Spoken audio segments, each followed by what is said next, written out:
I just have to start streaming now? Because, honestly, Alright! Hello, ladies and gentlemen.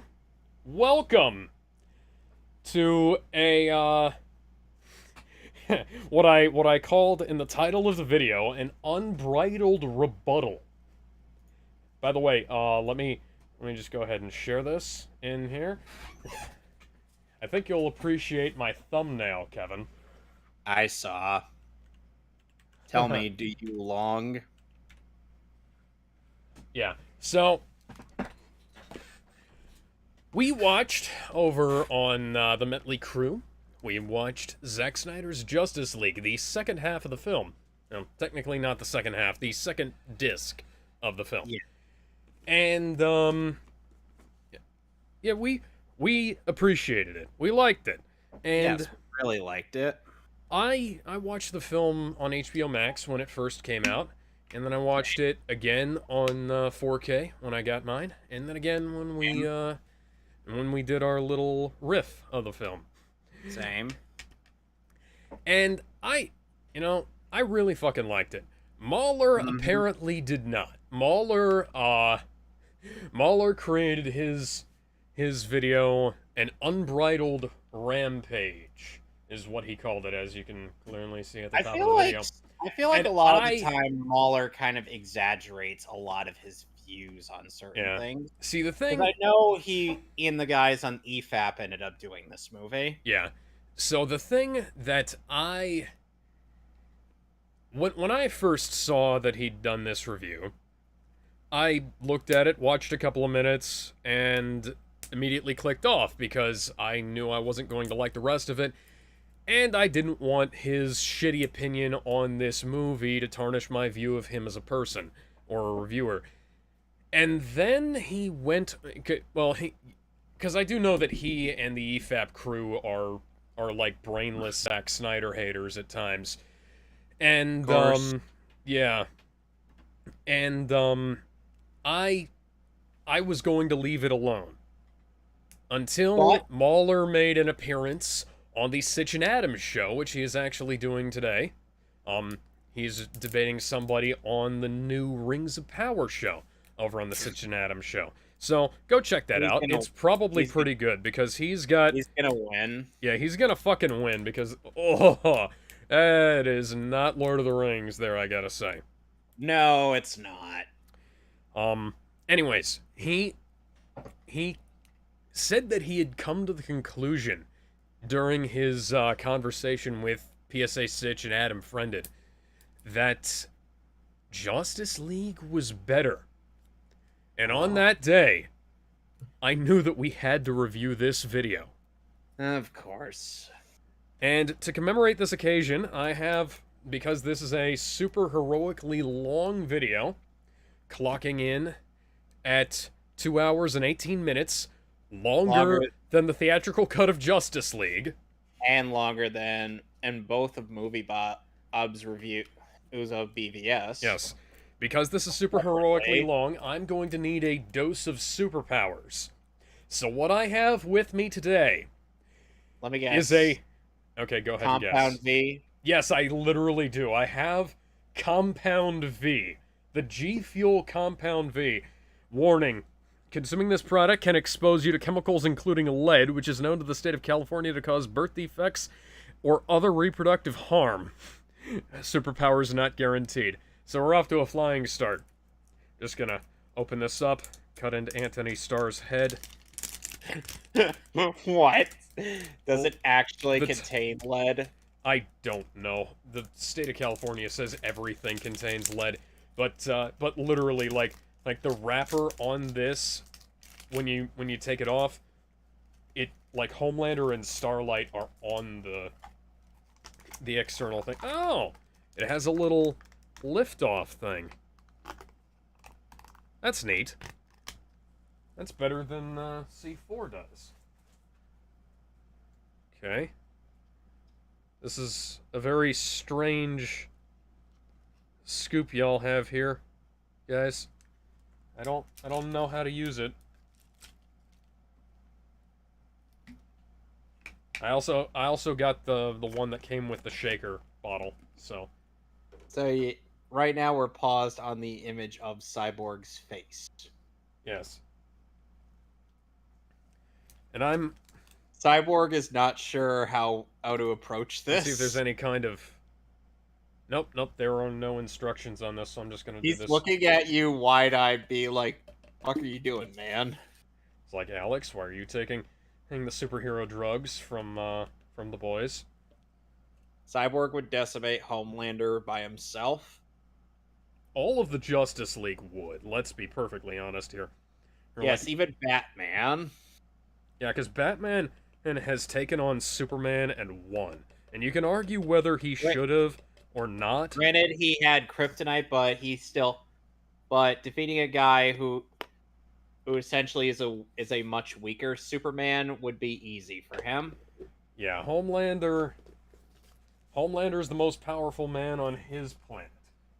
He's nothing compared to like mid-tier heroes from another universe. Hell, he can't even stand up to fucking Omni-Man. Yeah. Well, Omni-Man is the most Or powerful. hell, even Mark. You know what the two of them would have done to Homelander? They would have double-teamed him into oblivion. Also, Mark, this stuff smells like Play-Doh. Mark not a good sign. Mark and Omni-Man would grab him by the arms and legs and then split him in half, a la Mortal Kombat 9 Noob Saibot Fatality. Yeah, this stuff smells like Play-Doh. So, we're off to a flying start. I probably should have washed the shaker before I decided to use it. But this just came in today, so fuck it. Anyways, bottoms up. Oh my god.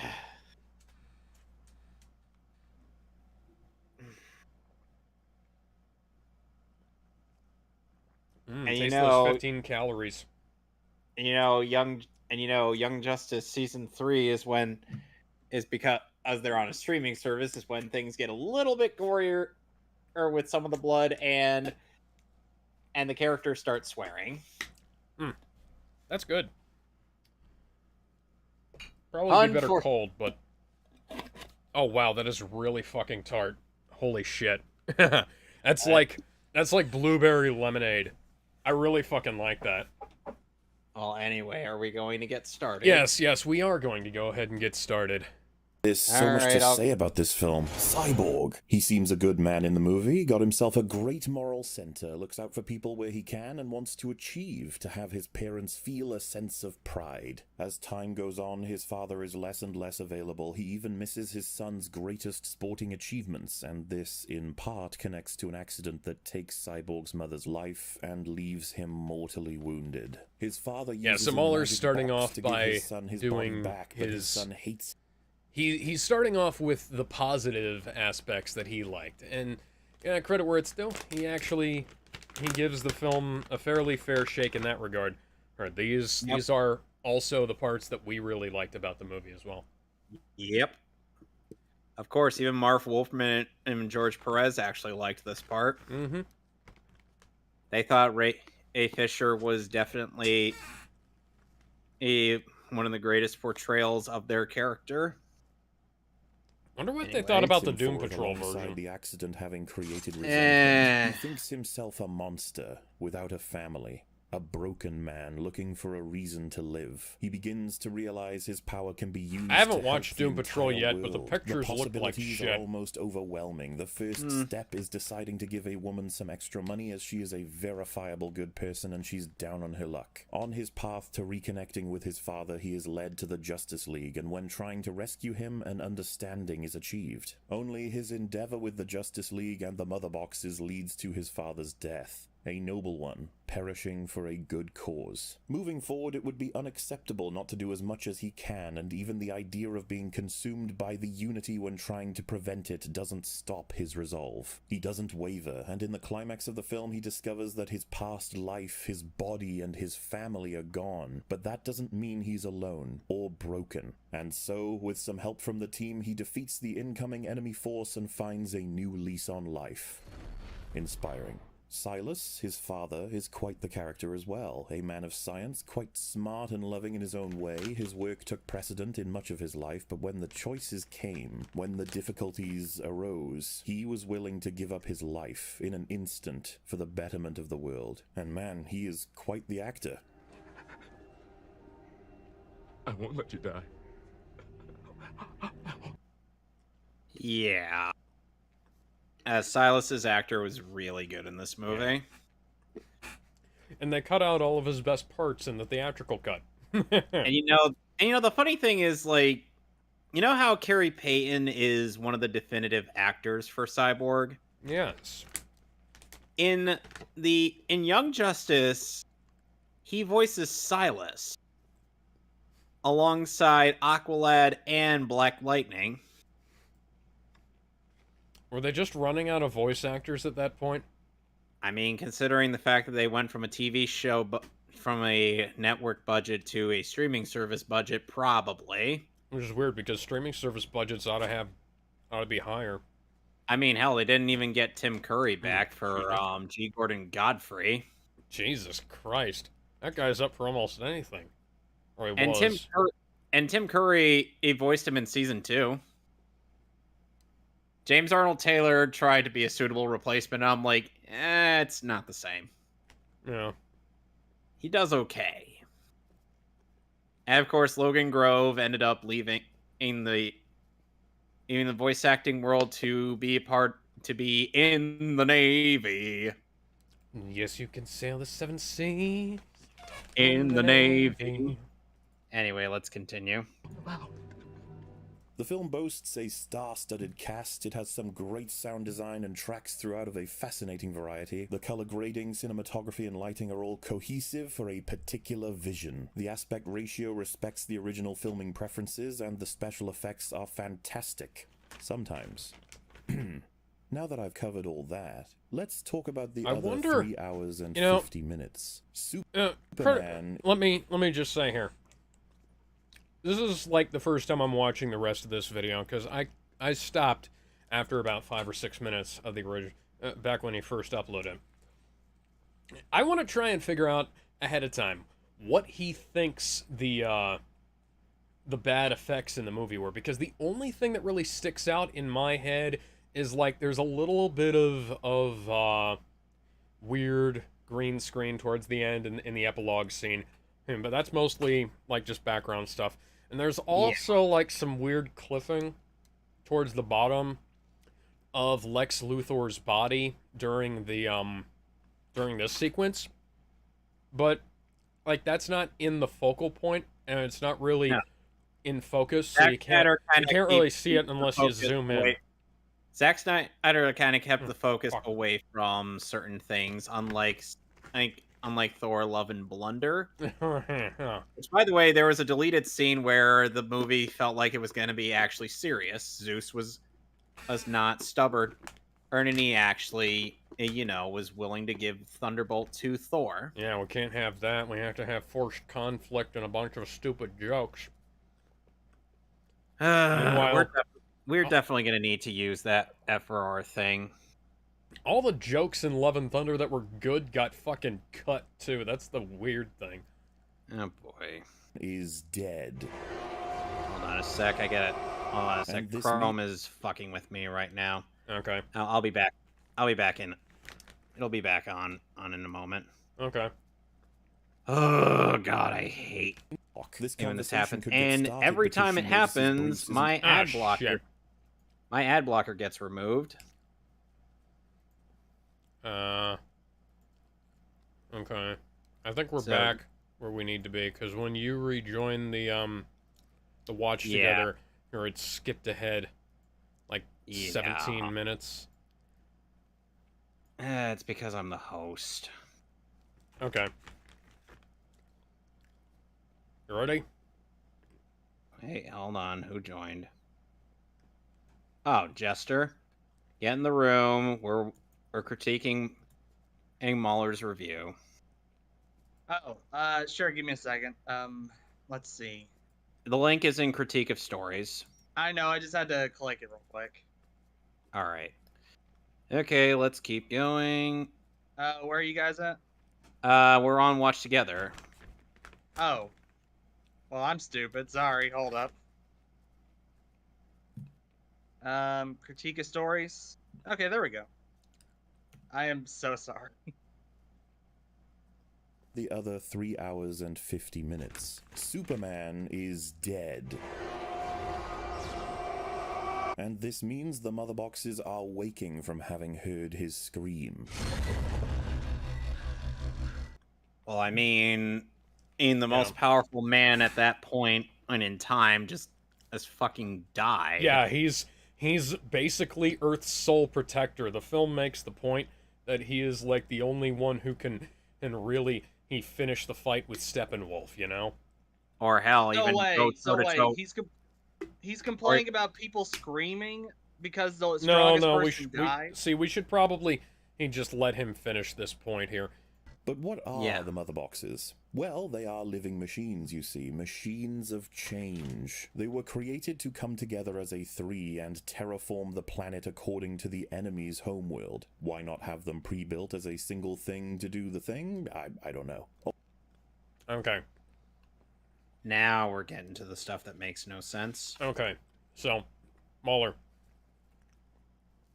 if you have just one thing that you just have to push a button on that'll terraform an entire world, you can press that by accident. And whoops, all of a sudden, Apocalypse 2.0. There's a reason why you have, like, keys. I imagine Darkseid, I did that once, and he's just like... Yeah, it's probably... That's probably it. Like, Darkseid, it is probably just like... dum-de-dum. I'm running around here. Oops, I tripped on that axe that Steppenwolf likes to leave lying around. My fucking uncle again. He needs to go. Oh no, I hit the button on the mother box. And it turned the whole world into Apocalypse, even though I really like this one. Oh, wait, bad. I got a better one. Oh no! I accidentally pressed this button and now I'm in a fan service like Pose. Oh, my bad. Maybe I should have had some kind of failsafe. Like, say, splitting the box into 3. Yeah. So yeah, even if they were to go with the quote-unquote smart decision, even the smart decision sounds stupid. Yeah. Anyway. Also... What the fuck? Also, kind of weird. How would it know, like, the concept of a friendly or an enemy or an owner of a planet, I guess? Does it copy the current state of the homeworld? What if you have no homeworld? Anyway, what? Probably just has like a database inside because it's a living fucking machine. Living machine. It has the information of Apocalypse just in it. Yeah, kind of like the Codex of Krypton had the information and for the entire... Okay, so can someone catch me up to speed? What the fuck was this guy's point again? His point was that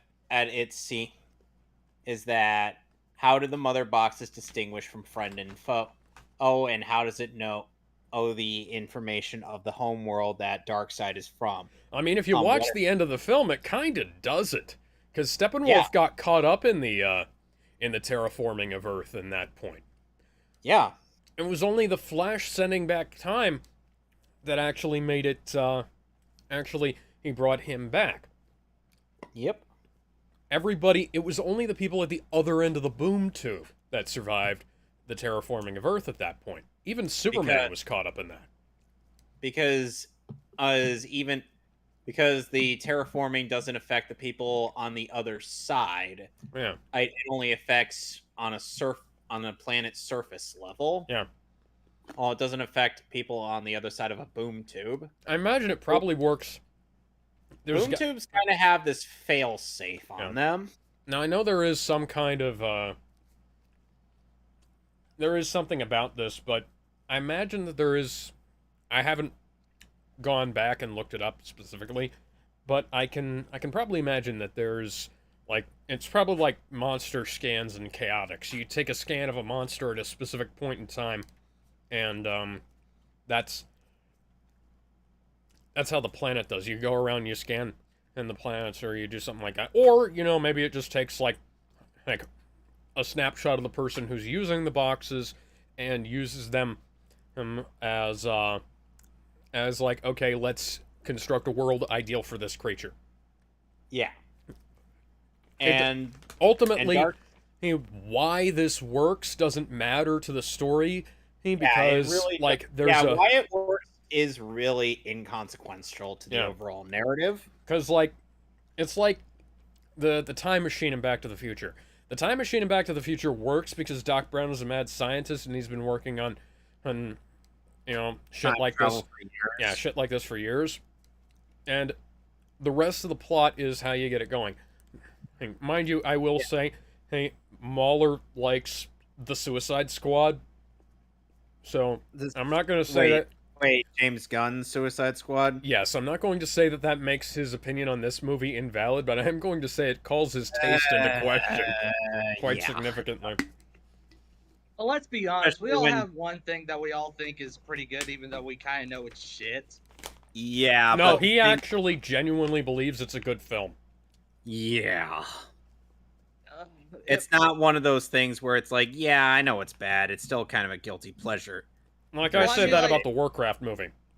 Well, the Warcraft movie is shit, but I kind of like it. I think it's best to explain it like this.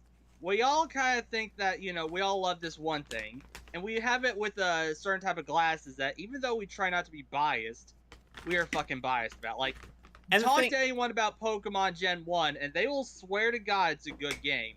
But it is not. I have single-handedly proven that it's not a good game. I know, you don't literally want to say that. Alex. What are you talking about? Pokemon Gen 1 is the only Pokemon game. Alex? Aside from the card game. Pokemon Gen 1's the only Pokemon. Alex, let me tell you this. I have gotten through Pokemon Yellow. It was really good for a licensed game based on an anime. With almost no grinding whatsoever, and just mashing the A button more than I would have to for Final Fantasy 13. Oh, nice. That's a nice indictment of Final Fantasy 13. What about Dynasty Warriors? Anyways. Yeah, even though I know Final Fantasy 13 isn't that great of a game, I still kind of enjoy it. That and Lightning Returns. FF13 into sucks. But yeah, MauLer has actually used the Suicide Squad as a positive example in several of his more recent videos. So we'll get to that piece of shit when we do. Yeah. Anyway. Okay, once upon a time, way back in the day, it would seem that a big alien set foot on Earth in hopes of terraforming it with his sorcerer people. This didn't work because this was Earth, and Earth had Ares, Zeus, Artemis, a Green Lantern, the Amazonians, the Atlanteans, and the race of men coming together to... Oh wait, I think I know one of the weird or visual effects that he was talking about. David Thewlis is still on Ares' body. Oh yeah. That looked weird in the theatrical cut too, though. Yeah.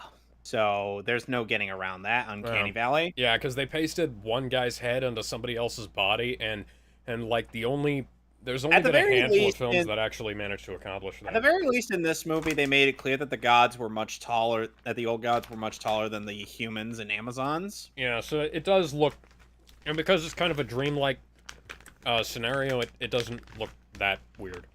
Yeah. To defend it. Big Alien, also known as Darkseid, gets whomped in the neck, his ships destroyed, his armies defeated, his boxes stolen, and his anti-life equation abandoned because he couldn't hack it in this battle. The anti-life equation is carved into the surface of this very world. Are you certain? I have looked with my own eyes. Interestingly, however, this was the only loss for Darkseid in millennia across the multiverse. The only world Darkseid had ever lost. The only... Up to that point. Wonder Woman doesn't know if anything else happened after that, because, quelle surprise, Earth didn't run into Darkseid ever again after that. They'd only... Like, this is all they know about him. Like, you can... back then, Darkseid did not have the Omega effect on his side. Back then, he was just known as Euxis. This one plan I know if you read the fucking comics. Maybe is this guy supposed to act like... well, is this guy supposed to go like, this one planet I lost. Maybe I should tell them my other losses, just for fair sport or something. Yeah, no, like, he ain't No. gonna- No, Nobody likes to talk Darkseid. about their embarrassing shit. Darkseid is not at the type. Even in the DCAU, Darkseid literally undersells the fact that he got fucking decked by Superman Yeah, I in was both gonna the say. animated series and in Justice League. And in Justice League, Excuse he me. fucking died until the series finale in Unlimited. Yeah. So, and like, let's take another example. You know, everybody talks about the Undertaker's undefeated streak, 21-1. Hold on. Hold on, Alex. Before you go on, I need to do my best Bentley voice for Paul Heyman's infamous bit. Okay, go ahead. My client, Brock Lesnar, conquered the Undertaker's undefeated streak at WrestleMania. All right, buddy. Anyways, yeah. Everybody talks about the Undertaker's streak, how awesome the Undertaker's streak was. Oh, you remember his match with Randy Orton, his match with his match with Randy Orton, his match with CM Punk, his match with Triple H and Shawn Michaels and all those guys. Yeah, everybody talks about that stuff. Oh, you remember that? You remember how cool it was when he did this and this and this? Oh man, you remember how shocked everybody was when Brock Lesnar beat him? Nobody talks about that one match at WrestleMania where, like, Undertaker was in a tag team match with like 3 other guys and it ended in a DQ. Nobody talks about that shit. No. Everybody talks about all the wins. Darkseid's massaging thing. his numbers a little bit, I'd say. You know? Here's the thing about something involving history. Nobody likes to talk about their losses, and the chances are, if they talk about their losses, we could probably chalk it up to them being truthful. And another thing, to Darkseid, Earth was just a statistic. Yeah. It was just a number. Yeah, to It was just Earth, a the day that world. Darkseid Even though- invaded, or the day that Euxis invaded was the most important day of the entire existence of the planet up to then. To Darkseid, it was Tuesday. Yeah. And even though it had the anti-life equation, he just kind of, I was like, yeah, He's- not going to go back there anytime soon. He's gonna sleep on it. He's gonna go around and try to keep conquer us- some more planets. Wait, recover. We'll get to that point. Yeah. For now, Time he was beaten, the only time someone made him bleed, the only place that ever stole his mother boxes from him, and the only place in existence with the anti-life equation. We have this confirmed to us by Steppenwolf finding it on this planet in a vision provided by the mother box, the very same thing that Darkseid found when he was first here. He found it, hidden on a primitive planet. The world that fought back. It is Earth. After disrobing, he tells Senpai Darkseid all about this, and Senpai Darkseid is Darkseid. very excited, talking about how taking that... Senpai! Ooh, Darkseid Senpai. oh my god. Oh, The armor, no, Darkseid! I feel like tripped. I feel like the armor subconsciously retracts upon Darkseid Yeah. being made visible. Well, that's also an old samurai and knight thing. You'd have to remove your weapons Helmet. and armor or in helmet and whatnot in presence of like the king or the lord or whoever the fuck. Yeah. Planet is essentially his main whole deal. It will give him control over the entire multiverse. He wants his stuff back, and he wants them to submit. Excellent. We have our world building. And all of existence shall be mine. The lost world is Earth. I have turned 100,000 worlds to dust, looking for those who robbed me of my glory. Why would none of them be aware that this is the same planet, thus leading them to it prior to now? Fading from the view of the enemy, anonymous among a trillion worlds. Darkseid kinda forgot. But before the story of the Defiant.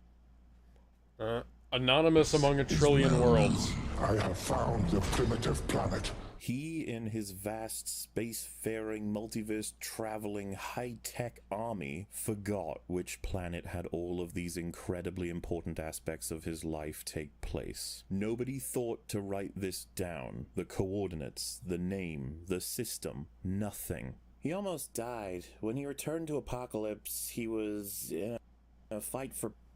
Yeah, he was in a fight for power, and much time passed before he was in a position of power again, and then by then, all who had been with him had been slain. Yes. So Zach sums up the response to this quite significantly, quite well.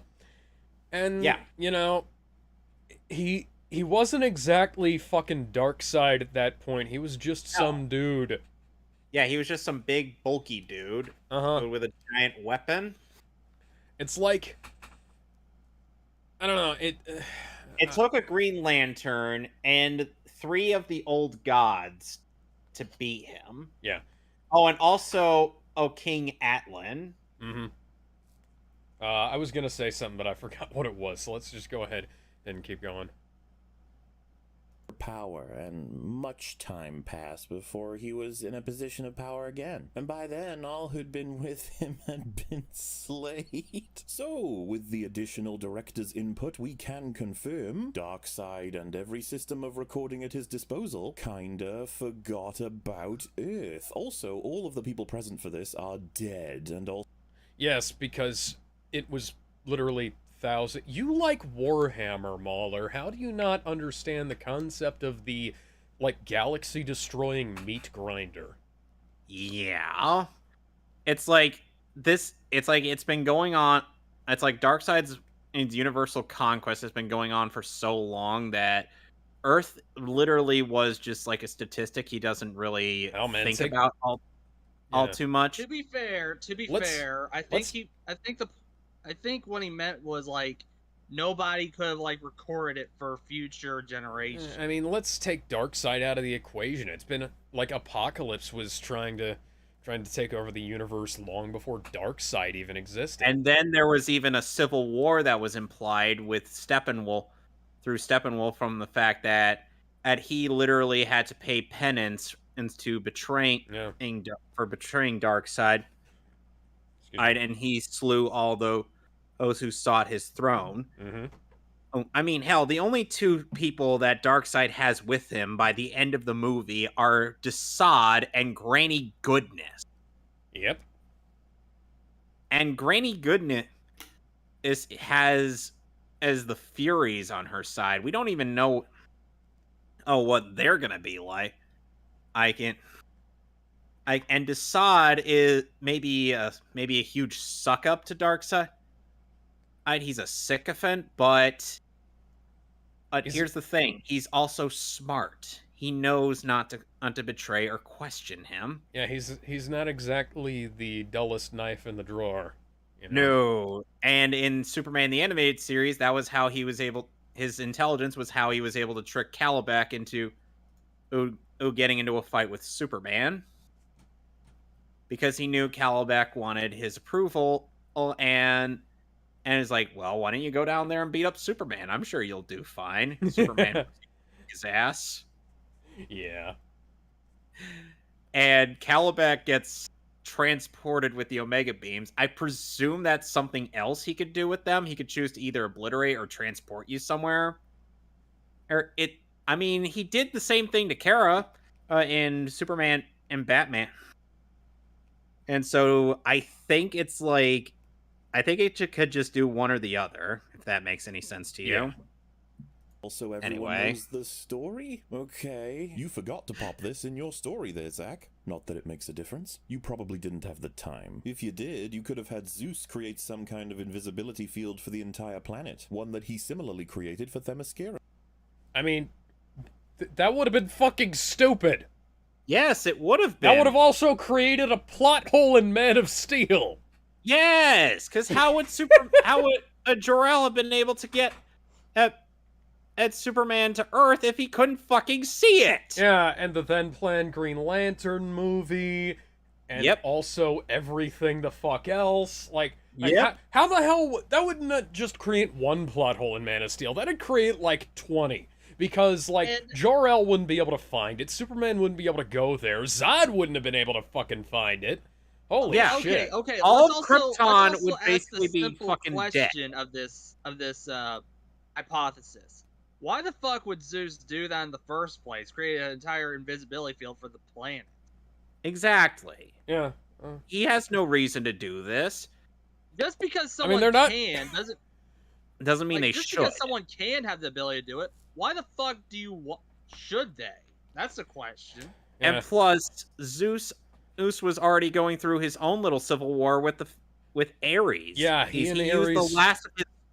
He used the last of his strength to create Themyscira and the invisibility field. Yeah. Before passing on. And it's not like he would, not like any of the Wonder Girls would be born, because trust me, Zeus has gotten around in every, and I do mean every single adaptation of his myth. Zeus's theme Zeus song looks is at this. Get around, round, round, I get around. Get around, round, round, I get around.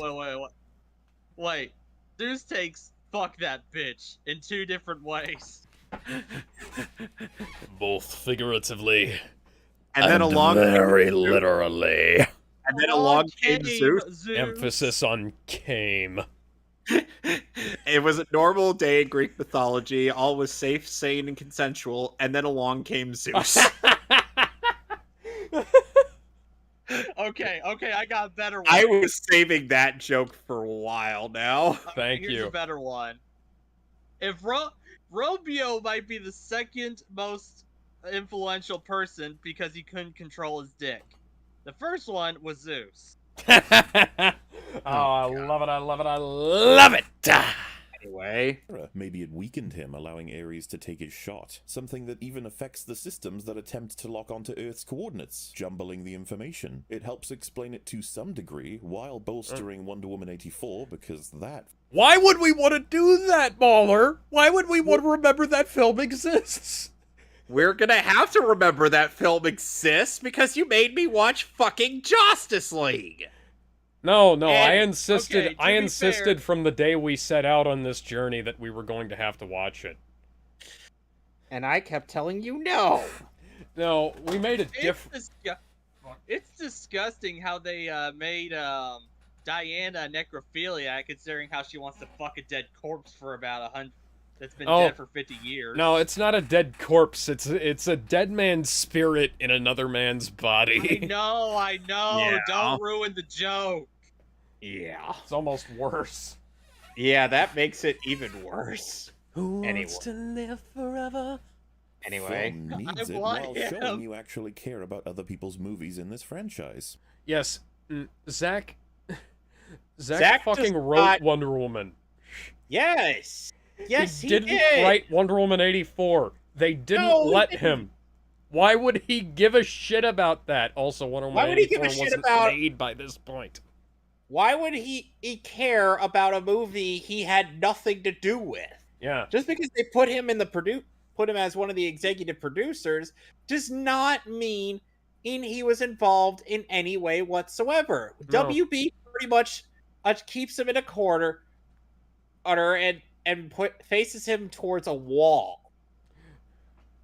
No, Yes, they I'm pretty sure. basically gave him the timeout treatment. I'm pretty sure he was only credited as EP on that film because he cast Gal Gadot and picked Patty Jenkins to direct, and like cast some of the characters in the film. I think that was it.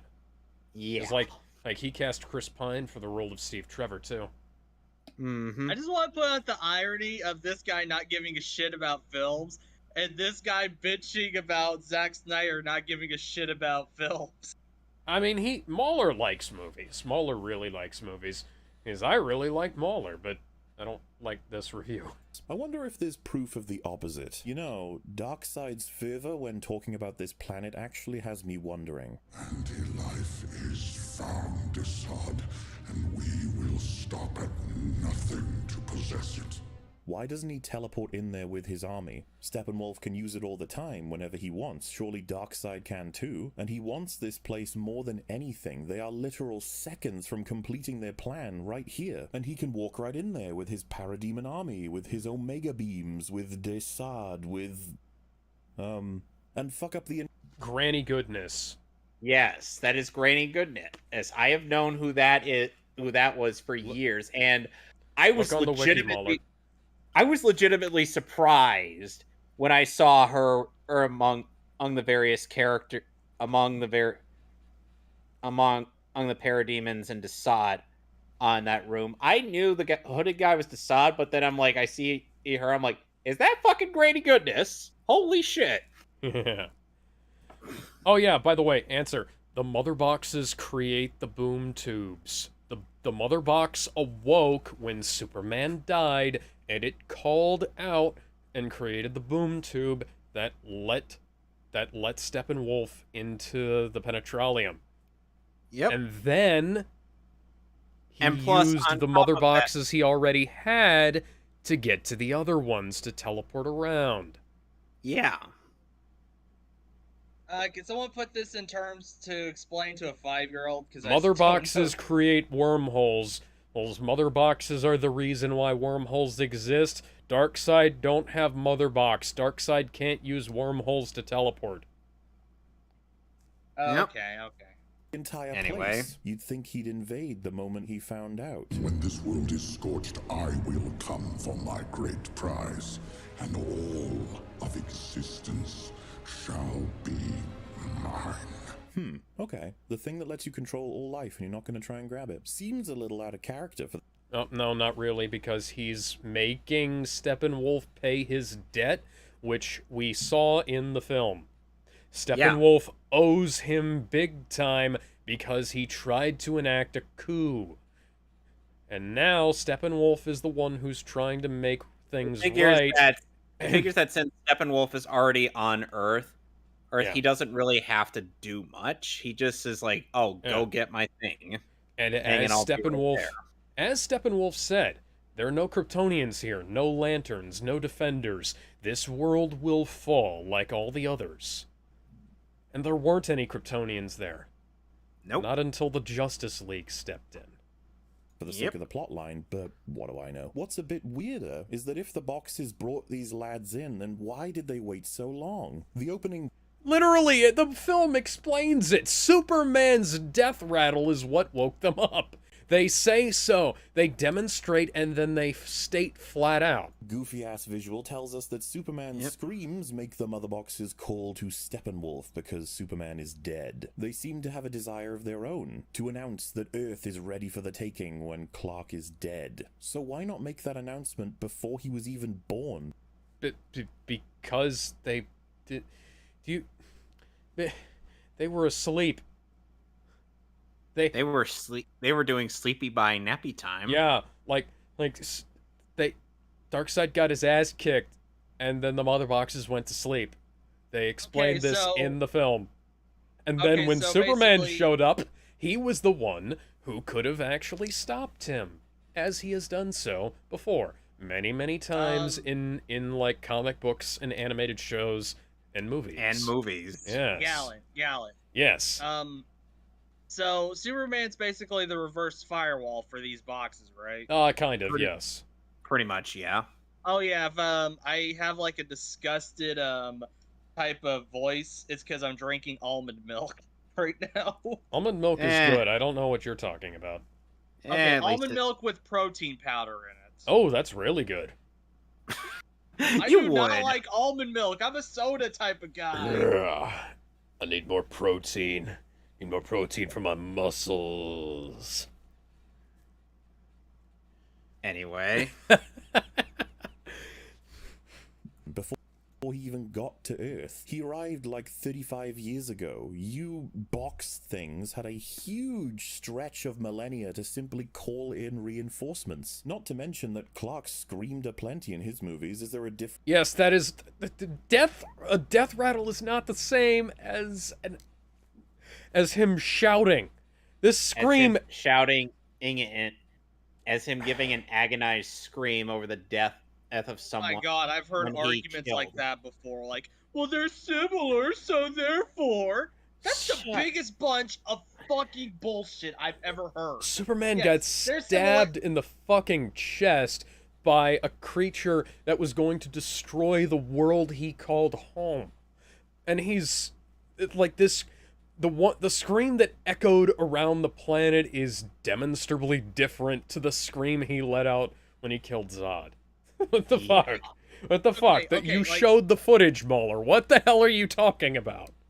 Like, here's the thing. Like, when people argue about stuff being similar, therefore, it's like the same. That's like eating like a fucking store brand Oreo and then tasting an actual Oreo. You think, wow, these Oreos taste fucking different. This store brand sucks. Like, seriously, You get this what I is mean? like, this is like practically practically the same thing as like when Vosh was saying that like your girlfriend shaking hands with a dude is the same thing as her fucking him, and it's just like it's a different degree of stupid.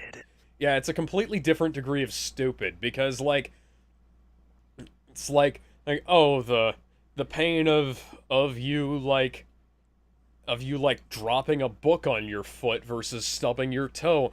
Oh, well, what's the difference? It's still pain. Yeah, it's like hitting different nerve endings, you know? Yeah. It's like, Anyway. Okay, let's Tone for what were you gonna say, Sorry. Jester? I was gonna say let's just play. Keep Yeah. on. Scream? What if he died by decapitation? No death scream and thus no waking up? What if his scream didn't travel the distance? He was kryptonite adjacent after all, his power isn't at its highest. And why doesn't someone like Zod yelling not have a similar effect? Are the boxes real? Because Superman was still there, Yes. and he's fucking Superman. Really only going to wake up when they hear what they understand to be Earth's mightiest hero screaming as he dies? Which, by the way, if his scream is traveling these distances, then the amount of power it has at the origin point would create a fucking sound nuke. And that's a conservative estimate. They didn't wake up when he got temporarily deaded in space, so why are they... Because he wasn't dead, he was just on the brink. Yeah. And then he drifted into the sun, and... yeah. waking up when he's temporarily deaded now? Do they care if he goes off-world? Do they know? What the fuck are these things? Joss Whedon made it so that they woke up to the feeling of fear engulfing the people of Earth. Yeah, that was bullshit, by the way, because the people of Earth have felt significant fear several times before. World War I, World War II, 9/11, and the fucking... The Cold War. yeah, all of the Cold Vietnam War. Vietnam, fucking... and the fucking Black Zero incident in Man of Steel. For fuck's sake, the Battle of Metropolis. And like the... MauLer, this is stupid. There was a whole thing in Wonder Woman about how, like, the world was clenched in fear because of a war that like, people thought would end all life on the planet. Yeah. Fear is common. Common, universal. It happens all the time. There is a difference between that and, like, Superman being fucking dead. Because Yeah. Superman is Earth's greatest defender at this point. And, like, he is, as the film states, he is the only one who could have stood up to them. And he's dead. And that's what kicks it off. That Yes. fixes, like, a lot of this. It fixes but literally humanity none would of be it. More afraid now No, with the alien protected makes things dead after worse. having killed Doomsday, and, you know, there's a worry that more might come. Justice League is They don't have a worry that more might come. They don't have any idea about this. There's, like, you know, the earth is sad. The people are in mourning because Superman was a fucking brilliant hero. But, like, Batman and Wonder Woman are, like, the only two people who think that there's an invasion coming. Yeah. And that's even persistent in fucking Justice League, except for that scene at the beginning with that was the reshoot where the stupid shit with the burglar who, like, it looks like a guy's just taking out the fucking trash, and then Batman, and then he sees Batman and tries to kill him. I mean, that's like the most contrived bullshit I've ever seen, but go watch our commentary on Justice League if you want more about that. Absolutely Yeah. the inferior film, by the way. Don't worry about that. Just an interesting comparison. One of them wakes up fully and the other two sit still, despite all three waking up upon He the said death that of the Superman. Justice League was the inferior film. Yeah, he says that Justice League is the inferior film, but he's, like, praising aspects of it story-wise. It's like, I guess what he's saying is that, technically speaking, Justice League is inferior, but, like, story-wise, it's not. Which is the thing that I got from him when he was, talking about it on the Sitch and Adams show. Superman. Is all of this for the convenience of the plot? Imagine if Silas's box was the first to wake up. Steppenwolf takes it with ease, and the other two, well, they weren't exactly difficult to get. It's essentially said that the mother boxes are technology made by Darkseid's team, so why not? Weren't exactly difficult to get. The Amazons and Atlanteans and Silas all gave Steppenwolf a run for his money. Yeah, I was gonna say, like, what the fuck are you talking about? What the fuck are you smoking? They practically the Amazons... gift wrapped the mother boxes to him in Justice League. Yeah, like they... Amazon, show him your fear. We have no fear. They damn near succeeded in that, too. Like Mara literally... If a couple of things had gone differently in the Amazon fight, Steppenwolf might have been in the similar position that Darkseid was. You know, he might have been heavily wounded and going back to lick his wounds with like maybe one. You know? Yeah. So this was basically how they was in Justice League. Hello, welcome to Amazon. Thank you for buying one of these. Would you like to take one of our whores as well? Kinda, sorta, kinda, sorta, maybe? I don't know if I have a penis. Let me check underneath all this metal armor. My metal armor is my penis. Oh my god. God damn it. Anyway. And 3 new ones for this task. Unless, of course, they are limited, in which case, how could you possibly have forgotten this planet? It would seem that according to Diana, everyone is aware during the war that if these 3 boxes unify, then the world is burned and everyone is turned into parademons. That sucks. But hey, they fought back and won. Only the Amazonians put the box in a big stone temple thing with guards who apparently sit there every day waiting for it to wake up. Seems unlikely, but you know what? Kinda reasonable considering its immense... Unlikely, considering they're a warrior race, and they have literally nothing better to do than train all day and guard the fucking mother box. Yeah. See, okay. And the Atlanteans also... Sorry. The Atlanteans also have the mother box inside of a massive chamber, are with guards around it every so often, but the only reason they can't get any reinforcements is because Orm is actively trying to stoke a war with the surface world. Oh, yep. And I'm just like, fucking hell, Orm. Your world, the oceans will burn if you don't do something. Yep. Fucking what's ocean the third master one? my ass. Oh, the box of man which was fucking lost. Yeah, because the tribes of men couldn't trust each other to not misuse it, so they decided to abandon it. Yeah, they decided the wise thing to just bury it because they're not trustworthy enough to, not misuse it. Yeah. I mean, hell, as seen with the MCU, it's proven that man will misuse a lot of things. Hence, why the Tesseract ends up being constantly used for everything. Yeah, that's why Captain America said you should have left it at the bottom of the sea. Yeah, and the tribes of men were like, yeah, no, we can't trust each other with this, so let's just bury it. The Nazis acquired it. Then Etta Candy and Steve Trevor's posse he acquired it. Oh, the Axis. From the Nazis. It was the Central Powers, and then in World War I, then it was the Axis powers in World War II, and it would have been kind of cool if we'd gotten like a Justice Society movie about the Justice Society. Wonder Woman Getting the teamed up second- with Dr. Fate, Yeah. OG A-Flash, OG Blue Beetle. Well, Oh, I'm Oh, imagining this movie in my head. and, It sounds so much better than Wonder Woman 84. and who's the guy that was the OG Green Lantern? Scott Allen? Allen, I Or think. no, yeah. Alan Scott. Alan Scott. Yeah, okay.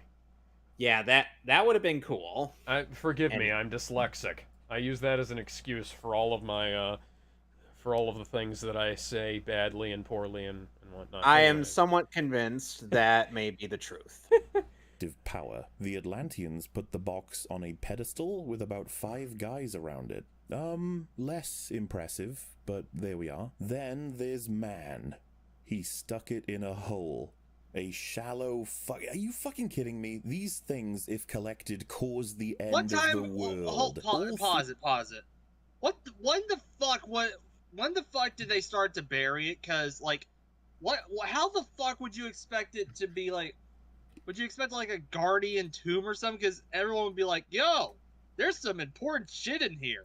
Yeah. No, just Yeah, the tribes like, of men just- were smart enough to figure, this is going to probably be abused in the future, so let's just bury it. And this is part of the reason why, when I wrote about the Mother Box in Captain Rogers and the Wonder Woman, and there was Cap heads, I set up like the Mother Boxes by having Cap and Diana have to do something in the penetralium, help out Hercules, and so that way Cap would recognize the Mother Box later on when they went to go get And the he Mother has- Box. And he has a photographic memory, so he would remember that detail all as well. Yeah, and he's That's like, a detail that was established in Captain America, the First Avenger. yeah. So Cap looks at that and he's like, oh shit, this is bad news. So they're like we got to get this out of the hands of the Nazis. And immediately you have like this idea in your head that you can't just like, people aren't gonna work together to keep this thing safe, Here's the There are thing- too many here's the thing, differing guys. ideologies in every human being on this planet. Yeah, and because that they're in World they're War just gonna come to they're just gonna totally come together because of this one unMacGuffin. yeah, in World War One, in both the DCEU and the MDCU, the Mother Box was found by the Allies during World War One, and it was left with a member of the Allies, and then that ally changed over to become part of the enemy faction. So they went from being part of the Allies to being part of the Axis powers, and the Axis got a hold of it. And so the US, the Allied Special Forces went in, and they found the Mother Box. They took the Mother Box back, and they kept it safe. By the way, They when didn't- are we establishing that Star Labs would be founded? I don't Because we remember. kind of need Here's because we something I kind of want to need point Star out. Labs to make certain things work. We could probably say sometime in the early 80s, late 70s. Here's something Maybe, I want to point late out. late 70s would work better. Yeah, late since, 70s. Um, You could probably say since John here's- Osterman was involved in that in some way. Since he Here's doesn't, something I since want- he's not We'll going have to be to- Dr. Manhattan, spoiler warning. we'll have to jot that out in the timeline. Yeah. Here's something I kind of Anyway. want to point out about it. The way they kind of buried it pretty much, describes my view on evidence. Sure, it could have been more theatrical, but it was quick, it was efficient, there was just something how do I explain it? It was just quick, efficient, and just They got You it out of know, the It was way. practical. They Yeah, they boring. buried it It in was neutral boring. territory. It was it was boring, but It practical. wasn't theatrical, it was just done.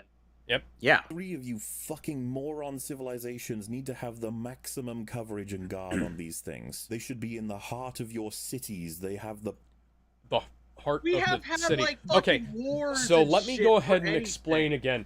And there's the reason why I put it in the middle of this city was because I have plans for the future. The reason why Zach didn't put it in the middle of the city is because they have a fucking fail-safe where if they lose, they can just drop it into the ocean. And it damn near worked. But Steppenwolf is tougher than that. Yeah. Power to destroy everything. If the enemy has to destroy your city to get it, that's gonna make no broader difference. Yeah, except for the fact that, like, the Steppenwolf and the Parademons don't really give a shit.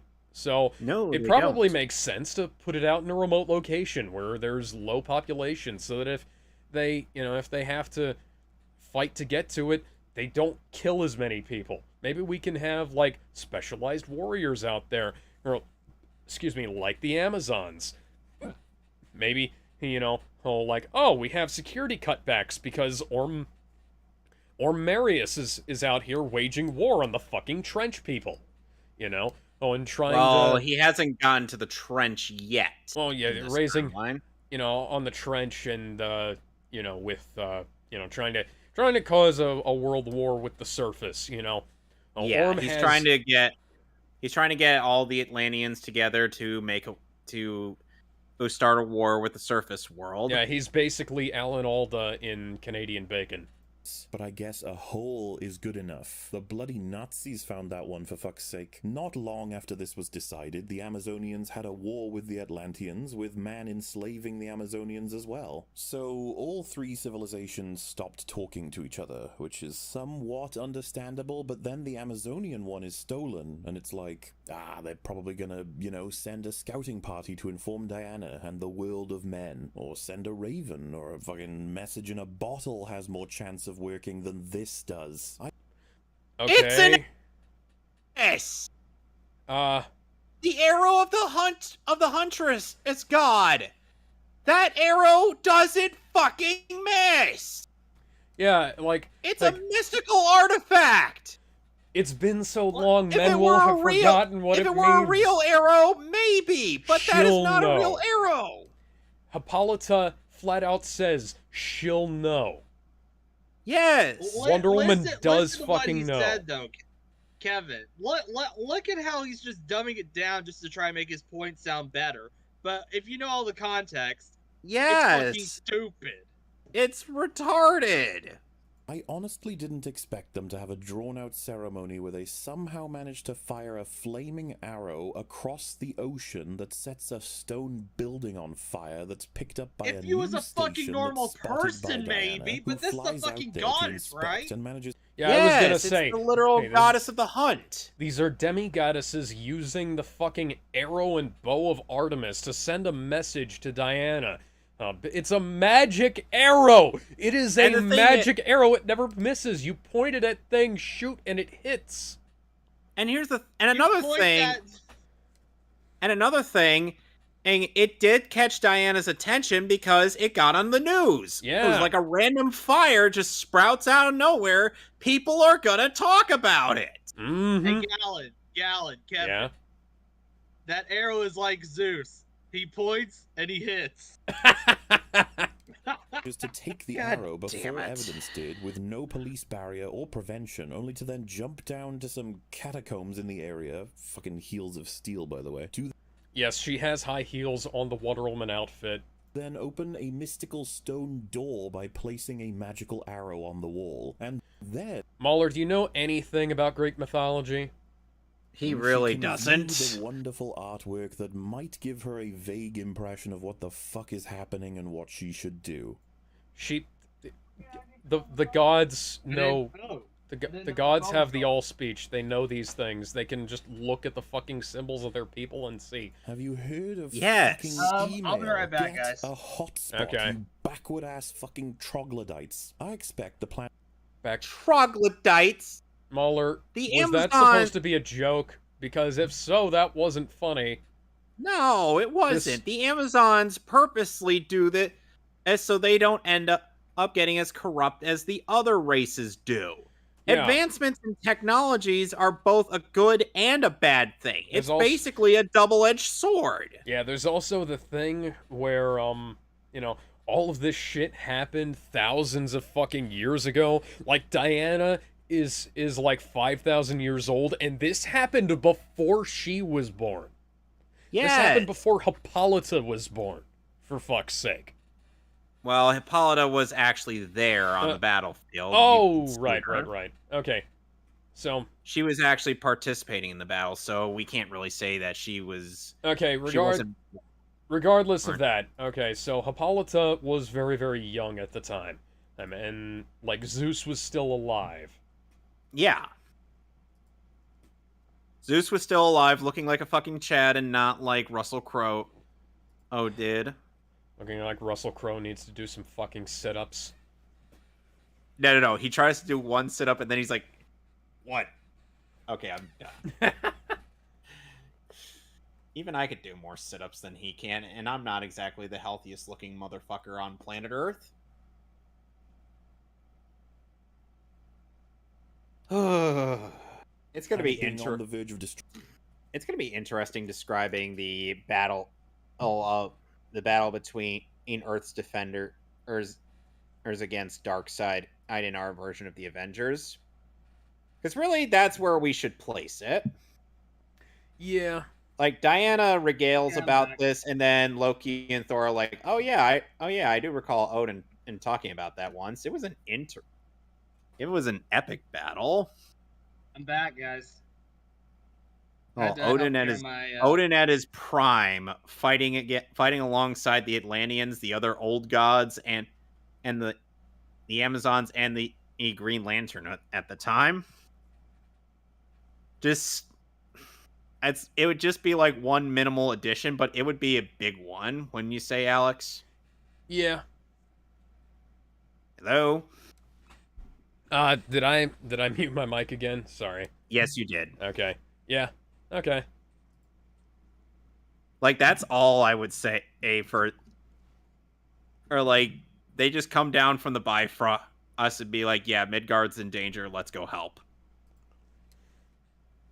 Destruction should give you more motivation to save it than firing an arrow. Fuck you. Man has nukes now. They might just be able to help. It takes about a half fucking hour to get through these scenes, and they only accomplish the same degree of storytelling as a single conversation Diana could have had with her mother. Remember, she can fucking fly out there. No, she can't! She can't! Wonder Woman 84 is goddamn dog shit. Wonder Woman can't fly. Sorry. She can't fly. She can jump good, but she can't fucking fly unless it's on a goddamn plane. The retcons in 84 are fucking stupid. Oh, nobody gives a shit. It would have been a strong opportunity for... Okay. Do I need to wait? I'm just gonna be using the bathroom. I'll be right back. Okay. For exposition and characterization for Wonder Woman beyond pining for Chris. Not to mention spouting platitudes in each scene. Can I be like you someday? Okay. Not really sure what to say about this spouting platitudes. She's like connecting with people, being a fucking hero, talking to people.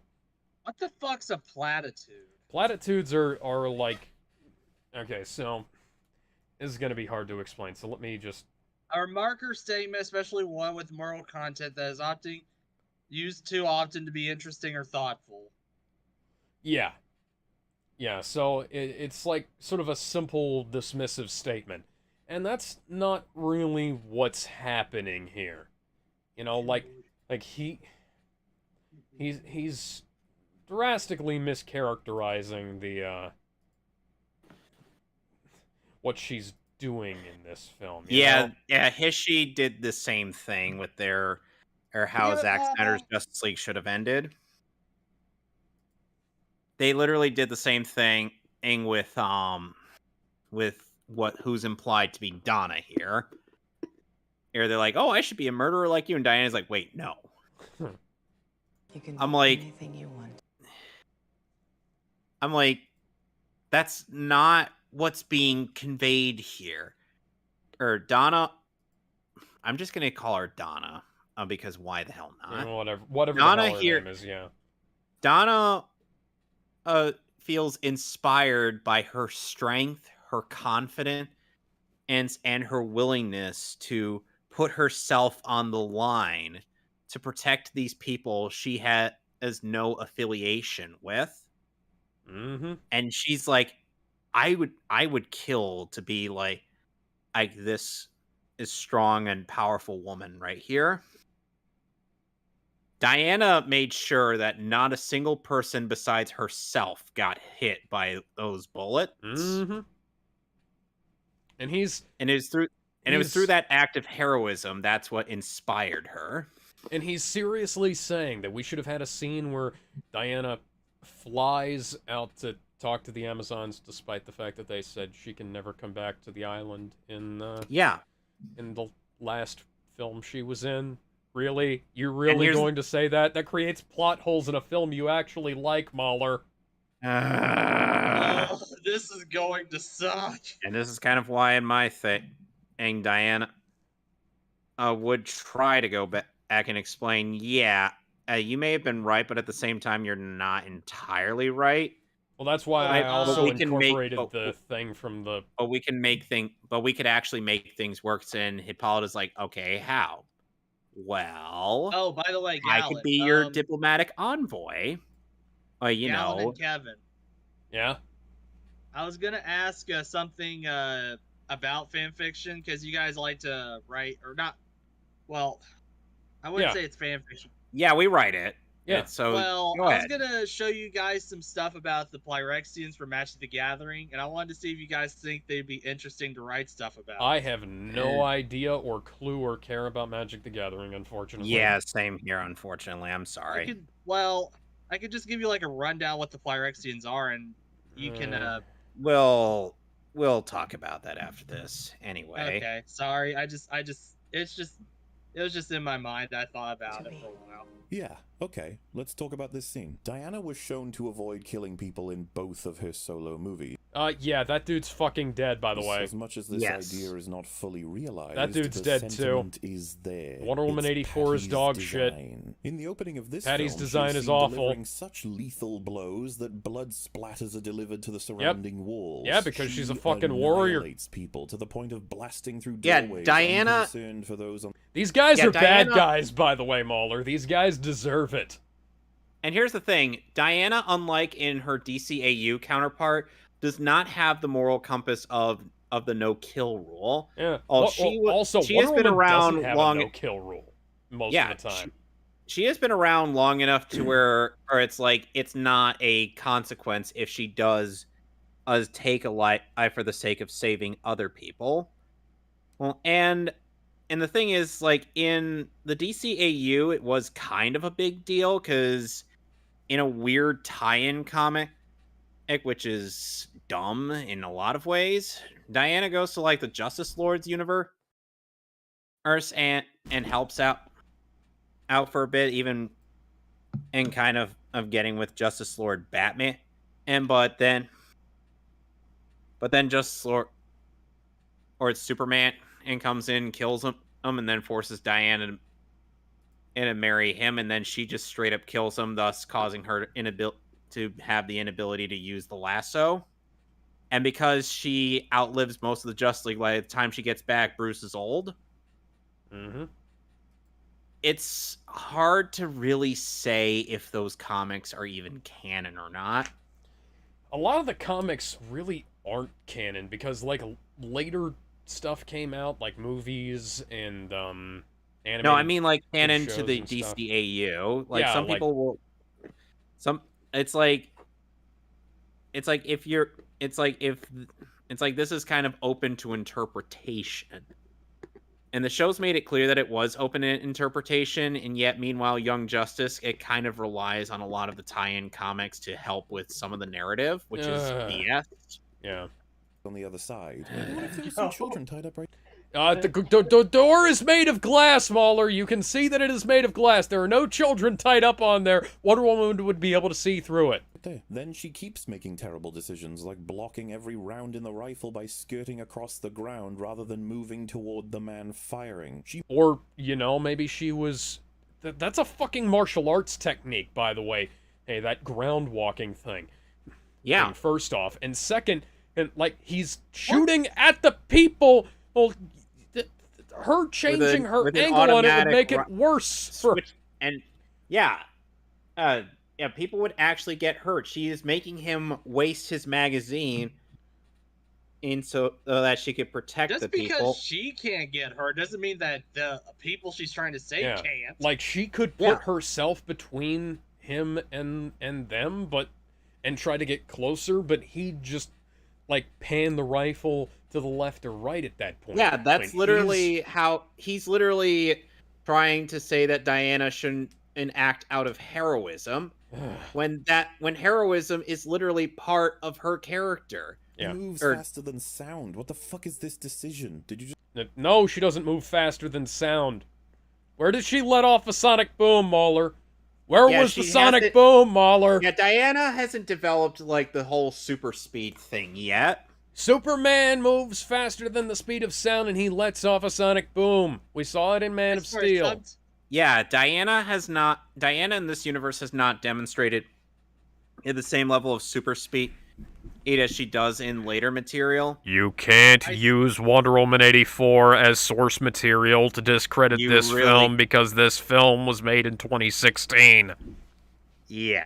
I swear, I think people nowadays have the shortest term memory as fucking possible. The weirdest thing is, MauLer has one of the best long-term memories in all of film criticism, too. Just want to look He cool? still has a better memory than Then fucking, there's her lack of movement while he fully reloads his gun. She could have taken it and punched him. She could have used that lasso she constantly forgets she has. She could have put him to the ground. Instead, she gives him the god-killing super move. Yeah, because he fucking deserved it. Fuck him! Not only that, who's to say that he wouldn't get in another shot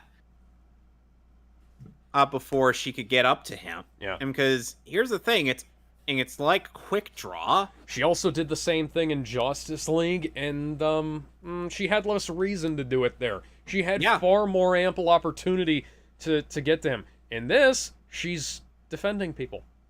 Yeah, and not only that, he was reloading his gun. Mm-hmm. And when Yeah, keep going, sorry. You can... So it's like, who's to say that after he reloads his gun, he doesn't get a shot in on her or anyone else before it can zip up to him? Good point. Because I guarantee you that that has happened in Flash comics before. Yeah. Also, he's a terrorist. Fuck him. The fuck? She fucking vaporized him. She destroyed a huge portion of this building. She endangered the lives of every child. No, she didn't, because the blast went forward. Yeah, the blast went forward. It didn't go 360 degree. We've seen this. We saw this in Wonder Woman, MauLer. We saw this in BVS. Yeah.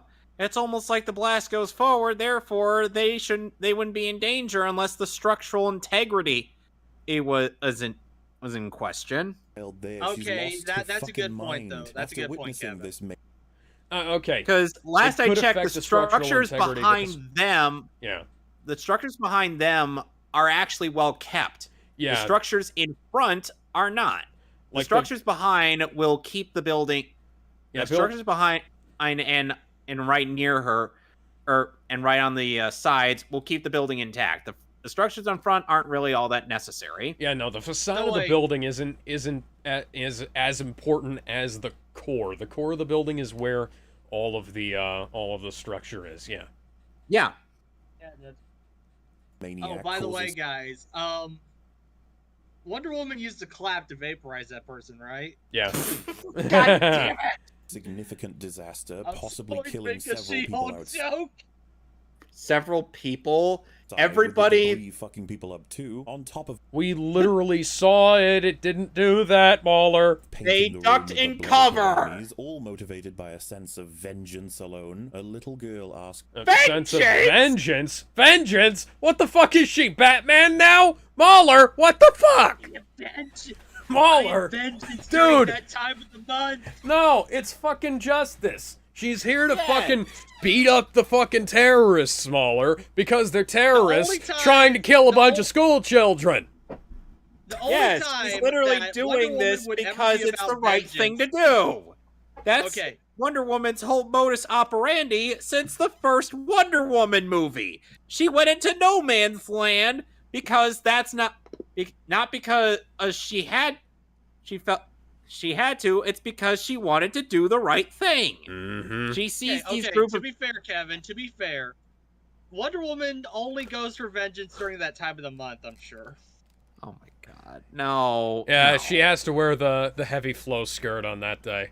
So she can be anything she wants, and Wonder Woman confirms. Awkward, considering she's a demigod with the power to nuke buildings by slamming her braces together because she was born of a special species, but more importantly, this scene hits in no other way than fucking So is farcical. Superman! Let's not forget what happened to the last person who wanted to be like you.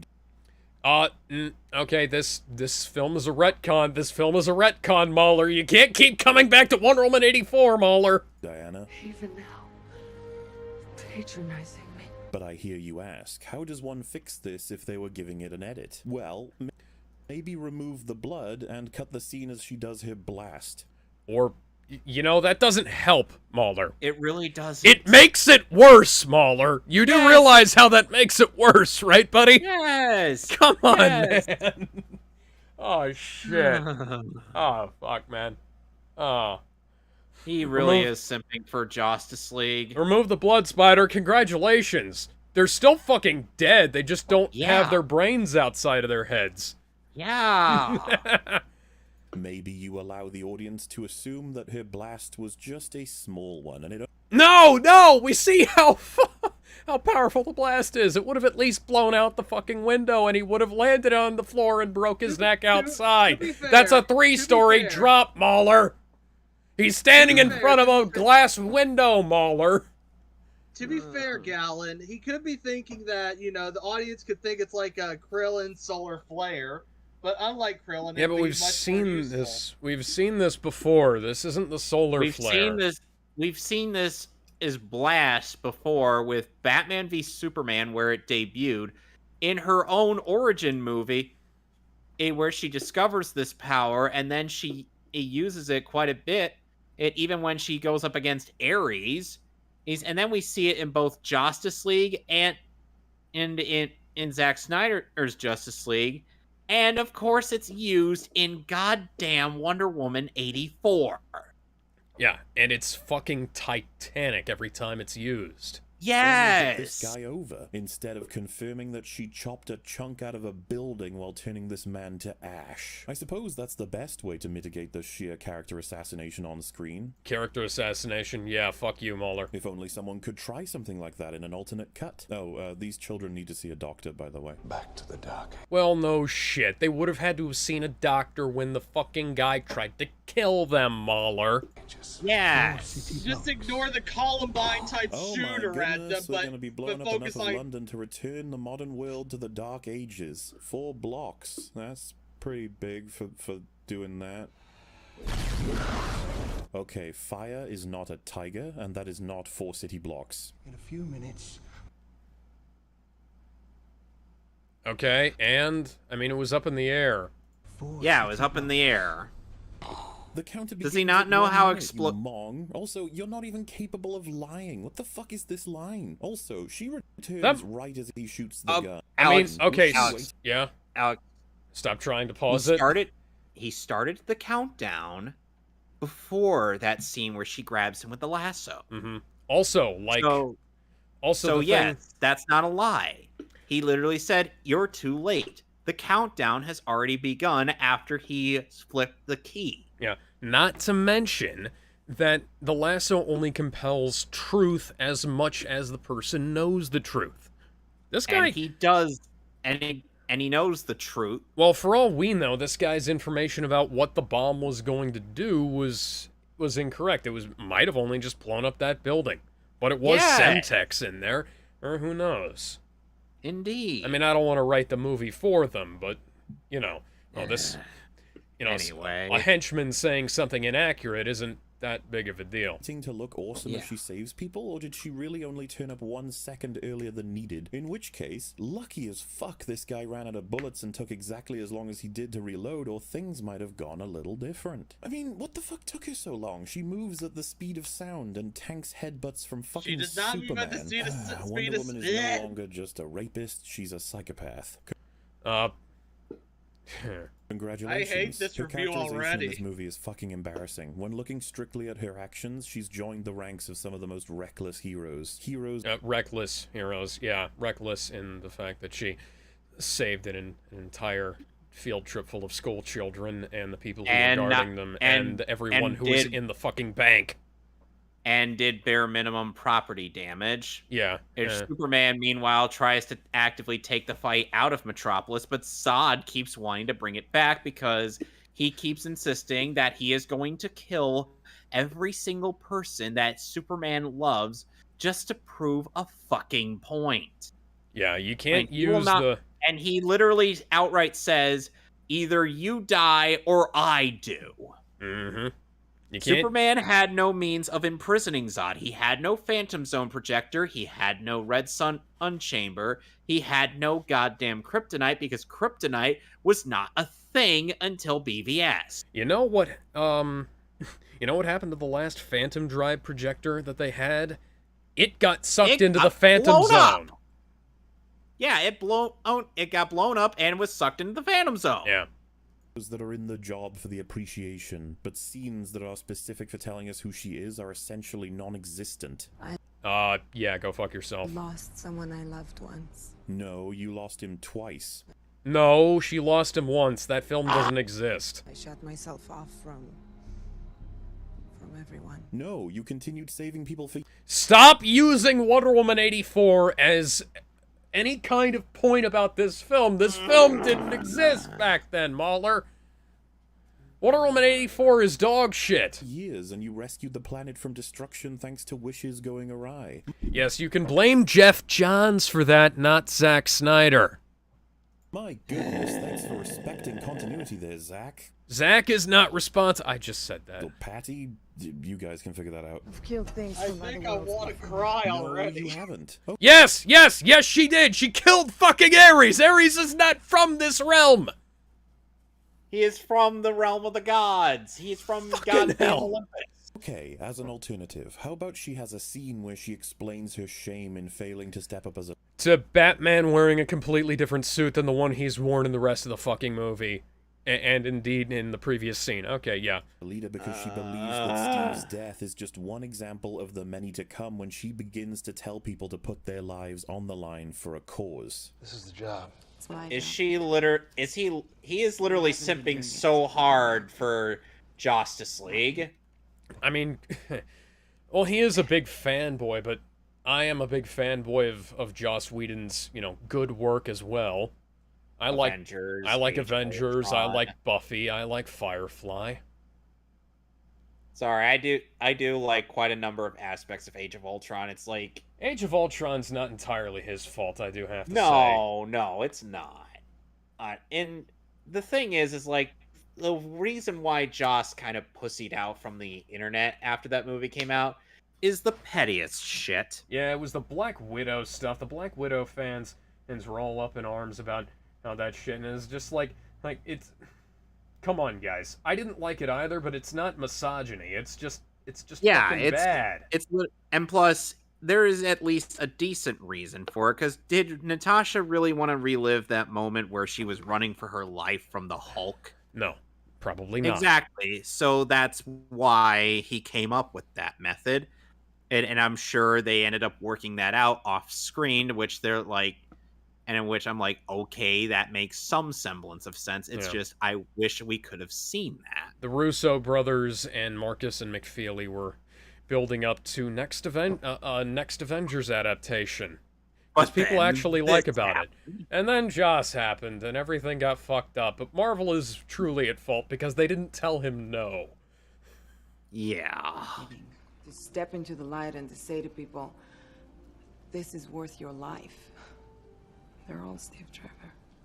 Shut up, Justice League. I will say I do like that line. I like the exchange a bit, but you know, this scene doesn't help, you know? It really doesn't. But she knows she has to step up because her team member is mortal and he can't lead forever. You could have this scene double up as her having concern for a team member's health that shows his position in the battle, prompting her to express through action and dialogue that she cares for the team on a personal level, life on a macro level, and balancing the responsibility of taking care of this world instead of reminiscing on that Chris cock. This conversation could get started because she notices Bruce isn't fully recovered from the battle, again reinforcing that she keeps an eye on this sort of stuff. Maybe if we could drop a scene like that into the movie, we could improve it somewhat. Speaking of Batman, his lack of superpowers puts him in a far more vulnerable state. Wonder Woman could even correct his shoulder while talking to him about having brought in Lois Lane. 3 things at once. He and... Yes, a lot of fucking talking that didn't really do anything to progress the plot. It just, it wasn't even character development. All of this stuff is just things we've seen before, dude. Like, we saw it in Wonder Woman, we saw it in Zack Snyder's Justice League, we even saw it earlier in fucking Justice League, man. And we even saw it in BVS as well. Yeah, And the funny thing is, like, even though Susan Eisenberg's, like, a huge fan of Wonder Woman Steve Trevor, she does like the flirtatious dynamic between Bruce and Diana. Mm-hmm. Yeah, like, it's redundant. The scene served basically no purpose. I like the dialogue a little bit. It does show that Joss hadn't completely lost his fucking mind, but he still mostly lost his mind, you know? Yes, he lost his mind. The setup of this scene is just fucking stupid. Yes, it was. And Wonder Woman have a stronger friendship developing. We make it through tonight. You can stay in the shadows forever, dress up like a bat. I won't even sue. If we get through the night. He, unlike the others, can't yeah, and we can show that the Batsuit is really just fucking a fucking shirt, you know? Oh, we can show that, like, you know, break the fucking willing suspension of disbelief around the Batsuit. You do realize that, like, the BVS Batsuit was a fucking Kevlar or metal strip armor or fucking masterclass of a suit, right? Like, and let's also keep in mind, isn't a Batsuit always typically in armor? Yeah, like this, and this kind of looks like armor, and then you get up real fucking close and it looks like shit. And here's another thing: the Batsuit and even the Robin suits are kind of made out of like Kevlar and titanium tri-weave fiber, or that takes bullets like a champ. Meanwhile, this looks like a high-end Halloween costume. Yeah. Now, Joss, you don't know how to do costume design anymore. I can't put that on him. That was probably on whoever was running the costume department. Age of Ultron and Civil War did at least give us the best cap suit. Yeah, I was gonna say, like, the cap suits have like some fucking armor to them, because it is supposed to be body armor, just like the Batsuit. And the Batsuits from Batman Begins and Batman v Superman, those look like fucking body armor. Even the all cloth one from you know, most of BVS, it still looks like body armor because it's got Kevlar and padding and The Dark Knight and the Dark Knight Rises Batsuits at least also look like armor, and it's perfectly understandable that Bane would still be able to get through it because let's be real, the dude was a super buff. He was Giga Chad. Significant hits, humanizing him and reminding the audience of the sacrifice he makes. And finally, that Lois Lane was brought in by Bruce. What is going on? We're going to come back to that. You know, a scene like that seems like a straight up benefit. No, that was me. me. It'd be a shame if someone cut it out. Be a shame if Batman I wasn't doing anything. I was trying to get it started, and then I realized you kept talking, and I fucked up and double-clicked. All right. Acknowledged as the one taking the most risk, being the most human. Be a real shame if Batman worked really hard to rescue his friends in battle, covering Diana, only to have this demon god jump onto his bat crab and try again and again to punch him to death. It would be an additional shame if Wonder Woman chose to ignore this, opting instead to jump off the platform away from him to collect her sword, something she doesn't need to save her teammate from certain death. Yes, except for the fact that the sword is kind of the thing she uses to chop off his head at the end of the film.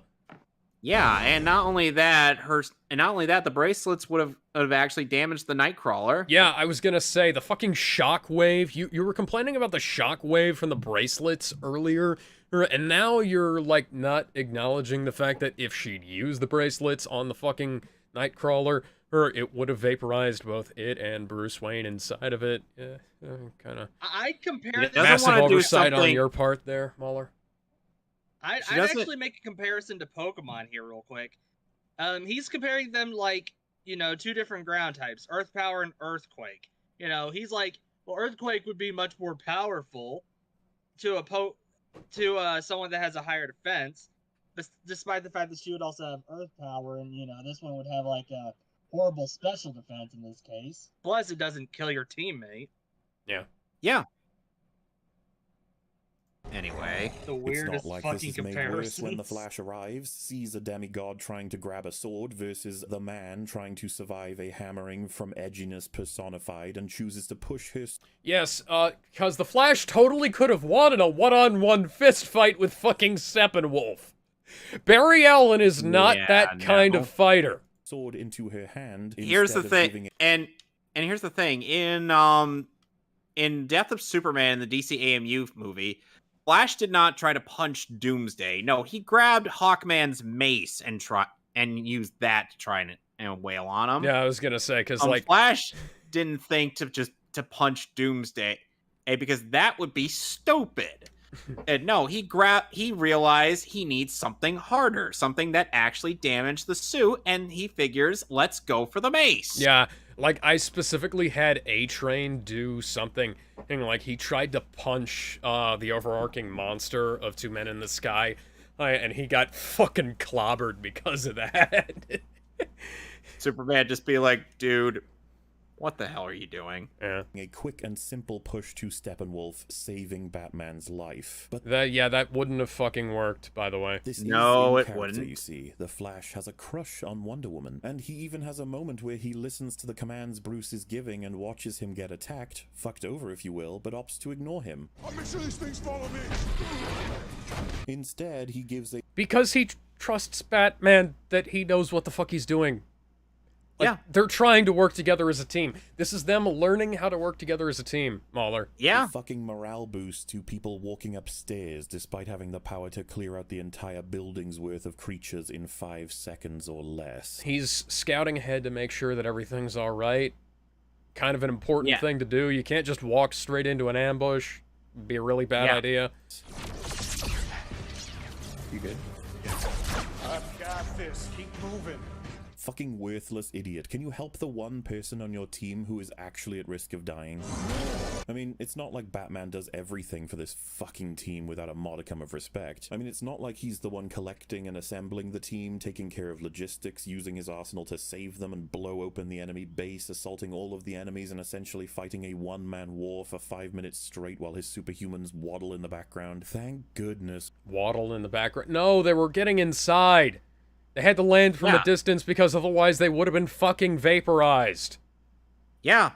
Because the aliens are doing shit. Wonder Woman collected her sword so that she didn't have to pick it back up when she landed regardless. I hope Bruce is still alive.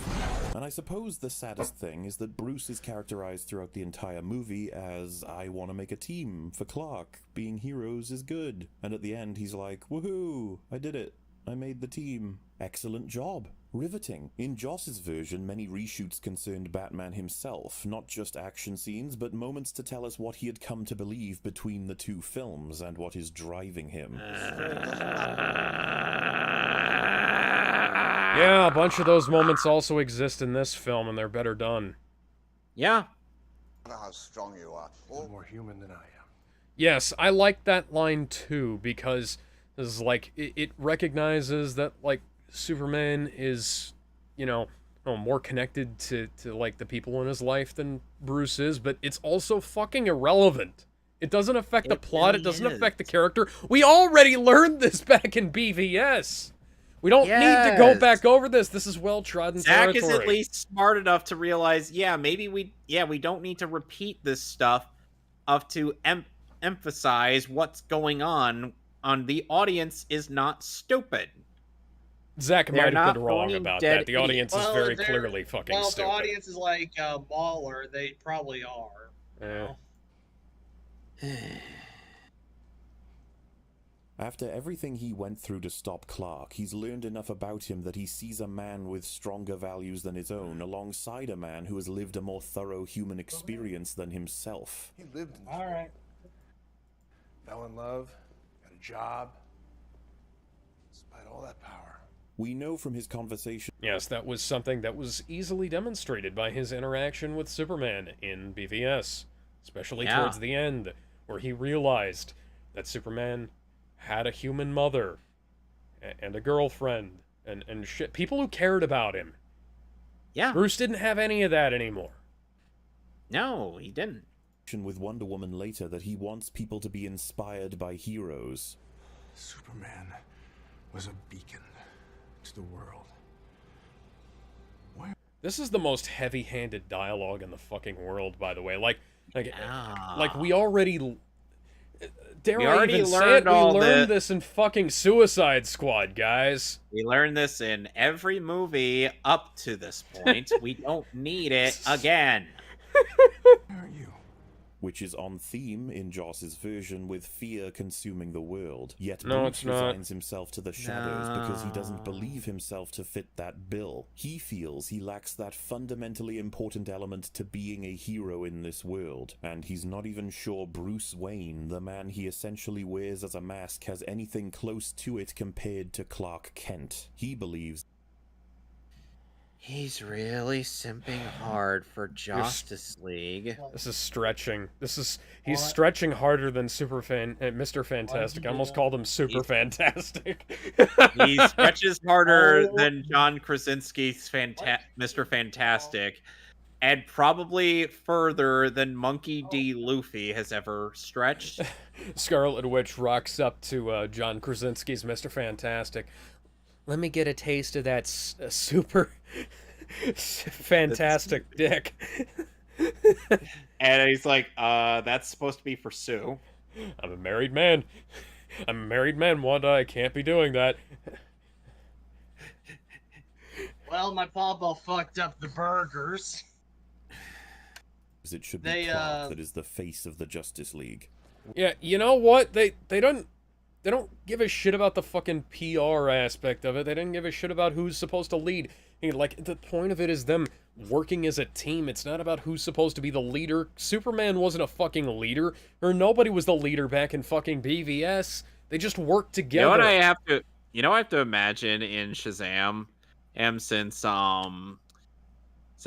that has figures of Batman and Superman, I have to imagine somebody just saw bits of them doing stuff, and they're like, you know what? Let's make some figures of them. Yeah, excuse me.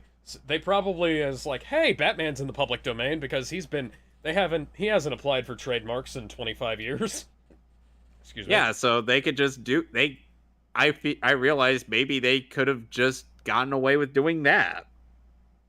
That's actually a good explanation, and that we just literally came up with. Yeah. The world needs Superman. Oh my god, shut the fuck up. The team needs Clark. I think it becomes clear in the subtext that Bruce Wayne... There is no subtext in Justice League. There is only supertext. It was left as subtext in Zach's version because the audience is, Zach has more faith in the audience than you do. Needs Clark Kent to maintain a personal hope, as giving in to fear of what may come to pass has led him down an uncomfortable and cruel road. That's a hell of a lot more for his character than Snyder ever did, and it's built... No, it's not. It's in the fucking Snyder version. They just brought it up to the forefront and made it waste a bunch of fucking time. Building on stories that Snyder fucking started. I've always thought of Joss's cut to be an absolute garbage fire, but when comparing it to an actual garbage fire, I'm having different thoughts. Actual garbage fire. You keep bringing in Wonder Woman 84. Perhaps I treated you too harshly. At least he actually film has that something was compared to made Wonder Woman's ahead of nothing time at all, which than should this, push right? us to some level of plot. What'd you say? A film that was made after this was done filming? Yeah. Excuse me a moment, I'll be right back. All right, yeah, I'm gonna go ahead and take a pee break too, so I will be right back as well. I'd queue up some music, but I don't have any to hand at the moment, so Jester, Gallon. Jester, just start singing. I'll be right back. Well, I got some music I can play real quick. Let's see. Kevin, you still here? Okay, never mind then. Let's see. Well, I guess I can probably play this from my speakers.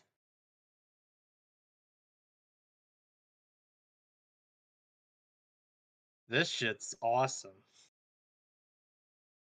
I'm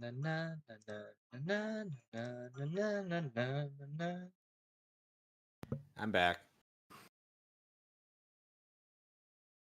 Hello? Yeah? Alex?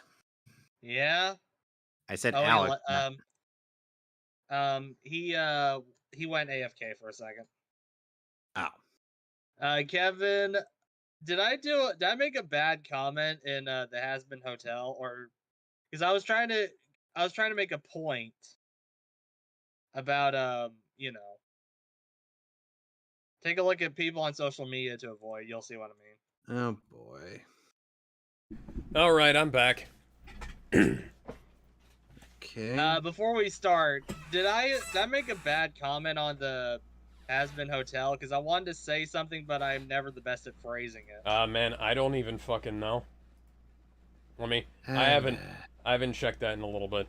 And anyways, let's go ahead and continue. Hot discussion, don't you think? What the fuck happened in this film? Steppenwolf is summoned to the first box, and the Amazonian Queen devises a plan to drop the entire structure into the water by breaking the wooden pillars. No idea how that works, or why she spends so long discussing it when the entire world is at stake, or why she takes so long to run up a wall only to come back down to strike one enemy. All of that's pretty funny, sure, but the important question here is why the fuck would you think that dropping this into the water would do anything when King Goober over here literally... Maybe because they were hoping it would do something, because that's part of the fucking plan. I mean, hell, Hippolyta looked down on Wait, anticipating Steppenwolf and his posse just coming right out of the water. Mm-hmm. She was not letting her guard down for a second, even when she was mourning the loss of the Amazons who sacrificed themselves for this plan. Yep. And to say, like, oh, it's stupid for her to run up the wall. She was running away from them and then coming back down with a tactical strike. It works perfectly fine if you actually watch it all in sequence. Literally teleported in. His minions can fly. Oh boy, you couldn't have guessed it. What precedes is a spectacular fight where questions raise faster than the arrows fly. Man, you may as well have repurposed those guns you got from the Germans. They'd be more useful than a fucking bow and arrow at this point. Then again... Okay, yeah. No, they wouldn't. Go fuck yourself. The guns don't work. Batman shot a fucking rocket at the guy and he caught it. Well, Cyborg did, but the point still stands. Okay, well, it was the fucking bat thing. Yeah, the point still stands because it's the Nightcrawler. Yeah. Now, maybe the armor isn't that effective at all, but it's so cool. There's this moment where an Amazon simply refuses to pick up the cube with her arm, and the incredible... No, she skidded off the fucking horse and went back to get it. Amazonian agility we all know they have, to instead throw her own bow at the ground, rather than keeping it on her to use in a moment, to then die, in order to send the cube attached via arrow to her queen, who rode away when it fell to the right of her in the first place.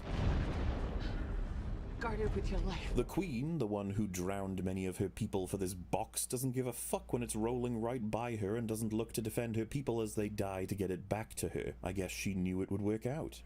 They're trying to get the box away from Steppenwolf because they know things are going to go to shit if they don't get it away from him.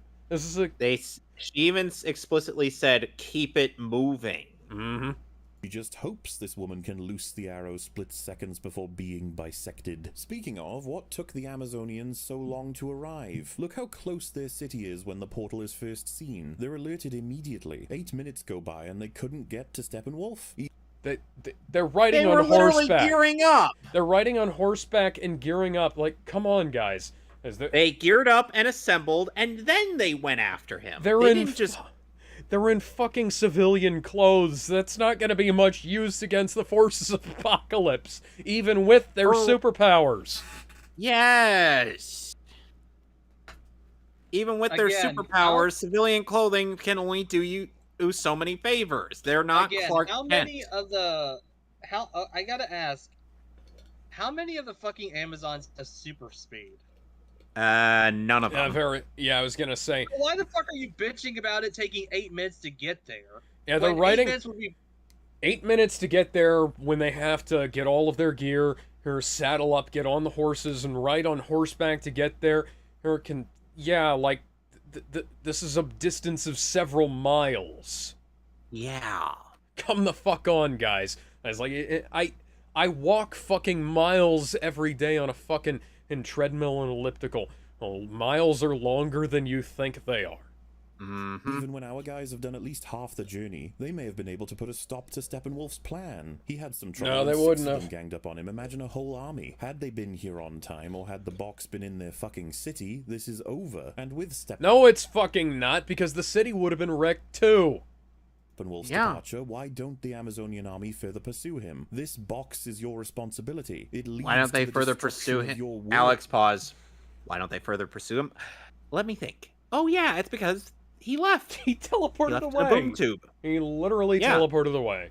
How are they supposed to track someone using a boom tube? They can't. They don't have a mother. They don't have a.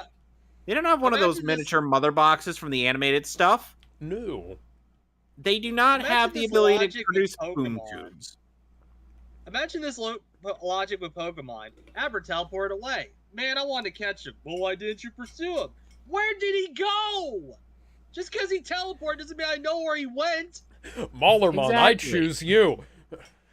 Wake the fuck up. He actively tries to track down where Abra teleported based on what? My name's MauLer. I'm gonna make really long videos to figure out how he got away and where he went to. And the Abra keeps trolling him at every moment. I am aware that my I am aware that my imitation of MauLer's accent is shit, by the way. Yes. Men won't know what it means. Then go tell them Men won't know what it means, but she'll know what it means. Because she did. They can't go tell them what it means because that would involve leaving their sanctuary, which would involve telling everybody where they are. They don't want to do that. That's the whole fucking point. Exactly. Reckless muppet. This is about the end of the fucking world. So Steppenwolf eventually makes it to Atlantis and takes their cube because King Orm is retarded. Told the king the perimeter guards were taken. Okay, to be fair, yes, King Orm is retarded. That's his whole shtick. Yeah, they literally spell it out. Yeah, we tried getting reinforcements from King Orm, but King Orm's like, nah, don't care. They're a bit too busy wanting to. King Orm's like, nah, it'll be fine. War. To be fair, I'll agree with him on they should tell other people about us losing one of the boxes. I'll agree on that. Yeah, they actually did though. They told Diana, who's the only person. Yeah, they told in Diana, the world who would have is known. the only. Yeah, and it's not like they would be able to convey it. They'd seem like crazy people. Oh, if they tried going in via boat. Yeah, there's like a total of and it would 5 take a people lot on longer. Earth who would have believed them. Yeah. Yeah, and it would have taken a hell of a lot longer. I mean, look at how long it took Diana and Steve to get to London. Yeah. Took them practically a whole night. Send reinforcements. He says all the reserves are needed in the rebel regions. He straight up doesn't care that the world-destroying cube is going to be taken. He will not provide reinforcements. They want... Yes, because it's tying directly into Aquaman. me to believe that King Orm doesn't care about losing his kingdom to an outsider. But all 7 kingdoms will have to concede that I am the one true king. Okay. Anything to make the plot move along. No, that's literally not what they were saying, MauLer, but go off on one, I guess. Rise, Atlanta!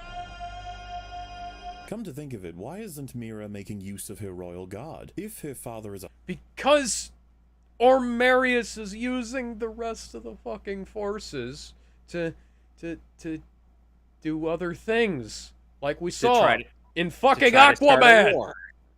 Yes. alive, he would of course. They care literally about this and outright send stated, reinforcements, aside and from if the he's actually- aside from the obvious reshoots of using Amber Heard's American accent, and as opposed to the fake one that she used in Zack Snyder's version, and this Aquaman directly ties into Zack Snyder's Justice League. They confirmed this, albeit accidentally, but they still confirmed it. Yep. Dead, then she inherits the kingdom. Please plow the rest of your fucking team in here, you insufferable wanker. Also, why aren't you using She doesn't have a penis. She can't be a wanker. your powers to fuck with Steppenwolf more efficiently? Like, she normally opens it up with ease all the time, but for some reason she opens it up once and then closes it again and then fails to open it back up for so long that she gets strangled by Steppenwolf. Why is Yeah, in the middle of one of her powers. Were you watching the Yeah. film, MauLer? Isn't she using it to Clearly help not. Aquaman here? Wait, she's straight up letting him get away. He's Yeah, she couldn't have done anything at that point. He had the cube, but he used it to open a boom tube. fucking musing on his triumph with the box in hand, and she's just watching. What the fuck are you doing? Nothing, because that's all she could have done at that point. He'd already won. I thought you were Yeah. good at causing pain. Well, only one box left. Okay, that was good. Oh was my a good god! joke. Holy That was shit, a you good fucking fucking killed her, dude!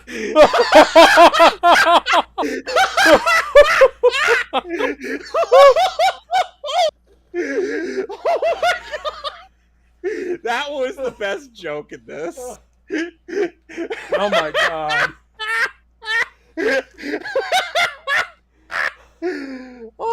Oh man. He fucking destroyed her. I think this is a violation of the 13th Amendment. You aren't allowed to own people like that anymore, dude. Oh, Anyway. man. Good thing Cyborg has it, and after deciding it can resurrect Superman based on fuck all, they give it the old Not fuck all, not fuck all. We already had... They literally based it on the fact that it reversed Victor's seemingly near death state. So they figure, or based on the logic of like the house fire thing, house fire analogy, they could turn Ash back into. They can back turn into Ash wood. back into a house, yeah. They can... It's a matter-changing device. They can use it like that. That they literally Yes. talk through why they think it'll This work. isn't like And at that this point, isn't they like- don't have anything else to lose. If Yeah, they'd and fucked up, it wouldn't have caused any other problems because they're already fucked. Yeah, and not only that, this isn't like how Full Metal Alchemist treats alchemy, where human transmutation causes you to lose something. Yeah. Like they're And literally that just something using it as is a one fucking of those, defibrillator. and that something is literally like one of those is like a thing that's directly tied to your person. Yeah. Not to mention, this was also set up previously in BVS when they showed that General Zod's body had not decayed at all in the 2 years since he died. Yeah, the only reason they were able to get those fingerprint samples off of him was because Lex Luthor had the kryptonite scalpel. Yeah. college try. Only during the scene, they all forget that the mother box exists for about 10 minutes. Would be great if someone... Yeah, because they're trying to fix Clark. His brain got fucked up in some time between him dying and him being resurrected. They can't deal with the mother box because they're trying to keep Superman from fucking killing everyone. Yeah. Because his brain is all scrambled. Took the and Silas took the initiative to remove the mother box from the situation. Not to mention in Justice League, they also forgot about the fucking mother box, and nobody... Steppenwolf literally just came down, yoink, and then left. Yeah, it's like I can imagine that, like, in Justice League, Silas is just standing by, like, going, duh, I should do something. And then Steppenwolf shows up and he's like, yoink. He's like, oh, I should have done something about that. And Cyborg be like, way to go, Dad. You just sat there, did fuck all. It's like Cyborg's just like, clank, clank, clank, clank. Father of the Year there, Dad. Anyway. to go grab it while everyone is fighting over Superman, wouldn't it? Like, while they're battling, maybe a bat person isn't there because he's busy getting it. Nope, the box is taken by Silas Stone and then by Steppenwolf because Batman wasn't doing anything until much later when he helps a soldier up. What? You know, I'd like to have seen what he was doing at that point, but he's also, like, a human being who's having to physically walk rather than leap tall buildings to get to the memorial, you know? Yeah. Like Yeah. he's like, not I gotta back superhuman. up the team. I've gotta back up the team. The box can wait. Superman's resurrected. Maybe we can help.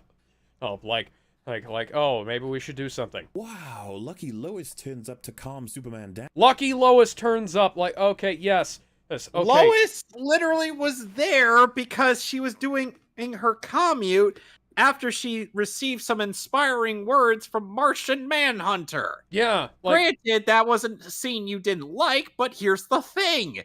It helps further the plot. yeah. Also, it's like he figured, hey, maybe we might need you to get back out there. We don't want you suffering anymore. and let's also talk about this.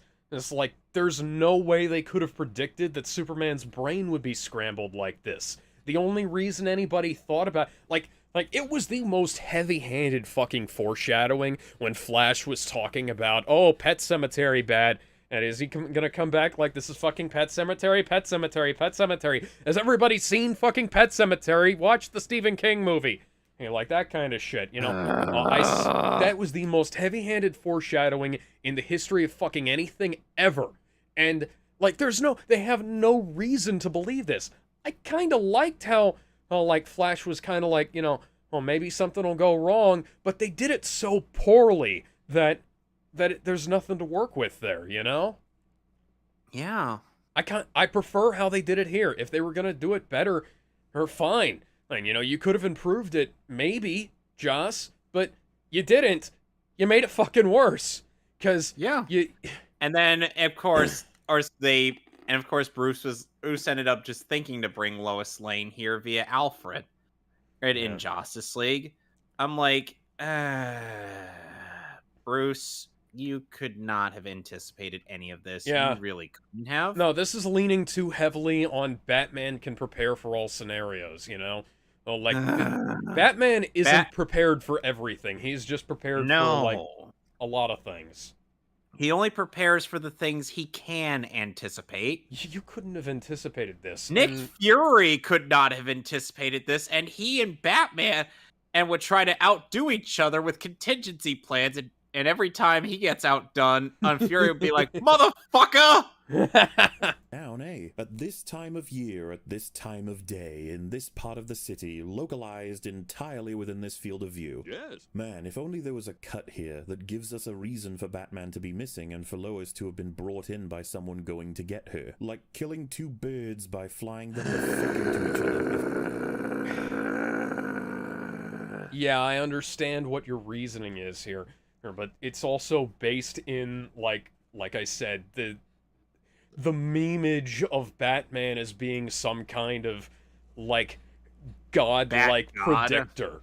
You know, the only time he becomes anywhere near godlike is when he gets a hold of the Mobius chair. Yeah.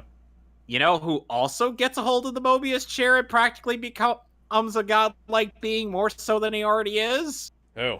Wally fucking West! Hmm. Like, Wally literally gets a hold of the Mobius chair and just journeys around out in the galaxy, looking for his wife and kids. Excuse me. It's Wally, he literally made the Mobius chair his bitch. Yeah. Someone made that cut. Anyway, back to the box. Why did he conclude it was the smart decision to tag the box so that it could be found by the heroes instead of giving it to the heroes? Because the box would not have been gotten by the heroes at that point. Yeah, Superman would have still been decking the heroes while Silas is figured, you know, let's make it so that the heroes could track them. And they needed to find Steppenwolf's hideout so they could go in there and kick his ass. And in Joss's version, they just kind of find it. Yeah. For no reason. Like, Cyborg does a fucking Google Earth search, and he's like, Like, oh, would you look at that? There's some unusual shit going on in the Russian tundra. And they're like, is it populated? For some reason, yes. What the fuck are you doing? He had no reason not to, and Steppenwolf could have been... Yes, he did. They were currently engaged in fighting Superman, and if he'd have pointed Steppenwolf at them, things would have turned out very poorly. Yes. It's almost like, and also Steppenwolf being there kind of justifies him putting himself inside with the box. Yeah, because if he tried going out there or with Steppenwolf, he wouldn't have been able to accomplish this. Yeah, he would have been dead, and Steppenwolf would have had the box anyways, so he makes the sacrifice play. Been killed right there. The movie might have ended had Silas decided not to fucking hit it with a laser that he apparently did to mark the box with superheat, thus detectable with a scan for temperature anomalies. What if it fucking cools down, Silas? It's not going to cool down! That's not how that works! Silas, it's a magic box, for fuck's sake. 3.5 million Kelvin. What the fuck do you think a reasonable temperature? 3.5 million Kelvin is not going to cool down anytime soon. Especially considering that's a magic fucking box. That would literally explode the air around it. Earth is a crisp the moment you described that was the case. And fuck. No, because it absorbed all of it and kept it inside of it. Because it is a source of damn near infinite energy. Me as if there isn't a unique signature for Bruce to track already on these undestroyable energy change machines from the multiverse. Yeah, sure, it doesn't give off fucking anything. And they established that earlier in the film. Silas made sure it would give off something. Come the fuck on, people. Come the fuck on. Come to think of it, how did Silas that was perfect timing. Cyborg? Because by accident. Literally by accident. He pointed the fucking box at Cyborg and told it to go nuts. Silas figured he had nothing left to lose if he tried this. As he would have lost Victor, and we wouldn't have gotten Cyborg in that case. The ship was alien, and the box was kinda alien, and a source of energy, and that might just save him if you plug him into it? The fuck? What is... yeah, it's a father's last hope for his dying son. Yeah. It was a Hail Mary play. The thought process what happened here? with I got a question. I haven't seen Zack Snyder's Justice League, so what the fuck happened with Cyborg? No, Cyborg was in a car accident, and he got into a car accident with his mom, and he lost his legs and one of his arms. Well, both of his arms. Yeah, I was thinking, Silas, in his desperation, and in an attempt to atone for not being there for Victor, decided to use the mother box to try to bring his son back as a last-ditch effort. I was gonna say, both of his legs and one of his arms. Wait, that's RoboCop. No. He lost everything from the waist down. Yeah, no, like I said, he not only lost both of his legs, he also lost his dick. Suck on these robot nuts, baby. Silas get away with sticking his dying son to a wall while experimenting on him? How does he even have access to the body? Look at it. No way a hospital or a government would allow this level of inhumane testing. Except for the fact that he's a Star Labs researcher. I was gonna say, he's like... He literally has the clout to just do that. Yeah, like, come on.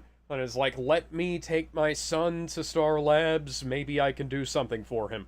Okay, Mr. Star Labs guy, I trust you because you're Mr. Science Man, and I'll sign that off on you, because you probably know what you're doing. And meanwhile, Donatello is just like, don't look at me, I'm not the massive science guy. But you are Mr. Science guy. But you are Mr. Science Turtle. Look, I may be smart, but I don't have access to that level of insane technology, man. Hey, dude, you're a turtle of science. That's all that matters. We'll get you that PhD one day, bro. Do you even look at me? Do you even look at yourself in the mirror? Yeah. Okay, then explain how I'm gonna get that PhD. We'll just put a hat and a trench coat on you and enroll you. That doesn't work, because they still search us! Nah, don't worry about it. They won't look past the hat and the trench coat. Everybody looks normal in a hat and a trench coat. They will look at my face and they will say, "Oh, that's a giant walking turtle." Yeah. What, you never seen Weirder? It's New York City, man. I am losing brain cells. One of the guys in the Suicide Squad's a fucking alligator. And, Leatherhead called. He wants his fucking gimmick back.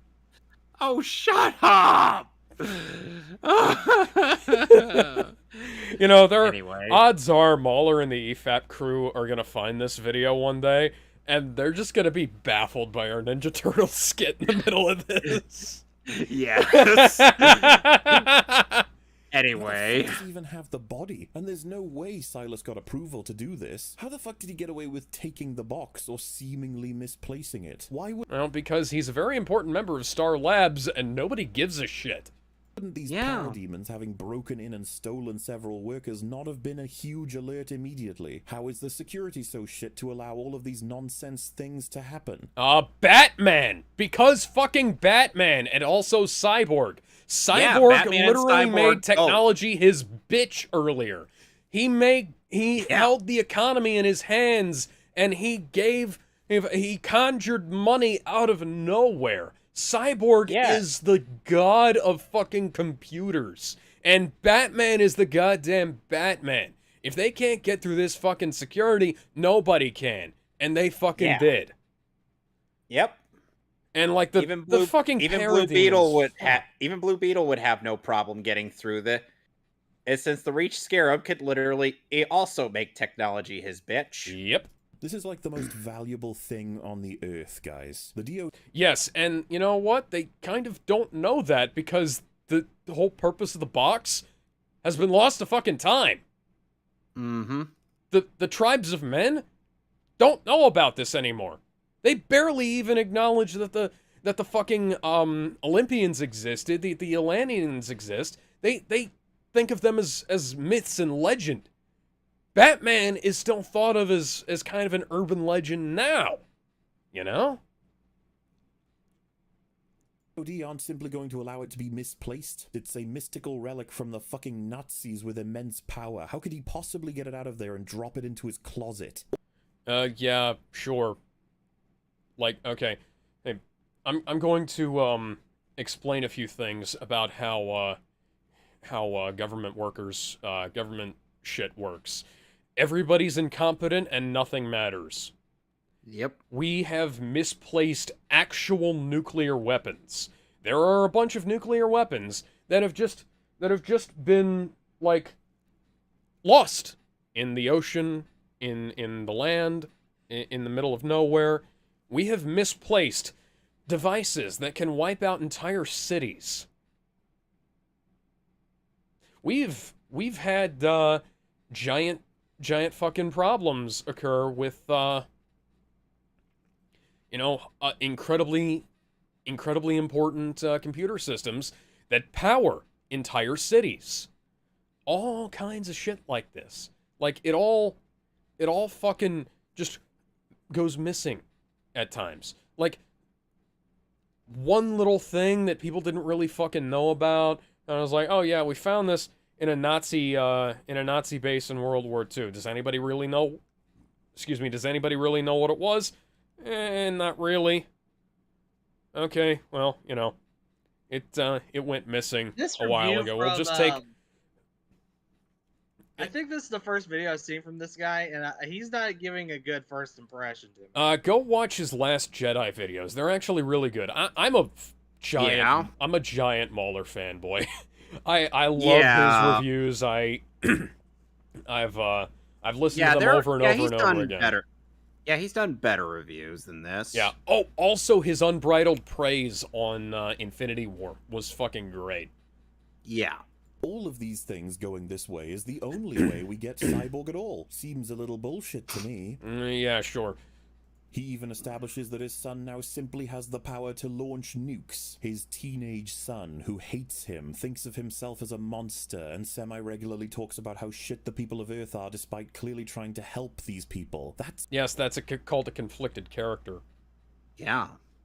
It's a little concerning, my dude. Fuck the world. Yeah, we're gonna talk about the dialogue later. The ethical questions relating to Cyborg in terms of his power level and the decisions... I don't like how MauLer is trying to structure this review, because most of MauLer's reviews go through the film linearly, and this goes through the film in a non-linear order, and I feel like that causes his method of critique to suffer, yeah. He has to make are incredible. What a topic to raise and then not explore at all. What a kind thing he did, giving this woman $100,000 from the bank when that will be spotted instantly by the IRS and tracked. Yeah, no. He is the god of fucking computers. He can just conjure shit from nowhere, and they can't do anything about it. He can conjure a fucking paper trail. Yeah. He could lead them somewhere else. Mm-hmm. He could lead them to some idiot who probably deserved it. Or, you know, he could just say, it's like, oh, huh.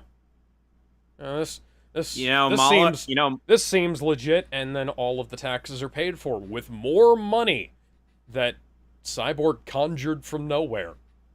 Because that's how this works. You know, funnily enough, the EFAP crew actually went over one person's critique of Doug Walker's review of Jurassic World Fallen Kingdom. And it's just like, there are points of that review that they do agree with the fact that CinemaSins' review is utterly awful. Oh, but they do also denounce the fact that he ends up using Bob Vid's stuff without permission. Only to discover that it was the one where he was talking about how CinemaSins is terrible for criticism.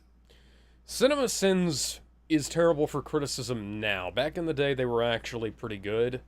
They had some issues, and over time, those issues have overtaken all of the good aspects. So their criticisms of various films, even the ones you may not like, are terrible. Yeah, they're woefully lacking, we'll say. They're woefully lacking with Captain America Civil War, Age of Ultron, Sherlock Holmes, Cabin in the Woods, and many, many more. Their Last Jedi review was pretty good because they pointed out some stuff that even MauLer missed.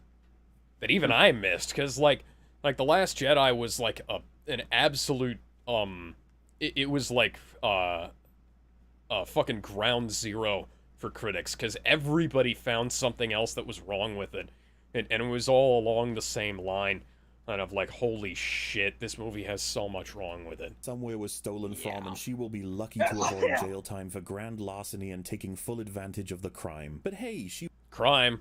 What crime? What crime? For all they know, that's an actual contest. There's a paper trail. He made the screen appear on the fucking ATM. Yeah. He was happy and he smiled. That's character. What a childish view of the monetary system we're a part of. Childish view. No, it's the view that's accurate for him. Yeah.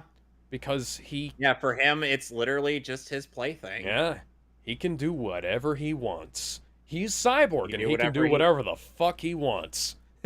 Yep. I know you'll get that reference, MauLer. It's indicative of the sheer potential lost, especially considering this is the strongest part of the movie. Speaking of how awesome Cyborg is, we've lost the mother box because he forgot Steppenwolf was right behind him. If he was on point, he could have used his power to... He was helping the Justice League with Superman.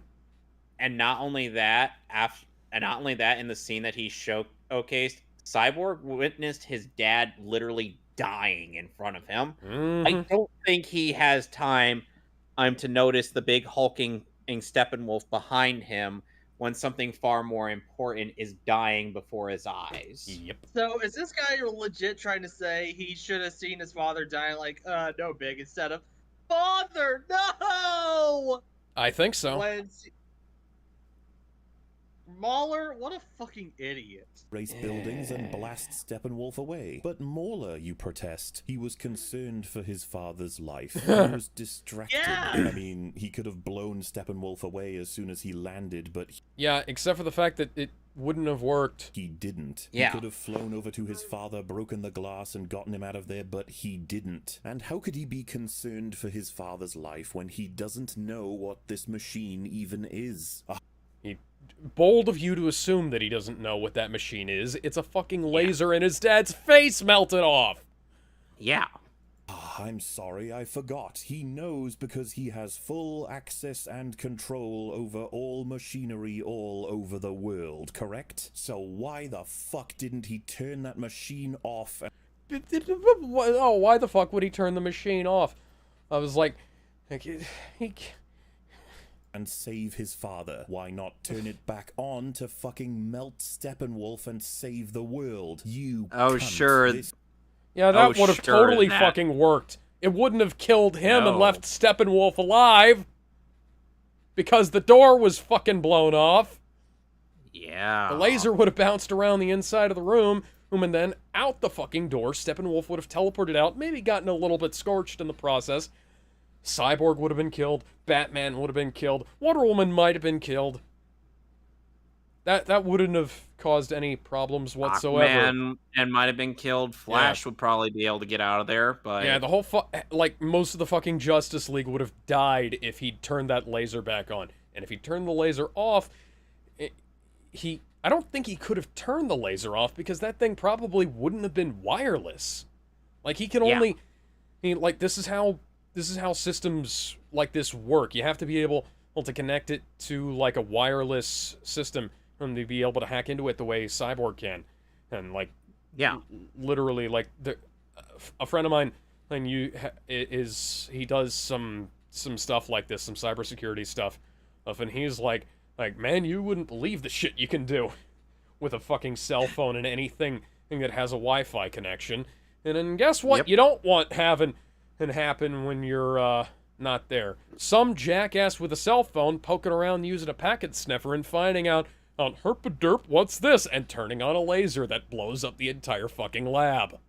Yeah. Story is broken. He is aware of the machine and should stop it, and he should be preventing Steppenwolf from getting any closer. And why the fuck is he the only one here? Where is the Justice League? Do you guys they were getting there.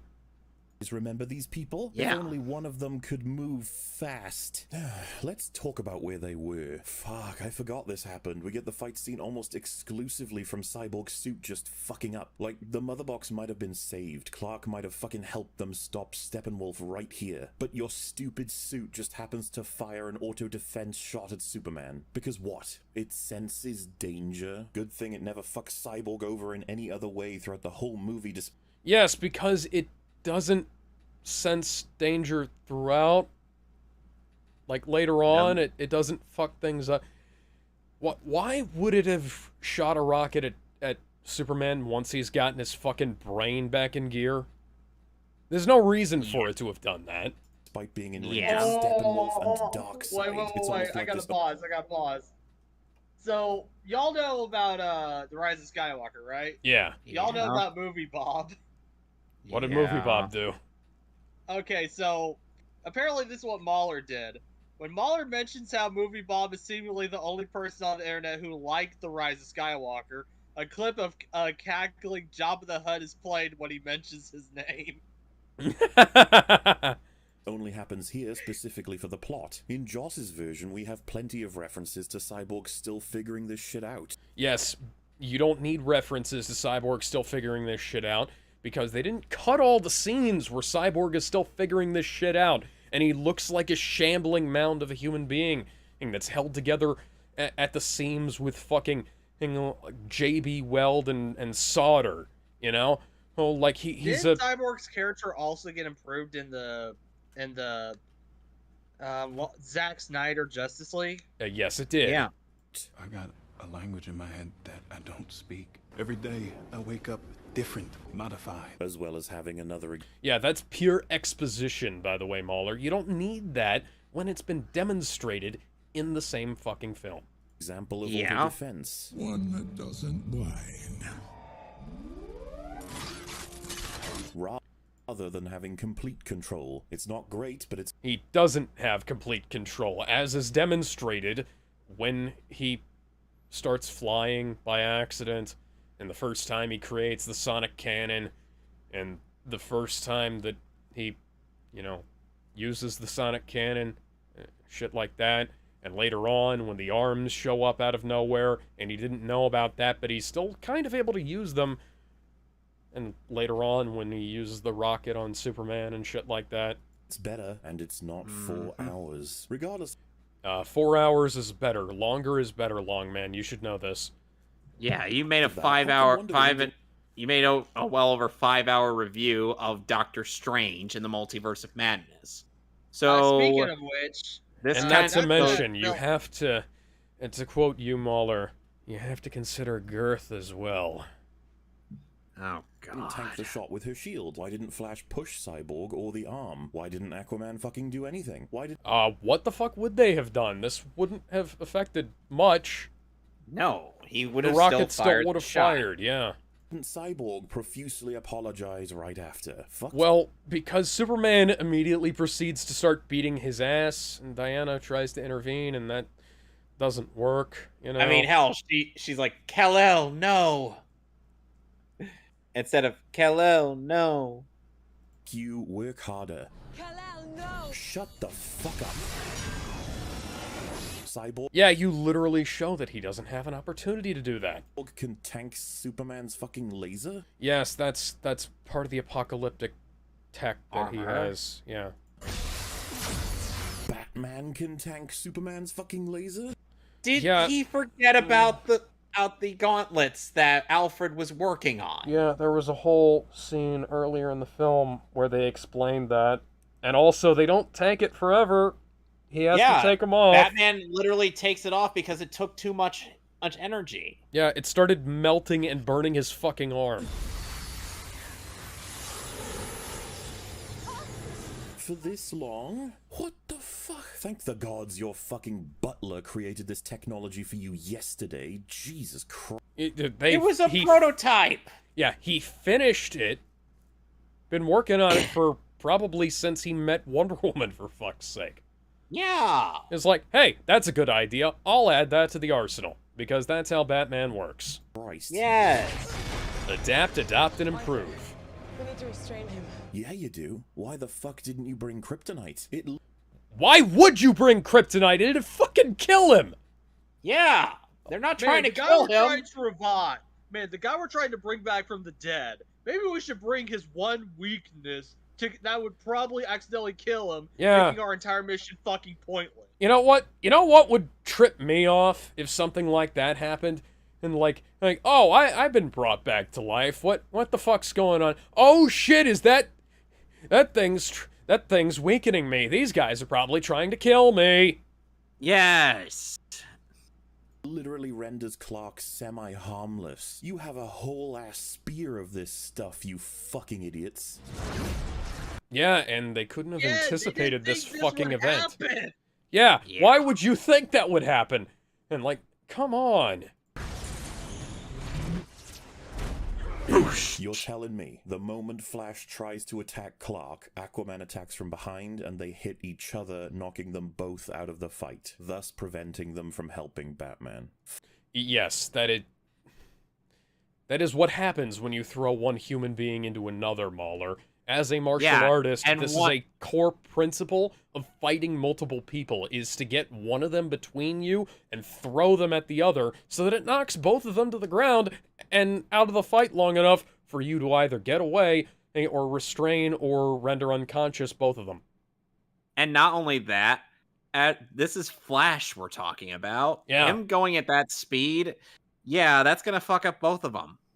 Lucky Aquaman didn't fucking die there. Fucking hell. Aquaman is hella durable. No, I know. Stupid twats forgot the mother box this whole time. It's the only... Superman took priority over the goddamn mother box because they wanted to make sure he was on the same page. Ah, man, I wish Ben was here because I could like commiserate with him over the fact that like people were saying this same shit about Two Men in the Sky when Superman leaves his little stash of kryptonite at the Fortress of Solitude and Homelander steals some of it, Because people were bitching about that, and it's like, at this point in the story, like, Superman thinks Homelander is, like, a weaker version of him, so he thinks that he's also a Kryptonian or some equivalent, and that like, if he tries to use the kryptonite, it'll, like,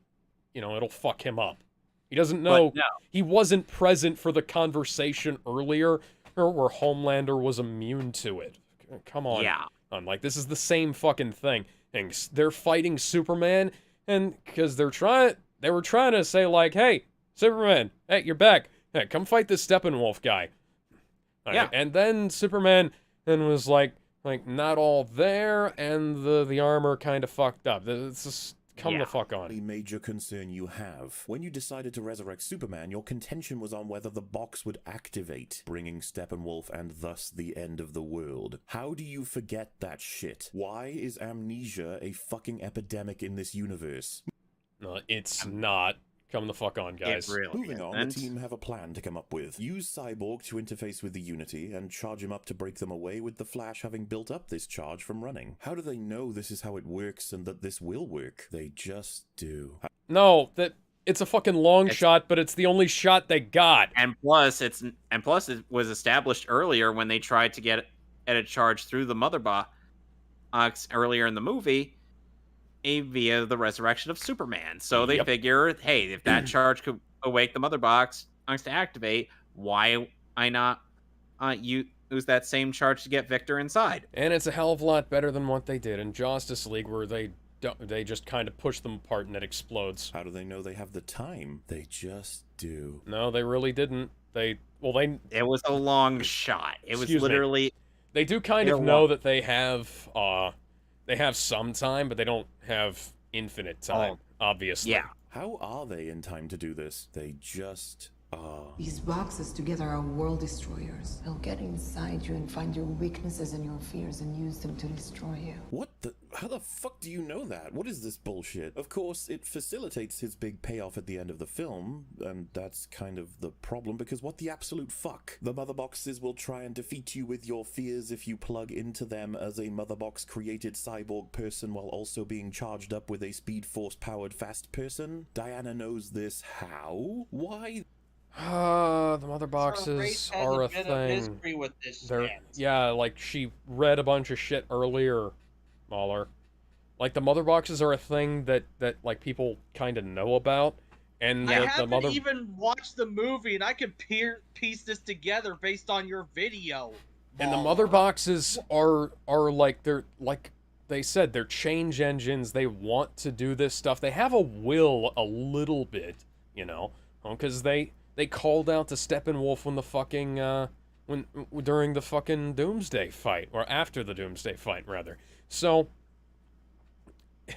like, they're apocalyptic tech, so they're gonna want to do what the guys from Apocalypse want. Why the fuck is this even the thing that happens? Fucking hell. Oh yeah, you're gonna try and say that the representation of Cyborg overcoming his demons and also pushing apart the things that are going to destroy the world is somehow stupid. Okay. Guys, I'll be right back. I'm gonna go eat my lunch real quick. Okay. I'll just pop back in whenever you're ready. Why can't we have Cyborg launch a nuke at the site? Explosives once separate the boxes. Yeah, because we kind of already established earlier that they absorb energy.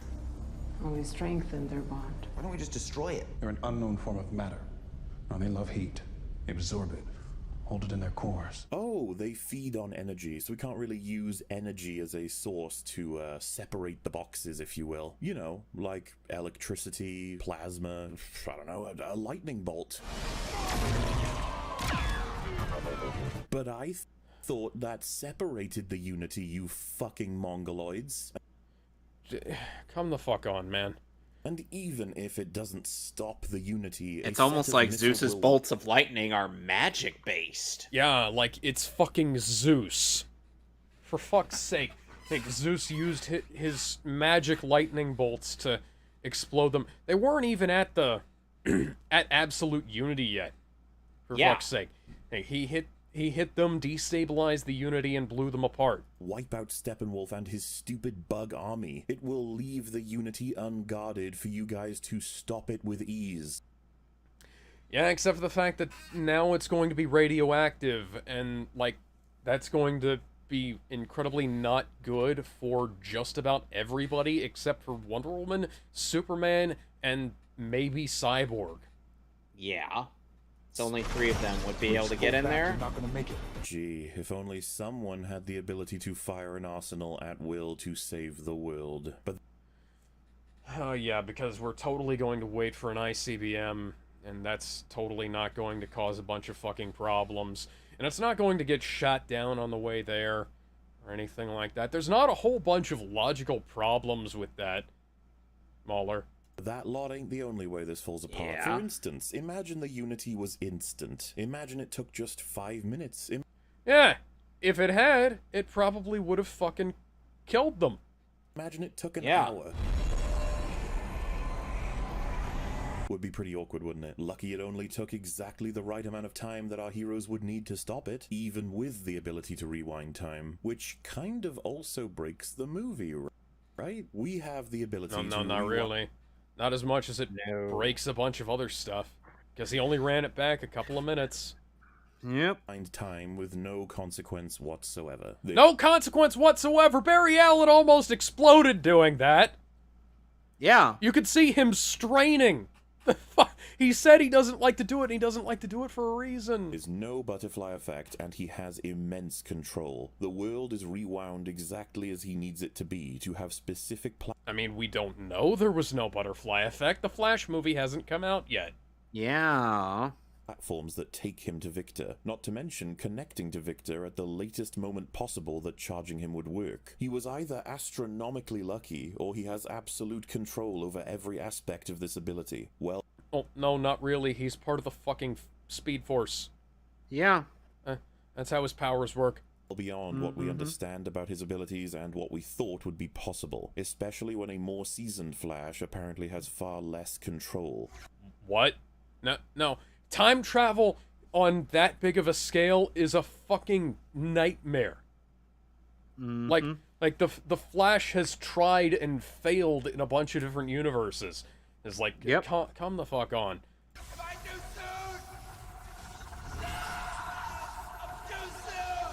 I don't like to break this rule, but when I approach the speed of light, look, crazy things happen to time, but if I do it, I create massive electrical power. Why would they establish that this is a rule he cannot break, only to have him break it twice and say... No, it's not a rule he can't break. It's a rule he doesn't want to break because, like, he says, I don't like to break it, not that I can't. This is like people complaining about the fucking Ghostbusters crossing the streams when the total photonic reversal, or protonic reversal, total protonic reversal only happened in the Zool dimension. Yep.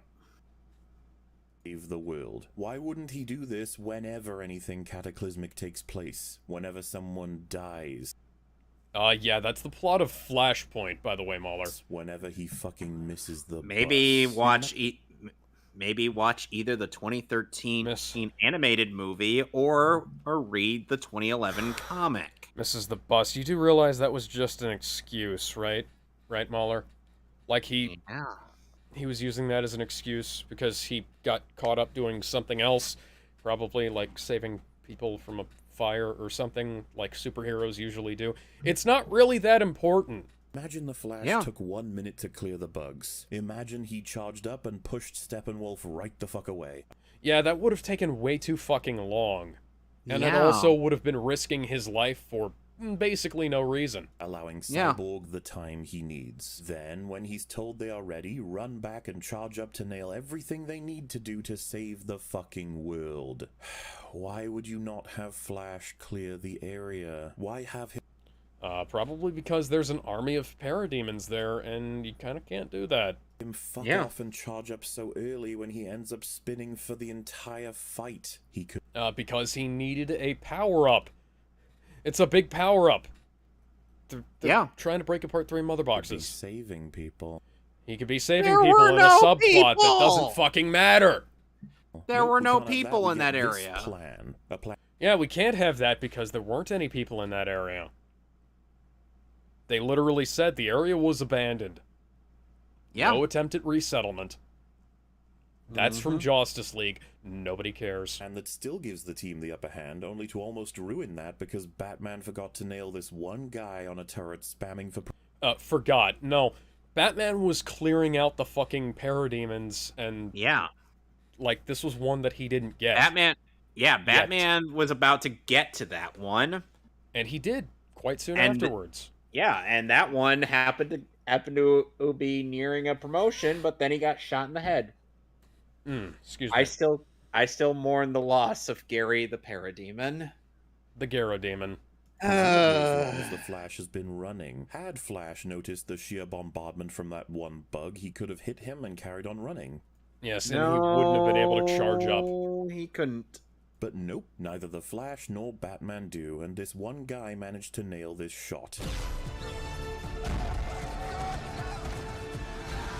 And that happened because the Flash wasn't doing a circular track out of range of the turrets when he can move at the speed of fucking light. He doesn't like to break the speed of light because it causes weird things to time and causes his body to nearly explode, as we saw when he reverses time. MauLer, were you paying attention when you watched the film? You clearly watched it. Were you paying attention? Yeah, he and the EFAP crew watched it. Away from Cyborg isn't really going to change much at all, and that's on top of Cyborg deciding to plug into the Unity before dealing with Steppenwolf. What the fuck are you doing? You have access to building destroying lasers. Wonder Woman. Stop Steppenwolf to then prevent him from killing you and your teammates to then approach the fucking Unity. You moron. It's almost like there was a time limit, and maybe dealing with Steppenwolf would have delayed them even further. They needed to get there in time. You guys fucking imagine that was, Superman and plus Wonder Woman and Aquaman were there. Cyborg's head open. Then again, I guess that's not much of a worry when Steppenwolf was absolutely not even close to hitting Cyborg. The fucker aims like a sack of piss, but it's a fun surprise. Superman got in the way. Superman got in the way and shoved him back. Steppenwolf would have gotten right into his shoulder. Yeah, look at that. Look at that right there. Look at that right the fuck there. It would go through Superman. If Superman wasn't there, it would go through where he is, and it would clip straight through Cyborg's chest. Or his back, and into his chest. Seeing old Soup show up right when he's needed to the surprise of the team. Alright. His name is Clark, you plank. Though He is Kal-El, last son of Krypton. His name is Kal-El, Clark Kent, and Superman. And those are the three names people know him by. He is all three of those things, and so much more. Like, he is the Man of Tomorrow. He is the Man of Steel. Oh, he is the guy who is Hope Man. I'm sorry, I couldn't resist. The omnipresent bringer of hope, inspirer of men. it was good of Alfred to guide Superman here while simultaneously not telling Bruce about it. Oh, wow, it's almost like they're in the middle of nowhere and it wouldn't have fucking helped. Yeah. Think he'd let the idiots know that fucking Superman is on the way to save their lives, but I guess he wanted it to be a nice surprise. Fucking based Alfred, hoping the team was dead because they're so cringe. But yeah, hopping back, imagine Steppenwolf simply attacked instead of having himself a little walk around. Or... Steppenwolf is an arrogant motherfucker. Like, we have established that. He does not think highly of humans. He looked at the fucking rocket Cyborg shot at him, and he fucking sneered at it. Even in Justice League, he was like, primitive beings, he said. And which makes it more heavy. While wielding an axe. This will probably be Steppenwolf. He's like...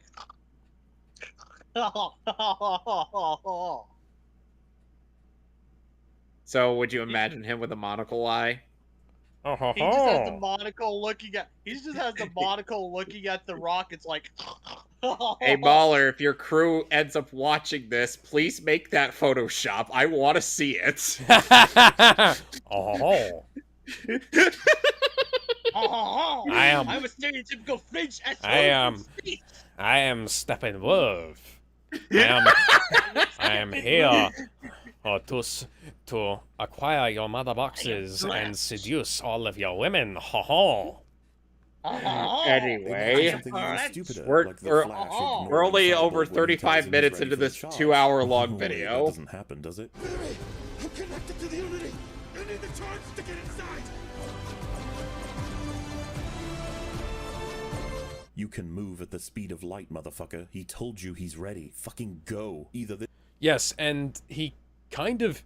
We've already established that he can't exactly hear him in that. And you know, the fucking parademon aimed where he was going to be.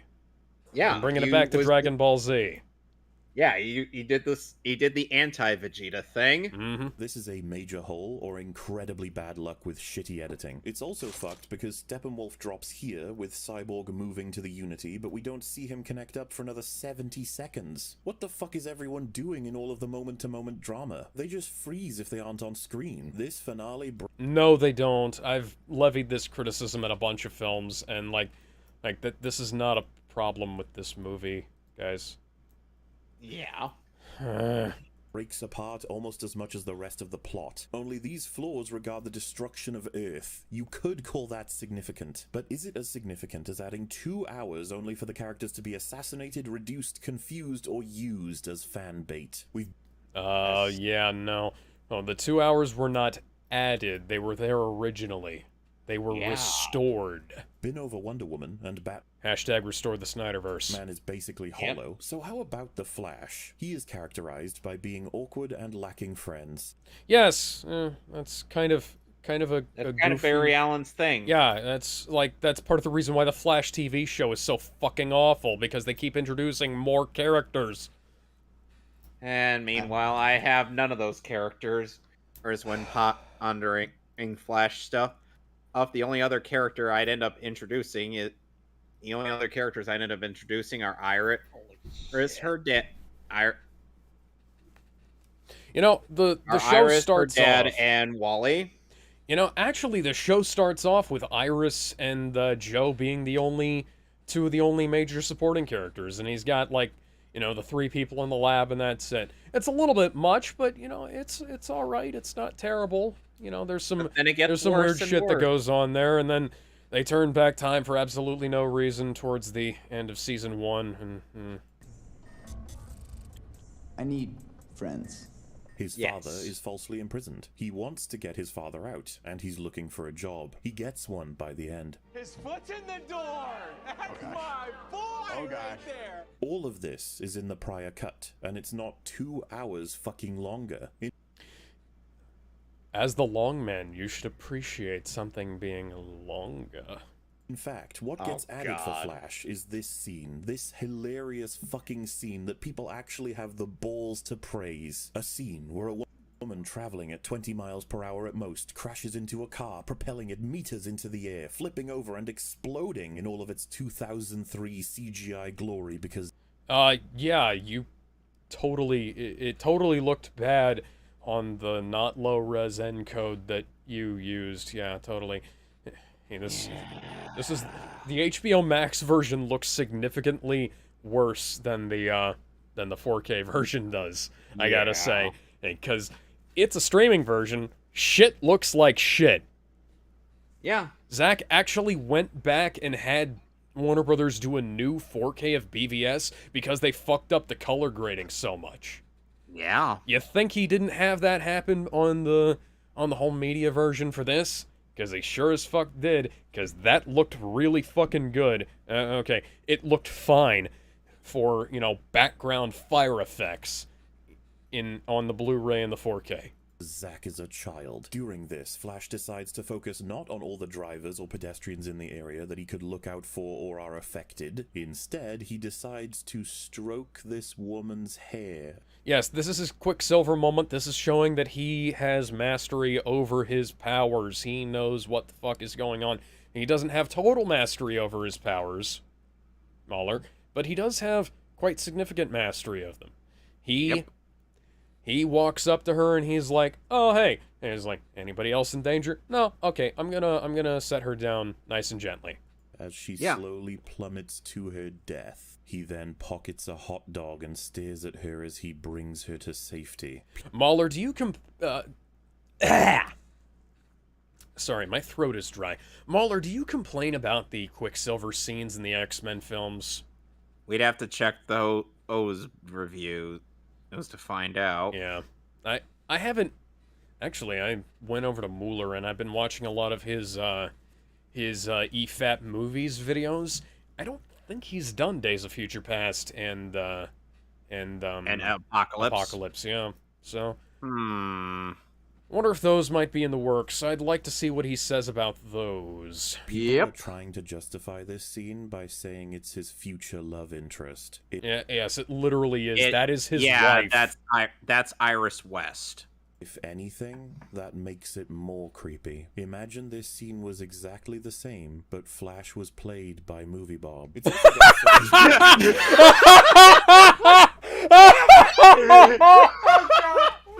What the hell? Oh my Come on, man. You already murdered Amber Heard. Why Bob? Okay, to be fair, it doesn't take Bob much. Makes everything creepy. No, it doesn't. No, it didn't take much. But MauLer's got himself a Desert Eagle and he's just walking down the line. That was fucking great. See, MauLer, we're not hating on you entirely. We're just... It's just us... You make some good jokes. This is good. Keep going. Killing me, man. I think the Flash got back in the room with the hot dog to convince the woman in the room that he wasn't out there. Though they show the store owner staring at the girl on the floor as the glass breaks. The glass would break in real time after he pushed his finger through it, and the car would have rolled in real time. This exchange of looks happens in real time, which means she saw him, and your shitty editing can't change that. No, that's not shitty editing on their part. They're showing it. This is a technique that they show in films sometimes. It irritates the hell out of me. But this is like showing little bits and pieces out of order because he's a fucking super speedster. Or they show what happened with him and the Iris out in the street, and then they show what happened slightly earlier from the perspective of this woman. It's a weird editing technique. It's not shitty, it just takes a little bit of looking at to figure out what the hell they're talking about. Yeah. And it's a nice effect when they're doing it in something like this, because it shows what her reaction is, and then we cut over and it's like, okay, you know, and also she would not have seen him. He was out there for like a fraction of a second. Yeah. That. Also, there are cameras. On the topic of self-indulgent... Okay, MauLer, you remember BVS, right? He was gone in a flash. Yeah. And then back to his spot in an instant. It looked like a fucking... It was one frame out of 30. Yeah. Cameras flicker all the fucking time. There's problems with encoding all the fucking time. Video fucks up a lot. Everybody who works with video knows. You should know this too, MauLer. You work with video a lot. Garbage. Zach, why are you zooming into this man tickling the fucking burger in slow motion? Because they're showing why he's not looking at the fucking road. Zach, why is there a fucking sesame seed flinging into my screen? I don't know that you could have made this driver stupider. Also... Oh, yeah, that's kind of the point. This is a stupid thing that people do all the fucking time. Yep. Like, come on, man. Like, people get tickets for distracted driving left and fucking right. People eat in the car when they shouldn't be. They drop shit and start looking for it. You know what happens when I drop my phone when I'm driving? And because I have a little thing that holds my phone. Sometimes it falls off of that, and I don't go looking for it. But that's because I'm smart. There are a bunch of people who aren't smart who do stuff like this. It's not a bad representation of the real world. Hell, you could still be smart, do stupid stuff. Like, yeah. I'll admit there are some smart drivers, but they could have a lapse in judgment, and that's pretty bad when driving because that's all it takes. Yeah, lapses in judgment or even lapses in attention happen sometimes. Like, you could hear something and like turn your head for half a second, like, what the fuck, and hit something. Hell, like, I passed a deer on my way home today, and it was like I saw it out of the corner of my eye, and I was like, what the fuck, is that a deer? And I wasn't going that fast, so it wasn't that big of a deal that I turned my head to look at it. And honestly, you gotta keep an eye on deer anyways, because they love to jump out in front of cars for some reason. But, you know, if something else had been in front of me, and I'd been going a little bit faster, something might have happened. Things happen when driving. And like there have been times where I've avoided accidents by sheer nature of me being fast as hell when I slammed down on the brakes. Like there was one time where I was over in a neighboring town, and this guy in a pickup truck. We're not even an hour in on this movie. Almost fucking hit me. I slammed on my brakes. It was the only thing that saved me. What is this face? I would make a joke about deer being suicidal, but I don't want to get canceled. You look bored and aroused. You can be whatever you want to be. No, she looks like she's in slow motion. Yeah. Your kid was one of them, Dad. One of the best of the best. This is the most substance the Flash has in the movie, and it's one line reflected back. Yeah, Flash didn't have any substance in Justice League. Moving on. Hardly what any reasonable person would call an arc or development, just repeating a line. He wants his father to be proud of him, and so he did this. Yes, he literally, like, put his life on the line to save the fucking world. You know, heroism. Oh, at the speed of force. I love that track. An absolute flat Yep. line. The Flash's We're gonna big get payoff copyright of being a stricken great just for guy that, and just for doing the a few great notes. thing was him deciding to use the power. Me turning the video backwards on the screen appears to have helped quite significantly. That just got dropped on him randomly to save the world with no repercussion. It's literally no the Flash repercussion. sitting He in a almost room with a exploded. button that says save Yep. the entire world, and we're gushing over the fact that he pressed it. Do you honestly reserve immense levels of pride for someone who decides the world shouldn't end and makes that decision with absolutely zero cost to themselves? Zero cost to if he'd have fucked up, they all still would have died. Yep. Like, it was only the fact that he did it the way he did it that they actually succeeded. Come the fuck on. This is the scene that won the movie a fucking Oscar, by the way. I want to point that out. It's like, this is the scene that won the movie the Oscar, and he's bitching about this. Only benefit. I know we're supposed to hate Joss right now and all of his works, but you do understand that the reason this is meaningful right here is that Tony's entire arc revolves around the perceived reality that he only cares about himself. The only thing you really fight for is yourself. You're not the guy. Yeah, the Flash isn't as much of a selfish prick as Tony. That's got nothing to do with this. He's out here trying to do good in the world and like help people. And he's like he's the fucking go-to guy. He's the linchpin that holds this whole thing together at the end, and he fucking nailed it.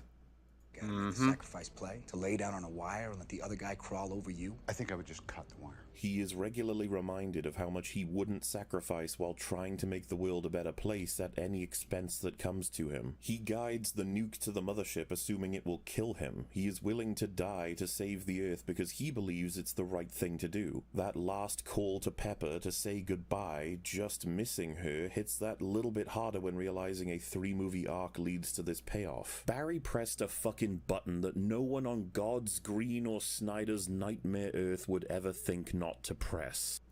Yeah, because anybody else would have had the ability to use that power to do what he did. If you have the ability to do great things, then it's a moral obligation for you to do those things. Yep. That's what's at stake here, not choice, responsibility. Did I really have to quote Tasm for that? Hey, it's something I come back to a lot. There's a whole lot of power and responsibility in everything I've written. And it's not like it's exclusive to Spider-Man. No, every hero has this thing. Nothing, testing nothing, proving nothing. Yeah, except that he can do this and like save people and like he's willing to do so because he said that he didn't like to do that because it's really fucking painful. He is willing to break his rule to save everyone on Earth from being destroyed by the Unity. Certain death. He brought the entire world back from certain death by putting his own life on the line. If he'd have made one wrong step at this point, he would have fucked up and he would have exploded. We see this by the strain that this action puts on him. How exactly are you the best of the best? Not because what he did saved the world. Yeah. Without the he Flash, joined they would have been fucked. the hero team not to make his dad proud, not to do the right thing, but because he didn't have The best of the best friends. doesn't mean that he's always going to be the best. It just means he's the best option, for fuck's sake. Yeah, okay. I need friends. Wait.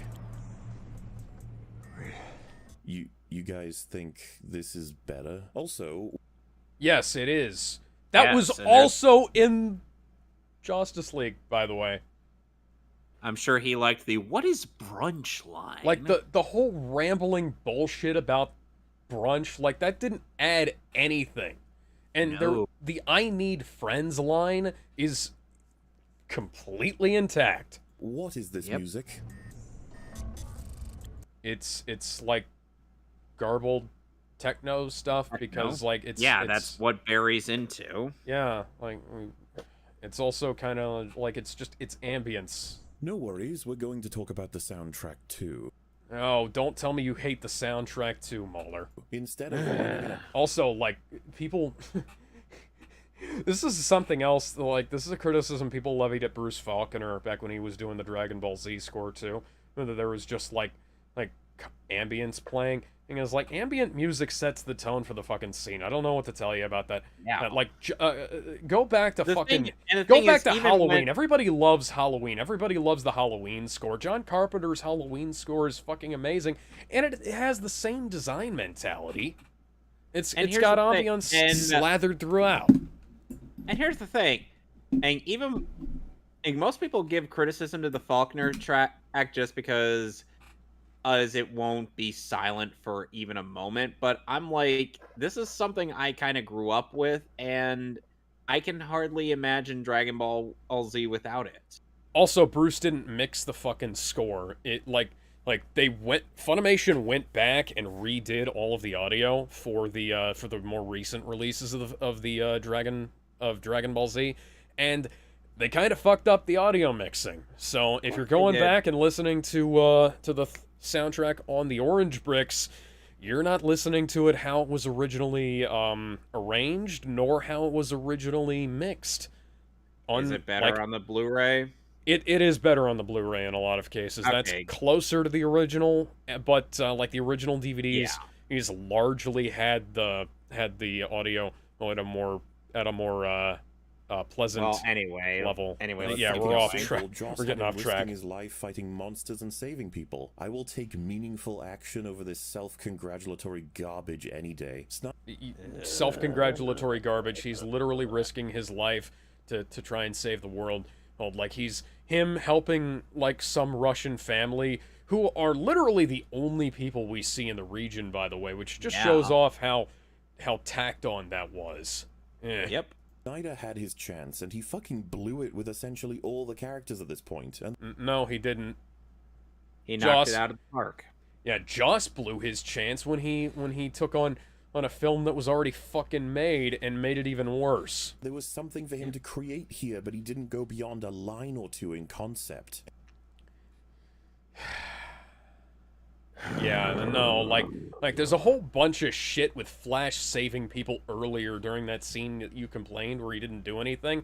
And yeah, he was actually saving people later on. And he also was like scouting the way and making sure everybody was okay. He stopped to make sure that one guy was okay. He stopped to make sure everybody else was okay too. It's like, hey, you okay? You need help? Help, you okay? You need help? You okay? You need help? To the point where Cyborg had to tell him, to stop doing it. Everyone is absolutely cooming over this Yeah, final Flash scene when it's worries entirely about people. He's a spectacle. bleeding It only heart. happened because of how nonsensical, poorly communicated, and executed the plan was, and the Yeah, okay, plan executed in an act of desperation is not exactly going to be the most coherent, but, they worked together better than they did in Justice League. reversal of time being said to have repercussions, but in reality, does not. Does not that we know of. There was supposed to be a Flash movie that came out after this, and it's been 5 years, and we still don't fucking have it. Yeah. Job. Yeah. Job. No, Alex. I know what the consequences were. Justice League. Oh yeah, that's what happened. Yep. Oh gosh. His father is proud that he has a job. Yes. Because Why wouldn't he be? He's been struggling trying to prove him innocent and doing all this stuff. Why the fuck wouldn't oh my god, it's almost like they had a conversation about this earlier in the film. Laugh my ass off. This scene is just as terrible in the final cut as the first. But like, the scene looks awesome, pity there's nothing in it, and Nothing, yeah, okay. That's the kind of praise I have when this film is doing well. For example... He's my hero. Why? Why do you feel that way? Is there any insight to Ghana here? You know, we could do this in a nanosecond, right? We could. Oh, that's true, and they don't answer that, they just highlight it. Yeah, it's the reason why is left unsaid. Yeah. You didn't It's need like they to. could do it in a nanosecond, but they're like, nah. So, you guys reckon this is a huge upgrade from the prior cut, and you hate the other cut for this reason? That's the plan. Okay, we're not ready for racially charged.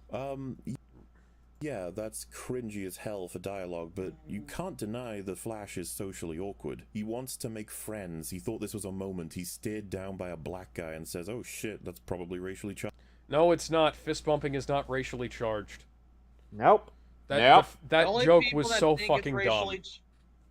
If you think that something innocent is racially charged, chances are you're a racist. It's a fair mistake to make for someone like him. It seems to line up. We then get a fist bump at the end, making it clear that he was mistaken and that they have a connection. It's a tiny, neat payoff. Meanwhile, him saying Superman is his hero is out of nowhere. When does he ever mention that in any part of the meaningful scenes about his life and what inspires him? Why is Superman significant? Sure miss to Superman him? right now. Correct me if I'm wrong, but wouldn't this be your primary opportunity to explore the why behind it?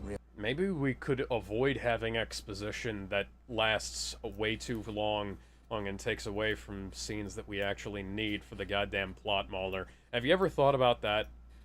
Clearly not. Because we could, like, a brief dialogue exchange is far superior to just, like, them stalling and it's like, well, I really liked how he like, I followed his like weird legend that was going on. Like yammer, I followed the Lois Lane's articles about him. Blah blah blah. Really missing Superman right now.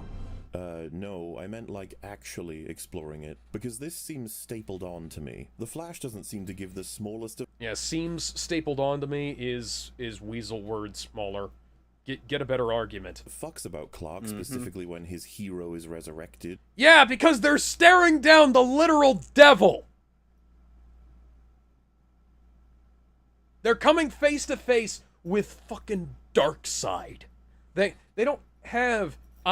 there's no opportunity for him to be starstruck about Superman. They have to, like, go up there and it's like, yeah, come through. We're the fucking Justice League. Bring this shit.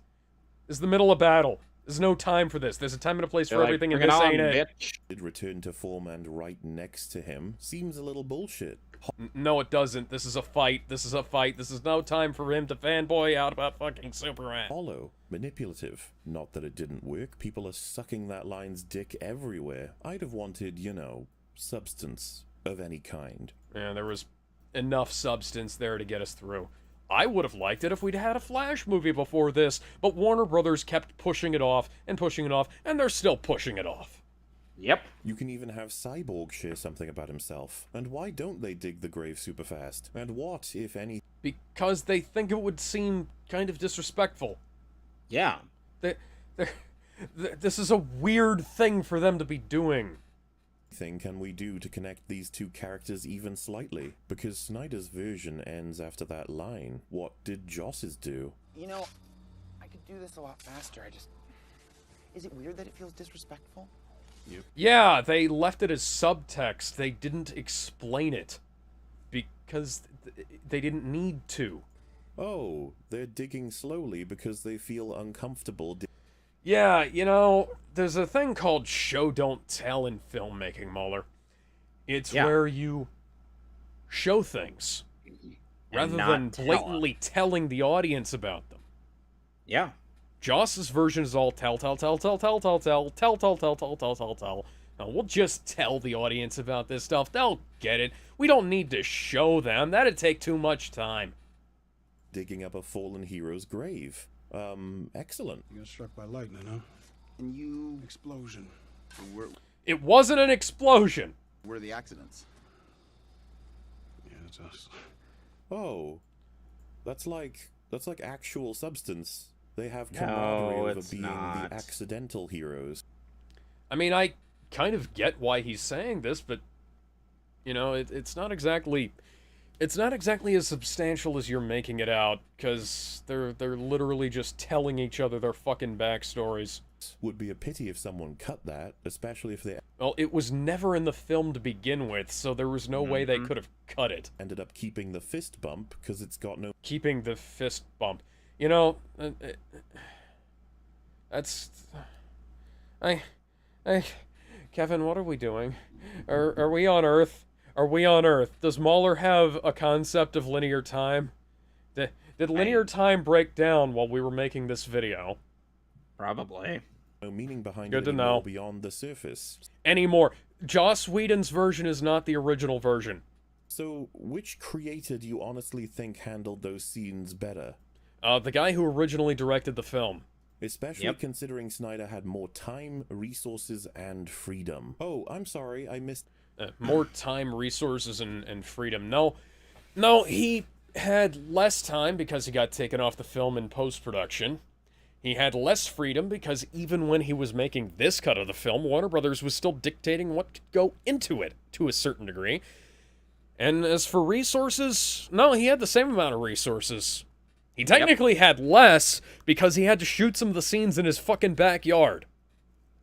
And they looked good. Rather than on a fucking set. And guess what? They still looked fucking great. Something from the Snyder Cut. What do you think, man? You think she'd ever go for a younger guy? Can't imagine why anyone would cut that. But maybe you aren't convinced. Maybe you're sitting there stewing on the fact that this line was just so Did MauLer forget the fact that at Cyborg says a lot, and like she's over 5,000 years old, Barry. Everyone's younger than her. Yeah, which it makes that one of the funniest jokes in the fucking movie. Yeah. In either version. Fucking good that it painted a picture of Flash for you that is unbreakable. Well, let me ask you this. Would Barry Allen, as presented in the Snyder Cut, a man who is thoroughly inspired by Superman, not have a fucking existential crisis when that same Superman tries to beat him to death? Yes, he is literally having that existential crisis during the fight, MauLer. He's like, holy shit, holy shit, holy shit at every opportunity. Not only is there no introspection when having brushed so close to his own execution, but the lessons he may have learned by looking up to Clark should now be in question. No, not really, because his brain was scrambled. He is seconds from being incinerated by his hero, and we never hear him deal with this. It changes... Yeah, kind of because it... Ben Parker! Look at that! That Ben Parker is on there. Or Ben Parker died in the... in the Battle of Metropolis. That's Peter. Oh my god. Peter Parker couldn't have done anything about it. That unless of course you're saying that Peter Parker had an opportunity to stop General Zod and he missed the part where that was his problem. Bully McGuire strikes again. Where's the Ben Parker name? Where is it? Right there. Point to it. Okay, so... Oh, never mind. I see it right there. Yeah. Oh my god. How did I not see that the first time? Yeah. Also, I've noticed Anyway, that's let's not Hans continue. Zimmer, that's Hans Heyman's, but still. Okay, continue. Nothing for him. This is because the line is thrown in not for characterization or meaning, but for masquerading as such. I can only imagine Joss would likely have cut this moment due to it being impossible to reconcile alongside his hero attempting to kill him with the time they had. Yeah, only an absolute idiot would think that, MauLer, because Superman was not fully in control of his own brain during that fight. Yeah. He was acting on pure instinct alone. All style, no substance. That's something that's said for many creators, but it's not more expertly represented than in Snyder's products. No, it's more expertly represented in Wonder Woman 84, The Suicide Squad, Birds of Prey. It probably would have in the Batgirl movie, but that thankfully got canned. For instance, why would the Flash's shoes break apart, but not his clothing and... Have you ever... Okay, read the old Sonic the Hedgehog comics, where Sonic goes through a bunch of shoes working as a delivery man for Uncle Chuck's, hot dog stand.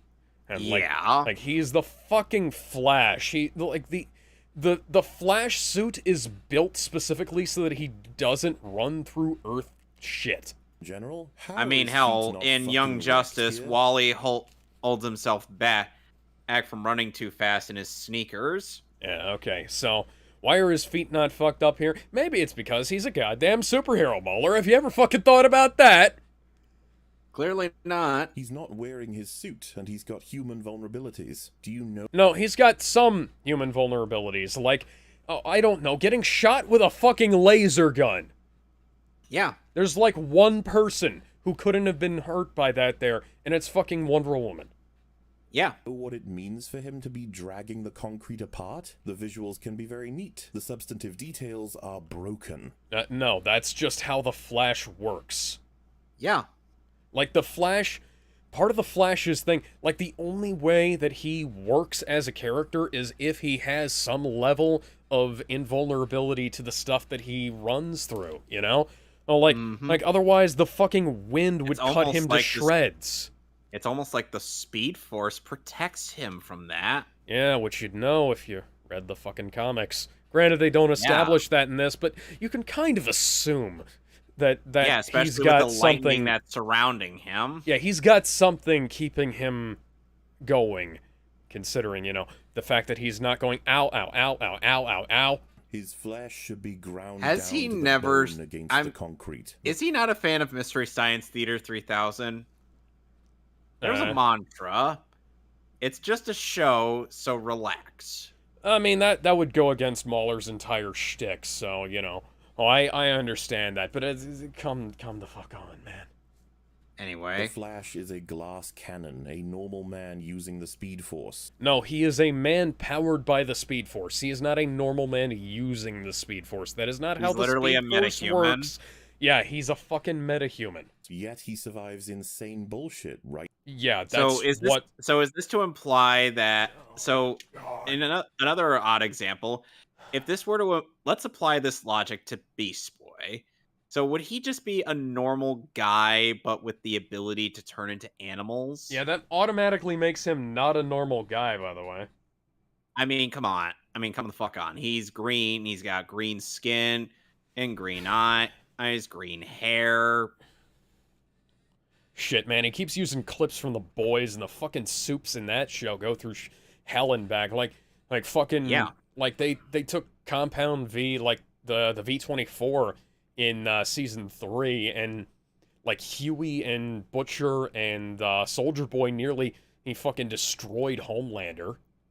Yep. Like, and even without that shit, Mother's Milk, Butcher, and yeah, that's his name. I'm sorry, I couldn't resist. Mother's Milk, Butcher, and Huey survive insane shit, even without the fucking superpower stuff. And I think in the comics, Butcher's victory over Homelander ends up being off screen. That's stupid. Right here in the Superman resurrection, right here in the initial battle against Steppenwolf, right here when he's blasted by alien artillery, right here when he charges into stone stairs, breaking them apart. And that doesn't even be... Well, the fact that he breaks them apart should probably tell you that he's got some kind of superhuman level of endurance that would be required from a fucking speedster. Yeah. Like, this is all... This is all, like, diegetic facts that you can garner from watching the movie. They don't have to explain it at you like they do in the Flash TV show. Begin to cover the crazy levels of plot armor in this movie. It's not plot armor. He can tank certain things, but it still takes the wind out of him. Like Mira being spared by Steppenwolf over and over again when he has one specific job, the Amazon... Yeah, okay. Hey, Mira should have died, but not because, you know, she didn't... Not because she shouldn't have had plot armor, but because she's played by... Excuse me. Amber Heard. That one was for your benefit, Rags. Anyways, yeah. So, Amazonian Queen was spared, and Cyborg escaped death because... Did we miss the fact that Steppenwolf is characterized as a very arrogant individual? Old Steppy picking him up this time when he could have taken his head off. Or maybe, instead of chopping him in half, he hits him with the body of the axe handle. What the hell? The glass on Batman's ship can't be broken through by Steppenwolf after several punches, but he can smash through... Yes, he's the goddamn Batman, by the way. That is a fucking tank. The glass in Star Labs is not bulletproof glass. Yeah. The Batmobile is set up to... The Batmobile survives a fucking encounter with Superman, but barely. The Super Bat tank that he has here, the Nightcrawler, probably made the higher standards. Probably made the higher standards than the glass in there. It's probably got really high-grade ballistic glass that you'd expect from a science fiction movie. Yeah. The glass meant to contain 3.5 million Kelvin in... No, not... The box contains the 3.5 million Kelvin. The glass contains the laser. Duh! Lol. Superman doesn't kill any of the Justice League. Yeah, because the Justice League is made up of fucking superhumans. Save Batman, who might as well be superhuman because he works out like a fucking motherfucker. League, but not for lack of he pulls, trying. He's simply pulls only tires. To use execution moves when there's something in place that can save them. Like, seriously, had Alfred's test failed here... Also, what the fuck are you doing testing it this way, you crazy old bad brute? I do have to say, like, I told thought that Diana was to weird, move. Yeah. I did think that was kind of weird they didn't take it to the testing range, but that's a small complaint. And like I said, he told Diana to move out of the way, and she did. You should probably move. Maybe a bit further than that. Bruce would have simply died. Like, one of the braces explodes, but the other one... No, the bracelet didn't explode, he took it off. Yeah. That, like MauLer, that is factually incorrect. Doesn't, despite being blasted for long? Yeah, it is the only one he has left. He's using it to tank the fucking hit. And if Lois hadn't showed up, Batman would have fucking died here, probably. Yep. And why does getting blasted across the way into a car do nothing to him? No, it very clearly did do something to him. We just didn't see much of it. It did in the other one. Yeah, well, we had other shit we needed to deal with, too, MauLer. Mm-hmm. Imagine Superman had killed them all. Might have changed the movie a bit. Not... Oh, yeah. I can also imagine that if Marty McFly hadn't gotten the DeLorean up to 88 miles an hour, it wouldn't have gone back in time. If the fucking whatever the hell terrorist guys, the Libyan terrorist guys, had shot out his tires and killed him, we would have had a completely different film. We would have had a very short movie. Yeah. Roll credits. To mention Darkseid not using his Omega Beams to insta-kill everyone here. This shit is throughout, by the way. Even the good stuff is Superman would have tanked the hit for everybody. I was gonna fucking say, hey, like, you really think that if Darkseid had used the Omega Beams, Superman wouldn't have intercepted? He would have, like, tried Superman or Wonder Woman would have intercepted it. Both of them could have methods of taking the Omega Beams. Imagine, like, now, that Darkseid does that, and Wonder Woman just tanks them on the fucking bracelets, and Darkseid's like, oh, shit. That's actually... God. Yeah. Idiotic goo. As you guys probably remember, I paid some compliments to Cyborg and Silas near the beginning, but that's only as far as not including everything that damages their character choices and the reality of the plot lines they're a part of. Reality, yeah. Adding reality when a guy can literally just invent numbers. Yeah. Yeah, fuck you. He could literally divide by 0 if he wanted to. We did in the prior cut, Yeah. like the parademon showing up to the house to explain it coming in later when we knew that was something they did regardless. At the very least, it wouldn't stop it for more than 5 minutes. And what were the odds of the parademon coming to have a look at the very moment a cop car drove past? The creature is solely focused on finding... Isn't? He's in fucking Gotham. There are cop cars driving by all the fucking time. Yeah. Crime wave sweeps Gotham. In other news, water wet. Water is wet. The box. Do you really think it's gonna care about a cop car? These are normal and amateur cause and effect fuck-ups. No, they're not. Sure, but most importantly, why would Cyborg not warn his father about this and protect him from future parademon visits? It's almost like Cyborg doesn't like his dad. Yeah. Did you miss? It's not a movie flaw. It's a character flaw. Yeah.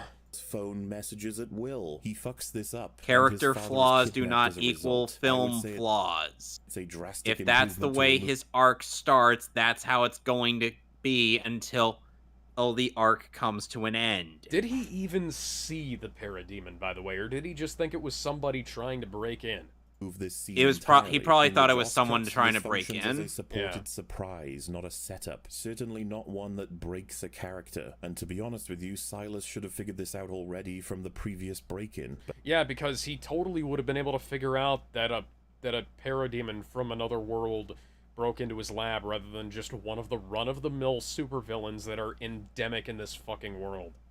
Like the Joker, or Riddler, or Two-Face, or Penguin, or Firefly, or Bane, or Catwoman, or Mr. Freeze. Do I need to go on, or have I proven my point?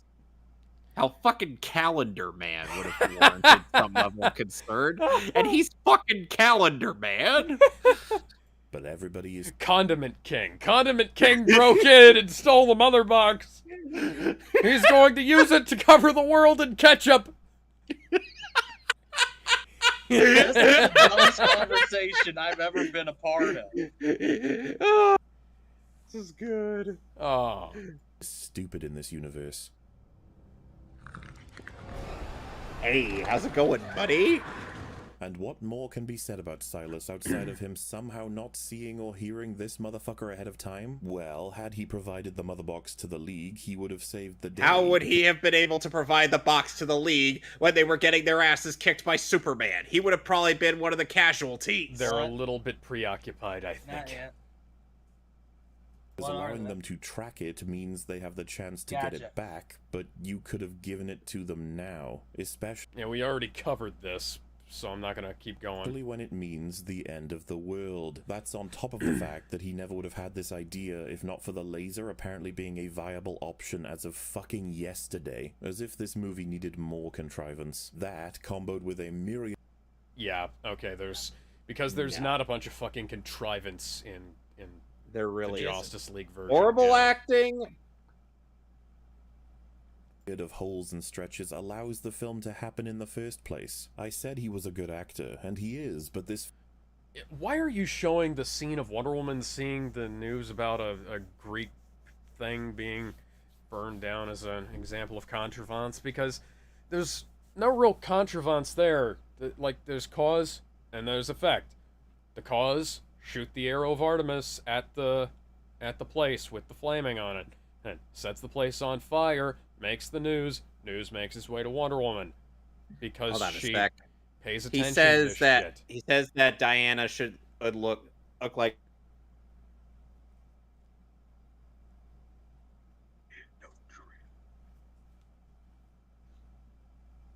Well, what were you gonna...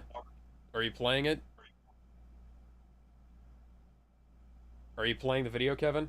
Because, it's not... paused on my end, too. Yeah.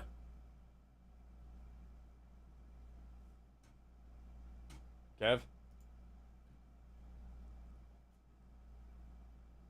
Okay, I'm gonna go hit the restroom and grab some water. I'll be right back. Hopefully we can get these technical issues resolved. I'm gonna finish this round of Magic real quick. Anyway. Well, no. He can't do shit against my defense.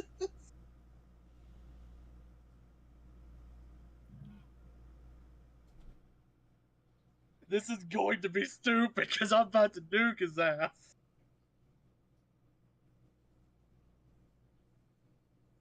Prepare that anus, boy.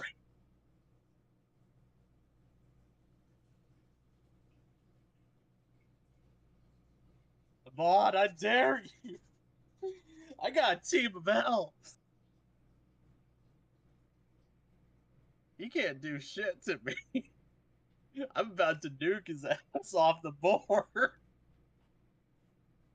Better start gaining life.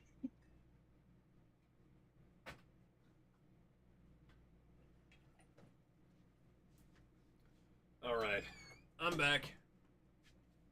Oh my gosh, how many creatures is this guy going to summon? Yeah.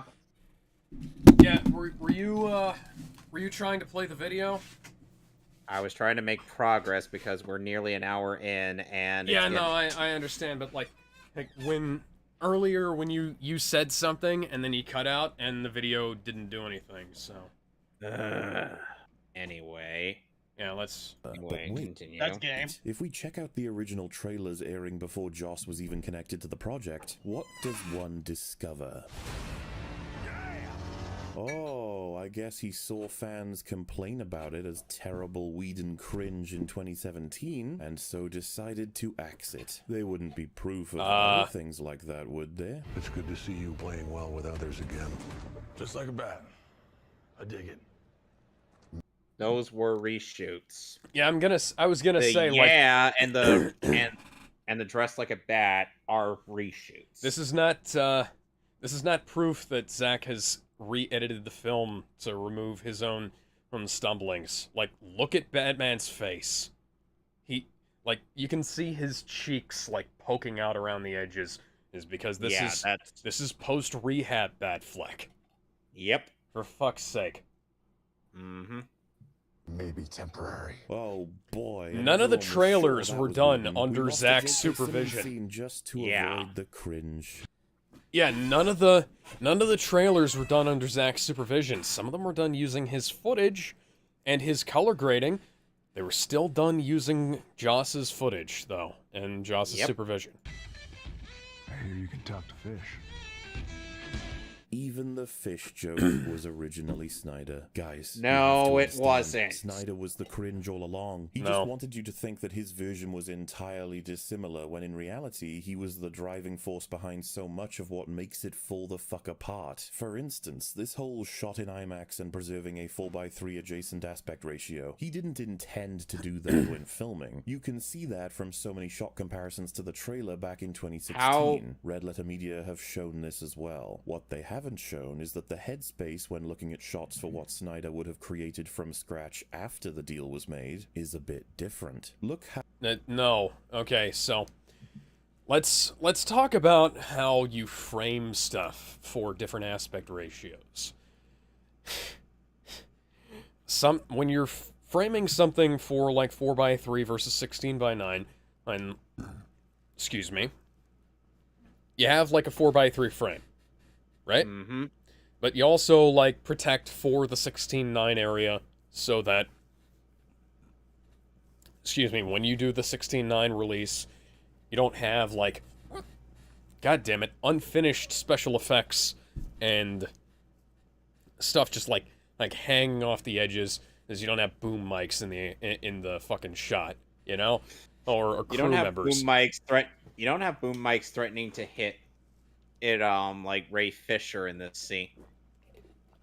Yeah, so when you uncrop certain films from 4:3 to from 16:9 to 4:3, and when they're shot open matte, you get a lot of headspace, and sometimes you see things you shouldn't have. And then you have Buffy the Vampire Slayer, where they expanded the aspect ratio from 4:3 to 16:9, and you can now see stuff in the edges of the shot that you shouldn't have been able to see before, like crew members and sets and stuff like that, and pieces of equipment. Yeah, that's also the case when they cropped Dragon Ball Z in 16:9. Yeah. And it's supposed to be the original 4:3 when it was broadcast. Yeah, and the same thing goes for the movies, too, because you'll have unfinished animation around the edges of certain releases of the Toei Blu-rays because they didn't, they animate within a safe area, and then if you don't crop within the safe area, it's one thing. So when Zach reframed all of the footage for this version of the movie, he didn't crop and do like a pan and scan, and he uncropped and he lost some footage on the left and right because you're going to, I mean, that's just how shooting on 35mm film works, Yep. Oh, like you have to keep it inside of the scallops on the edges. That's just what happens. Like, there's going to be some loss of screen real estate on the left and right, but then you gain a bunch of headroom. That's yep. Just how this film was. How everyone is framed in the nightmare scenes, or the bonus Steppenwolf scenes. Look at Darkseid's final scene. No awkward headspace shit there. He shot this, originally intending to cut it to size. Only he began claiming it's his vision to help distance it from the Whedon cut as much as possible. No, that's absurd. Which also explains the black and white and the bloated runtime. Even Superman's suit. Bloated runtime. Wasn't going to be black at first, guy. Yeah, he was literally not allowed to use the black suit in the original version of the fucking movie. Fuck's sake, man. And if you want to claim he's changed his vision retroactively, then we need to have a chat about words retaining meaning. He tried anything and everything. Okay, so let's look at this right here. Yeah, there's more head space. Yes, but there's also more bottom space, Like, it's not awkward. The characters are still framed up, right? Fuck's sake. You're acting like this is fucking Death Wish 3, where we have ceilings a mile fucking high visible in the fucking DVD version of the shot because they scanned the film open matte. This is not... And you want to know... And you want to know something interesting? God, like... talk about fucking nitpicking. Holy shit. So... And I'm so a nitpicker among nitpickers. So, Alex, you know how Teen Titans ended up getting restored or on Blu-ray? Or are they getting re-released on Blu-ray and it's all 16:9? Yeah. Some of the early episodes do look a little bit awkward since the edges weren't entirely finished. Yeah. On some of them, like in Nevermore, or there's a scene where Beast Boy's running away from a bunch of demon raven. Yeah, and it's the and when as he's running away, suddenly he seems to disappear. He's like. Yeah, there's also an issue like that with like the original opening sequence for Justice League Season 1 is presented like pillar boxed and then letterboxed because they had the masters for that had the opening sequence within a letterbox for the 4:3 aspect ratio. Oh, but the rest of it's uncropped, and then you have like the widescreen presentation of Season 2 and it's uncropped there. And there was also an issue like that with Star Trek: The Next Generation Season 2 when they put it out on Blu-ray. They kind of misaligned one of the episodes where like the Enterprise like kind of clips the screen in because they didn't track it right. Like that's just how this stuff works sometimes. Right. Everything within his power to separate these two cuts. Yeah, acting like that's a bad thing. But enough about that. Back on with... Also, like, seriously, try and argue that this doesn't look perfectly natural here. Yeah, you could crop it down a little bit, but then it looks all cramped and awkward. Like, I've never really liked this push to make films wider and wider and wider. That's part of the reason why I don't like how Age of Ultron and a bunch of more recent MCU films look, where they keep trying to make the film wider or at the expense of all the fucking headroom. Aquaman, he's barely a character. He talks about... Like, I actually have, like, I have very few... Okay, I can't Alex, say we got We got more than an hour left. Yeah. In this video. Not wanting to be king, finding most people as selfish and superstitious. This is something we get in bonus Willem Dafoe scenes, but we already had it in the Joss cut. This is just bloat. He's sort of dragged No, along it's not because bloat because he actually has like character development relating to his film rather than just a bit of him like talking to Amber Heard that cuts down. What the fuck? What just happened? I think the watch together fucked up. Okay, we are at 55:34. Let's keep going. Oh man, Up there's there. so much to 50. say about this great moral center. Looks out for people where he can and wants to 34, achieve, to have his parents feel as 32. He's Yeah, sort of you, dragged along because he's yeah, told you he organize has to. this. I got it. Our people God is not safe. The time has come. And Take up your mother's trident. Somehow it's only his responsibility to save the world. Then why the hell did you even bother defending the stupid box in the first place?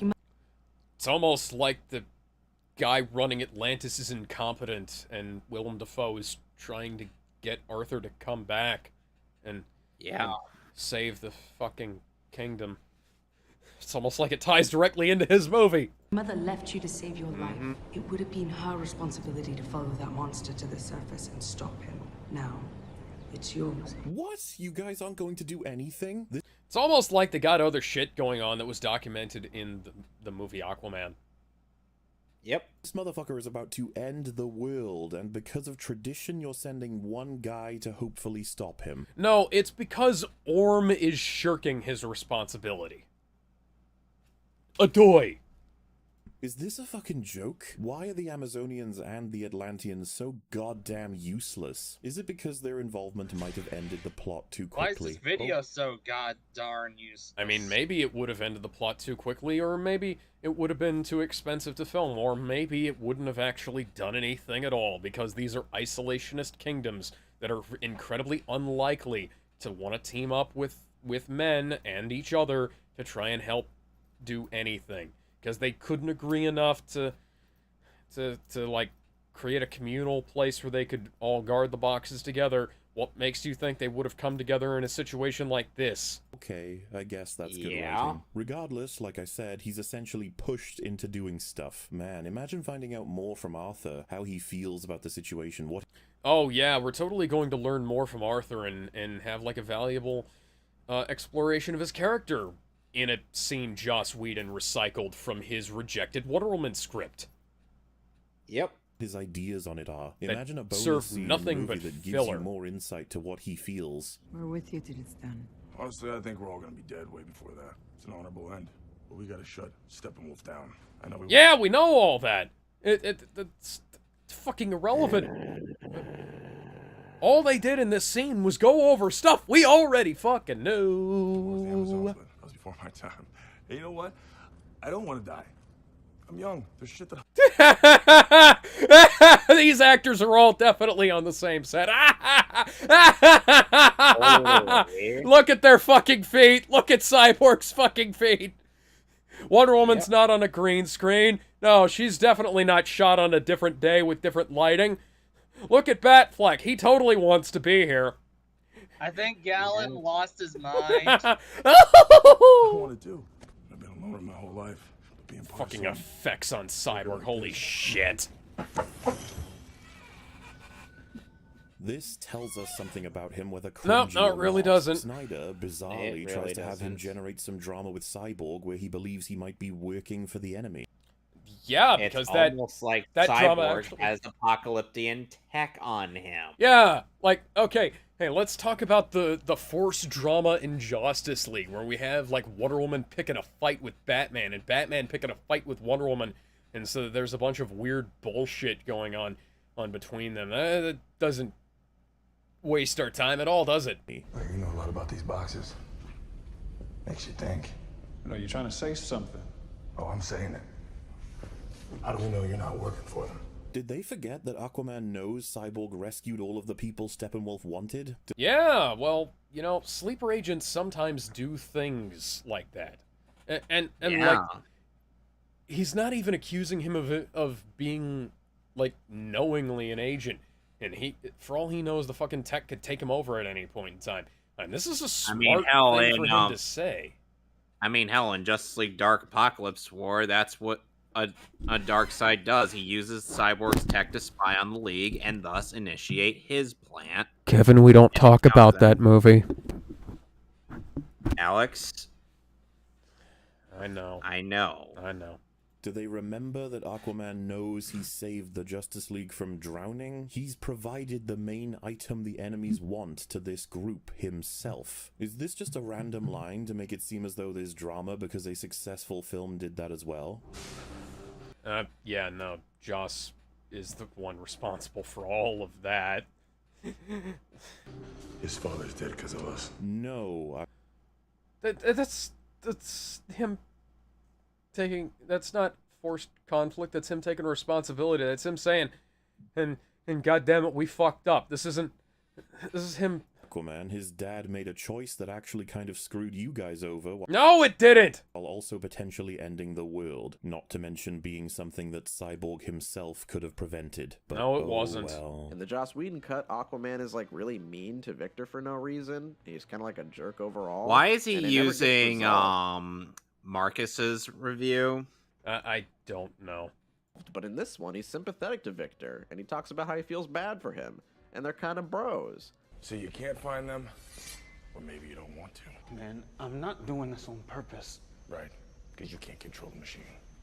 We're asking a kid who just lost his father to go up against the most powerful machines in the universe. It's not fair. I thought you didn't care. I never said that. This is a completely different relationship now. Wait, what? That's not... Yeah, it literally is. True at all. It actually, Marcus actually has a point. Oh, congratulations, God damn Marcus. it, Marcus. God. Why did you have to be right about something? Broken clock is right now. Now, how am I taking Cosmonaut Marcus's side over fucking MauLer's? Hang on. Please, hot dog, bye.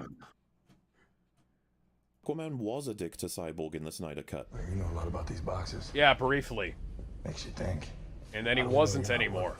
And that one actually made no sense because Cyborg had one. done nothing but support the team. Snyder had Aquaman say it to prompt the history lesson about the box and Cyborg's construction. There's no apology for that, it's dropped entirely. Not to mention Aquaman's commentary on Silas is inaccurate to the situation and against what we know Aquaman would... This is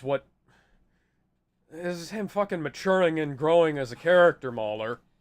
It's something that sets up for his origin movie, and it's something that sets up for his origin movie. Yeah.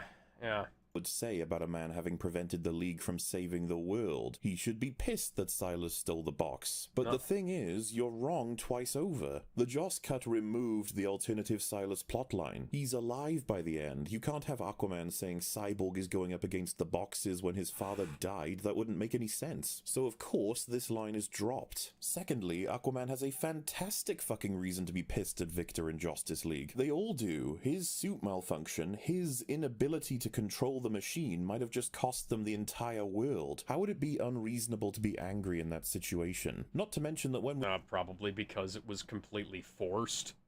And like we went over the fucking... Why do people insist on like reiterating facts that the audience already fucking learned?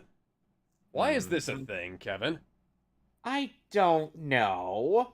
we hit the final fight, Aquaman has clearly come around to Cyborg and they combo up. Other than that, Aquaman says, yeah, alright, and my man, while drinking and seeming like he doesn't care, just like the rest of the original cut. Yeah, okay, that's because he's kind of trying to distance himself and failing. That's kind of the whole point of his fucking movie. Because Zack didn't do anything for Arthur Curry. In fact, he fucked with Aquaman.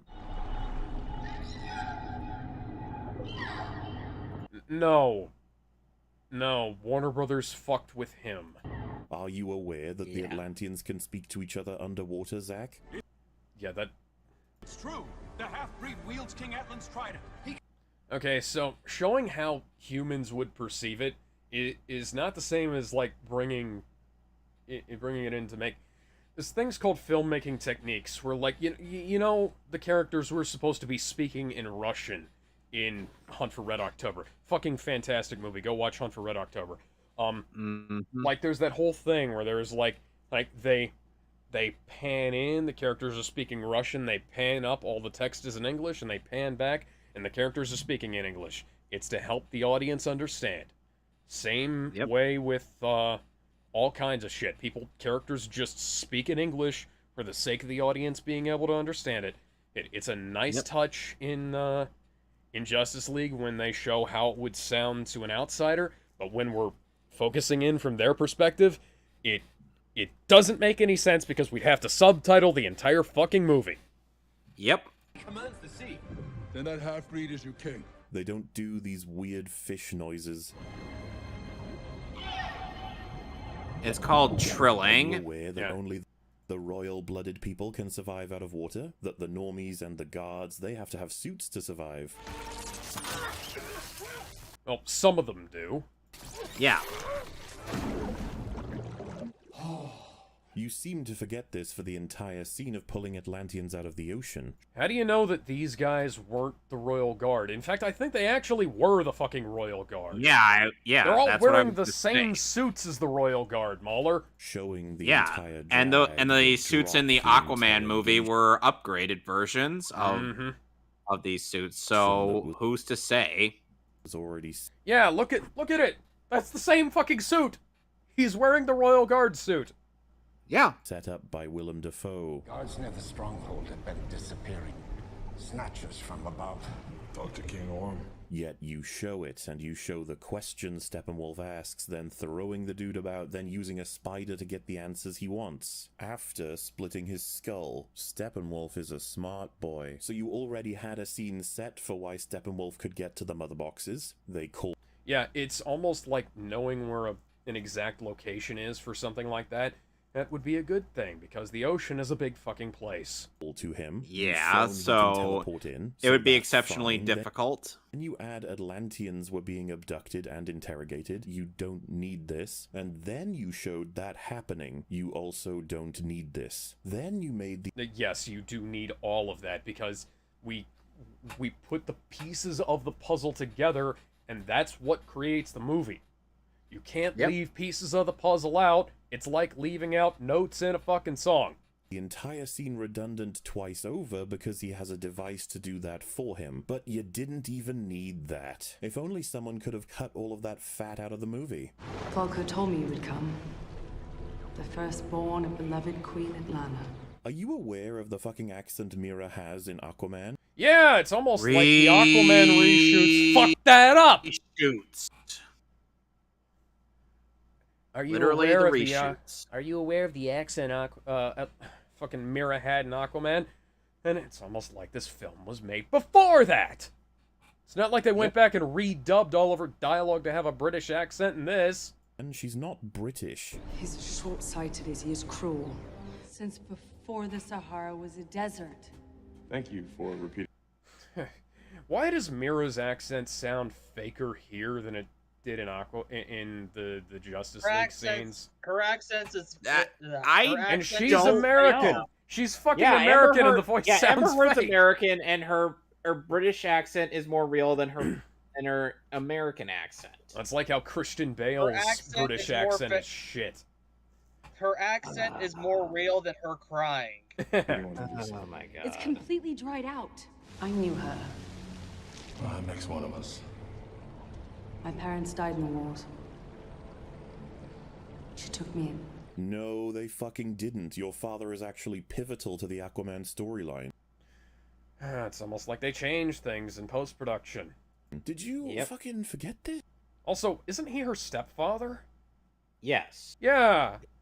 Guys, MauLer, what the fuck? So even that still acknowledges Zack's James continuity. Wan considers Aquaman a sequel to the Snyder Cut. So why is it that Joss actually cut this out and replaced it to make it match Aquaman more?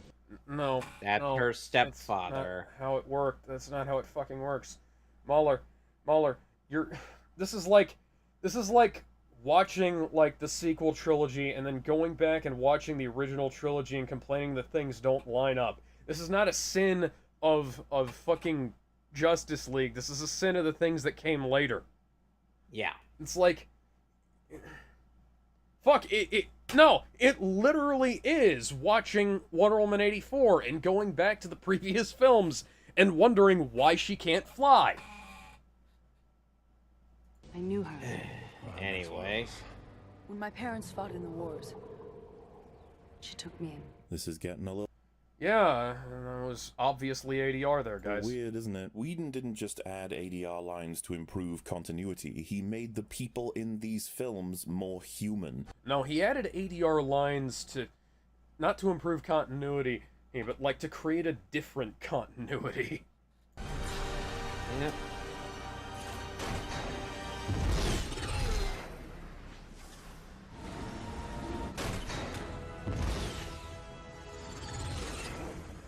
Did he just bail? No, that was inserted to be a joke. Like, yep. Oh, dude! You, Oh, motherfucker, do not. He's going to. Oh, you're going to, aren't you? Is this guy still bothering you? The context is completely different, dude. The context is completely different. For fuck's sake, man. And, like the fight choreography doesn't allow for that fucking line. That line wouldn't make any goddamn sense in the fucking Snyder Cut. Jesus Christ. He punches him, loops up, loops back around, and punches him back down. Rather than going off to fucking deal with civilians that don't exist. Civilians. We gotta pull these things apart. A couple more seconds. You'll see your opening. I think we can take it. Good.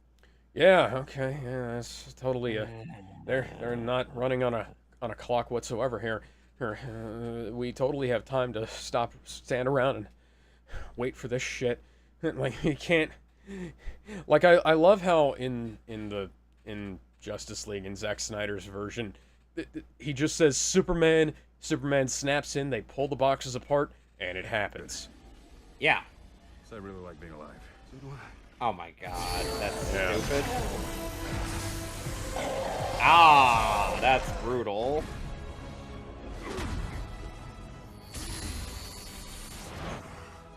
That is not a good edit, by the way. No. Clark.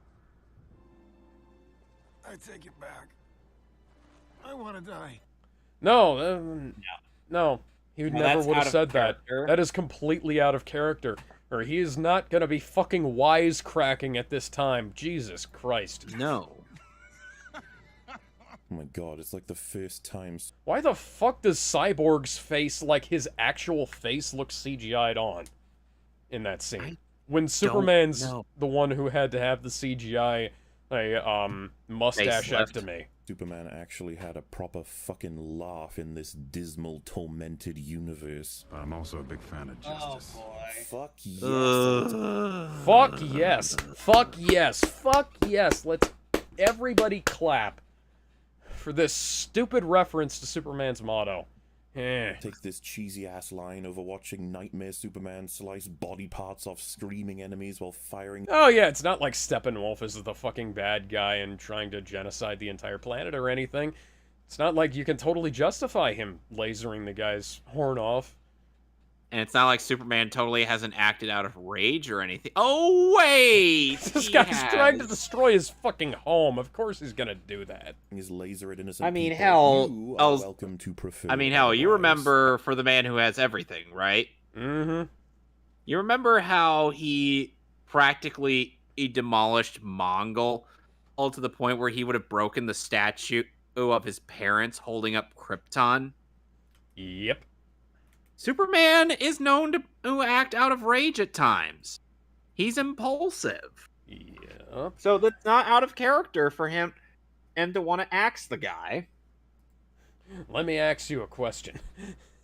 How about we compare the goobers? You could kiss my axe. Why does everyone keep telling me that?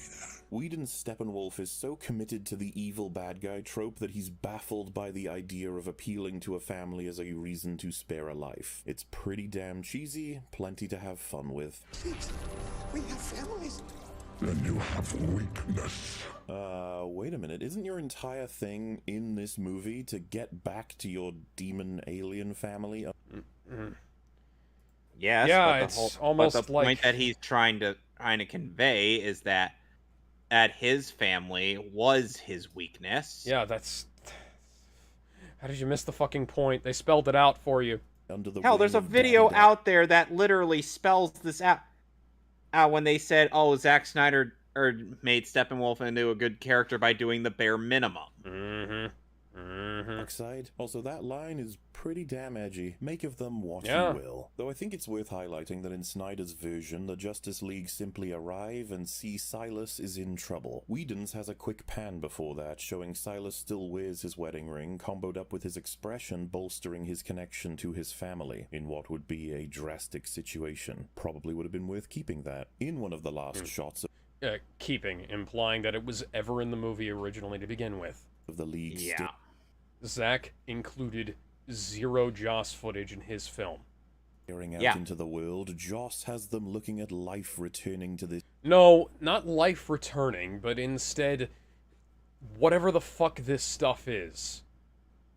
Yeah. Like this is not the life that was there. This evil villain base, obviously on point with the vibe of the film. Similarly, Zack gave a suitable visual that meshes with his vision. A murky, decrepit, smoke-laden wasteland.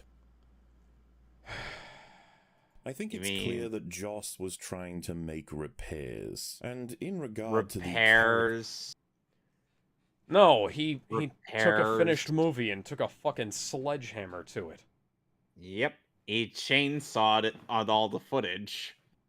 Of Aquaman, Volko and Mira seem to be very invested in the mother box. They even turn up at the end to congratulate Arthur. I like how he locks arms with Willem Dafoe as if these guys did fucking anything. The Aquaman stuff is a lot like the Batman stuff, and the Flash stuff, and the Wonder Woman stuff. You know, worse in the Snyder Cut. Cyborg has more flesh, but he also has a metric ton more fuck-ups.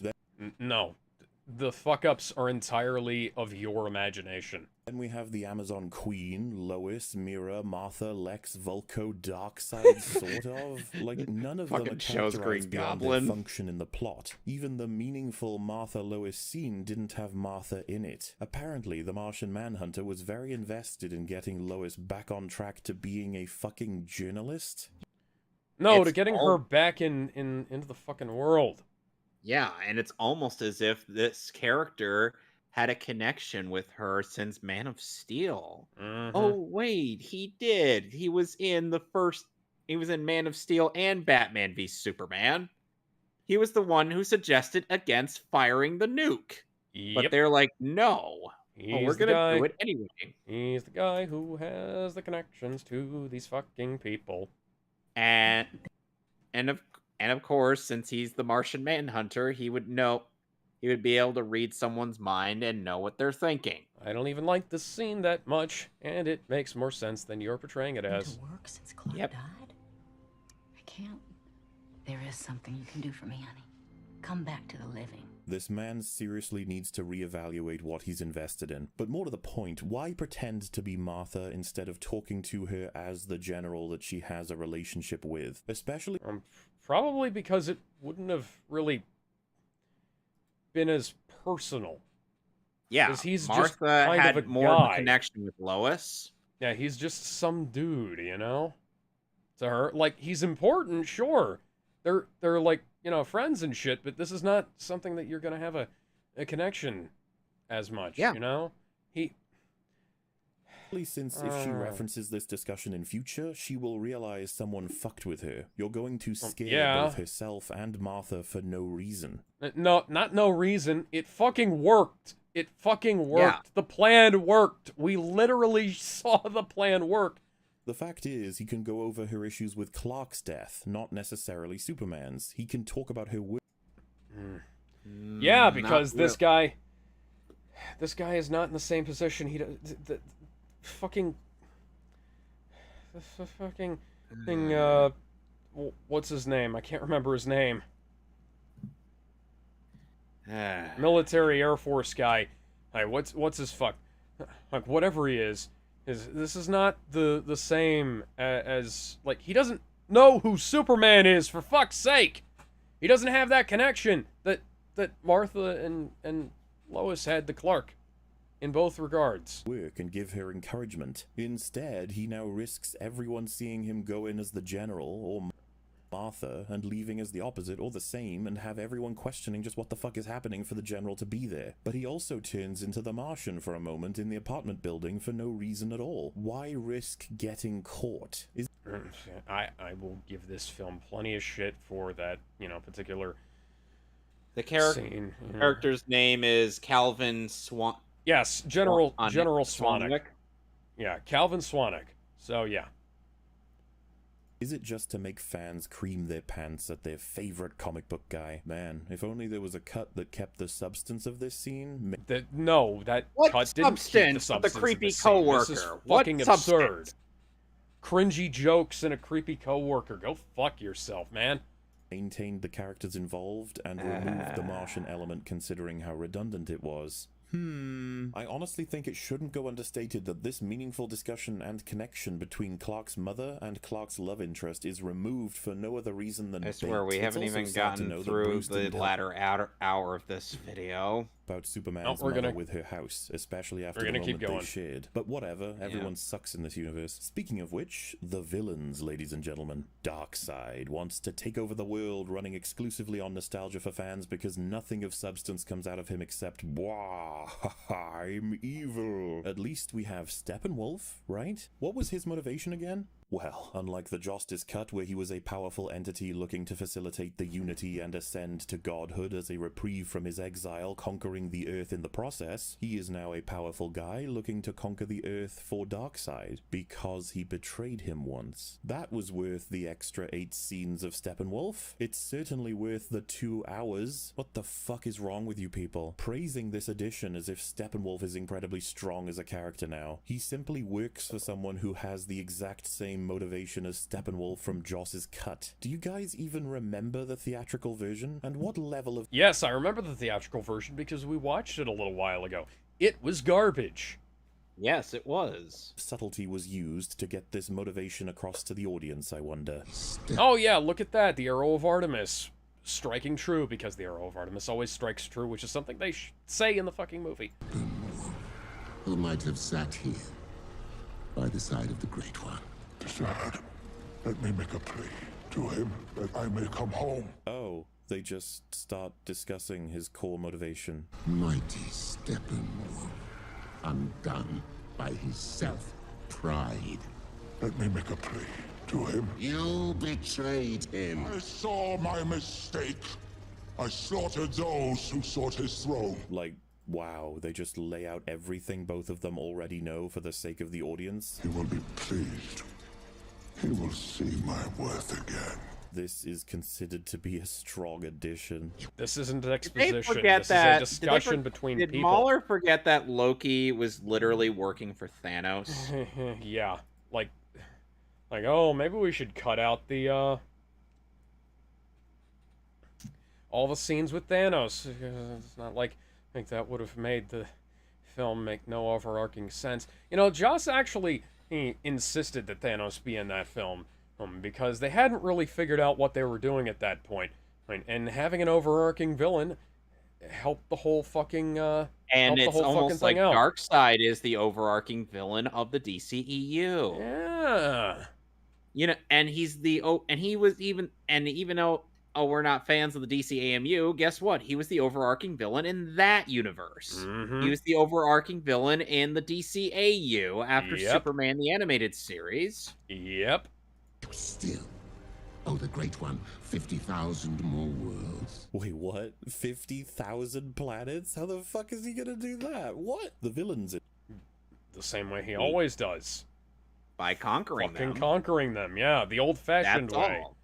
in this film have been proven to be retarded already from everything they forget, alongside their multiple opportunities through both the boom tube and the big old portal device to invade Earth at its weakest with their armies after establishing the planet has everything It's they almost want, like and they see it's almost Steppenwolf like has almost Darkseid was won, but they busy do doing nothing. other Not even things. Elizabeth Warren has the balls to get in there. I get that joke because one guy commented that on Twitter that she looks like Elizabeth Warren. And make a difference. Hey, remember the big fight? Why didn't he just set down in the middle of some random island to commit the Unity? It literally It's almost like they would have been alerted to his presence one way or another. burns the earth and gives him control over the inhabitants. It sounds pretty useful, dude. Why go to a place where all of the armies are going to meet you? Nearly all of them are landlocked, you stupid fuck. The Atlanteans They're are going be to way meet too him slow to catch up regardless. to you, and you can blast them with your giant fuck-off spaceships. Maybe you lost the fight because you put your gimpy, defenseless, copy-pasted sorcerers in the center of the battlefield, doing fucking nothing, only to be killed by a normal-ass arrow. Imagine he put them behind his ships and protected them. In fact, how did they know you were coming here? It all has to be figured out in the modern day. Did you They saw the ships flying in. They're like, oh, there's an invasion coming. We should assemble. And they did. warn them? Like, you didn't have to set down here, Darkseid. This is fucking embarrassing. Man, maybe a cut where you remove all of the Darkseid scenes, all of the bonus Okay, Steppenwolf we get it, Maul. You scenes, and the suck. additional You nonsense suck world Josh building could be Whedon's made. dick. Maybe that would give the story more coherency. Starting to get annoyed listening to this guy on this. He's done better reviews. Who knows? What we do know is that dialogue for Steppenwolf was terrible, and the movie is filled with it because Zack is This entire terrible review at is dialogue. terrible. No man in the sky intervened. Yep. I was a boy to deliver me from daddy's fists and abominations. Not to mention the DCEU is pretty terrible at dialogue. Handsome. Hunka hunka. But like, you know. Really? You're gonna use those out of context bits? Joker was literally tempting him into a no-win scenario. If he doesn't like Harley, Harley will chastise him. If he likes Harley, Joker will beat him senseless. No, what are the examples? Who are you? The lasso of Hestia compels you to reveal the truth. Why the fuck would you explain what your truth lasso does to this man when you're trying to find out everything you can as quickly as you can to save people's lives? His personal It's knowledge almost of the like she's lasso's trying to- function makes no difference. It's almost like the lasso. It's almost like Diana's trying to tell him there's no point in lying. Tell me now. He will tell the truth regardless. Was all this because you can't write expository dialogue?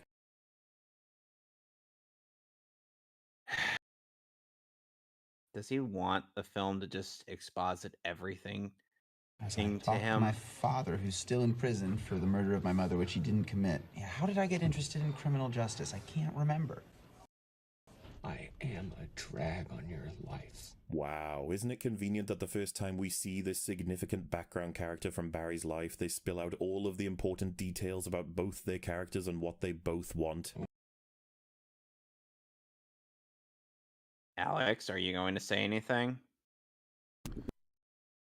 It's not nearly as clunky as the fucking exposition in Justice League. Holy shit. Yeah. I don't know Almost how like long my Zack mic's had- been muted for, but yeah. Yeah, you've muted your mic for a while. You kept on pausing for no reason. Okay, no, I was just saying, like, oh, you can't write expository dialogue. Look, Joss can't write expository dialogue to save his fucking life in this movie. I want you to listen to me because I mean this. I want you to give all that up, and I want you to stop coming to see me. Was all that because you can't write expository dialogue? Ryan Shore, Director of Nanotechnology. That's your thing. Oh, yep. That's my thing. Wow, why would that guy say it's your thing and then you repeat it's your thing, Ryan Choi? That's a thing that happens in real life when people talk. Yeah. Is it because that's a reference to the second atom? Is all that Because you can't write expository dialogue. Who have you ever loved? Oh, you said that to Batman, the guy who knows exactly what it's like to lose someone he loves. Yeah, and the Joker is the one who says it. Yeah. Because, like, the Joker would know. Robin. He killed Robin. He's seen a lot of the shit that's going on in Batman's life. He's fucking caused it. Like a mother? Yeah. A father? Like an adopted son? Wow, these lines are so good they just write themselves. Wish I was so talented as to point out that Batman loved his parents. You stupid fucks. I'm just so glad that we were able to fully understand exactly who these people are through their words and their actions, not just expository dialogue. We understand who these characters are by words and actions and not just expository dialogue. Fucking hell, Brown Table, I was taking the piss. How could you possibly think this? Come the fuck on, MauLer. Come the fuck on. On all of the... If you want to compare expository dialogue, the stuff in Zack's version is nowhere near as bad as Joss's, where they just grind the film to a fucking halt to tell us shit. You need me to help you undo this world you created by letting her die. Hey, you know what criminal justice would be for me? My son not wasting his life. The dialogue is awful. This one will be mine. I belong to no one. It's not like Wonder Woman's a famously defiant character who has said shit like this in the past. Like in her movie. The only one that exists. Something is not working. Well, no shit. Down with the modern world. Back to the Dark Ages. Oh, this line, it's so bad. But, like, how do you even achieve this goal with blowing up 4 city blocks, you git? Have you ever seen Fight Club? It's basically the same thing. Yeah. That's your signal. That means we have to go now. You were just praising Barry's awkwardness in the Whedon version. Why are you talking about it? Yeah, that's what that means. It's so cool. It's called the double standard. I need friends. Wait. You do realize that a fairly common thing for people to say when, you know, they don't, like, they know there's a reason for something, and they'll like say it, they'll agree to doing something, and then like somebody else say like, why did you do that? And there's like the reason just escapes their fucking mind. Sometimes that happens. Yeah. Happens a lot in people like Barry. Yeah, he's very absent-minded at times because his mind is running at 1,000,000 miles an hour. Good God, people thought that was a Whedon reshoot. Who are you? We're a small group of reactionary terrorists. Why, when speaking the truth, would they call themselves reactionary terrorists? People self-identify as reactionaries. I don't know what to tell you. There's a bunch of people on Twitter who self-identify as reactionaries. There's people who self-identify as social justice warriors, too. Yep. What? Okay. I hate Atlanteans as much as you Amazons do. Hate is useless. Hate is useless? Jesus Christ. Yeah, that's kind of her thing. Superstar. She's a... That's her... Besides, who's gonna give you a reach around? Oh, God, stop. Yes, that was cringe, but it's also the Joker taunting Batman. Joker taunts Batman has literally been homoerotic. Yeah, Joker's been homoerotic around Batman for quite a bit. Yep. I mean, hell, look at all the hoye that people all get from these two. Especially when they had Heath Ledger and Christian Bale playing both of them. Holy shit, there was so much fan art. Ugh. Oh, I'm flashing back to 2008 DeviantArt. Everyone is so quick to shit on Joss's dialogue when Snyder's is absolute dog shit. At least the terrible mandated jokes were given a level of awareness. Snyder... Awareness is bad in this context because you're winking and nodding rather than making statements. This is the same problem that I have with the Arrowverse after, like, the second season of Arrow, where they start going like, hey, look, you recognize this, right? You remember that? Remember that? Hey, you remember this? We stole this from a comic. We stole this from Batman Begins. We stole this from whatever the hell. No, we stole this from Superman the Animated Series, and we're not even going to give credit for it. This is the same shit that happens in Justice League. Same shit that happens in the Suicide Squad. Happens all the fucking time. They insert all of these, hey, you got it, hey, you get this, this self-aware, wink, wink, nudge, nudge. Let's keep going because glorious. we still need. They really just vanish, huh? Oh, that's rude. Oh look, the joke where everyone is faster than the Flash somehow. I guess that wasn't a Joss joke. Not fast enough to stop the rock that falls on top of people despite stopping the rest. Not fast enough to dodge the laser shot. Not fast enough to make his job interview. And not fast enough to catch that everyone left around him. Not fast enough to outpace Victor to the fucking mother box. Ow. What a great Flash. Barry clearly has some form of ADHD, plus the Speed Force. Yeah. The man is living in a constant state of fucking... Yeah, multiply ADHD sensory plus overload. the Speed Force, you got someone who's even worse at it than Spider-Man. Yeah. And Spider-Man is one of the kings of ADHD. Mm-hmm. Ever hear of Superman? He died fighting next to me. My point exactly. So this isn't a saying, it's Zach's dialogue for sure, but I mean it's certainly not true, and man, if it were me, I would cut in a response to challenge it. Like, I don't know, Bruce saying that's the opposite of what that saying's supposed to be. That's not a saying. Him stumbling over his fucking dialogue, oh, go fuck yourself. Also, let me just run this back here. The strong man is strongest when alone. Friedrich Schiller. In the 1800s. Yep, so it's an actual saying. Yeah, 1700s, actually. So yeah, that's a reference to the German philosopher, Friedrich Schiller. You'd have known that if you did the fucking research, MauLer. You've done a whole shitload of other research for other things.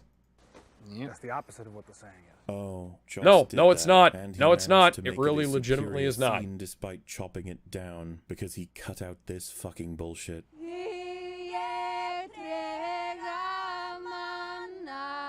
What the fuck is this? I'd rather it be too long than too short. Seriously, I can was Ben fast Affleck just forward walking through these stuff. People hoping this will look and sound Like, legitimately, I can fast forward through shit I don't like in a movie. I can't add in stuff that is supposed to be there but isn't without, like, going through a bunch of fucking effort. great in the end.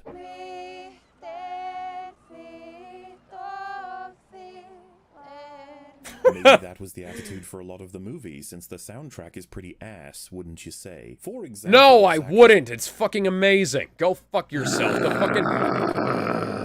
The constant references to the Danny Elfman and John Williams scores were out of place. And Danny Elfman didn't even do his own fucking music well. Decided we needed this track for walking upstairs. It's called the building Belmonts atmosphere. Would strut. Yeah, the Belmonts would strut up the stairs to that. Like, legitimately, it's called building atmosphere with the soundtrack. It's laying the groundwork, the wallpaper, as John Carpenter calls it. Why the fuck did they just cut this out? They're walking upstairs, dude. Could this film have some bloat? No, tension. It's building tension, rising tension. Zach decided to use this song for The Flash. Oh god, we might get a copyright. Talking over this so we don't get copyrights. He waddles to her rescue. I can't. Did I dream? You dreamed about me. The fucking lyrics just said, "Did I dream? You dreamed about me?" As he is grabbing a fucking sausage When in hopes slow were motion. high You can't and make this life up. Some of this worth shit comes out of nowhere. Gotta mute it.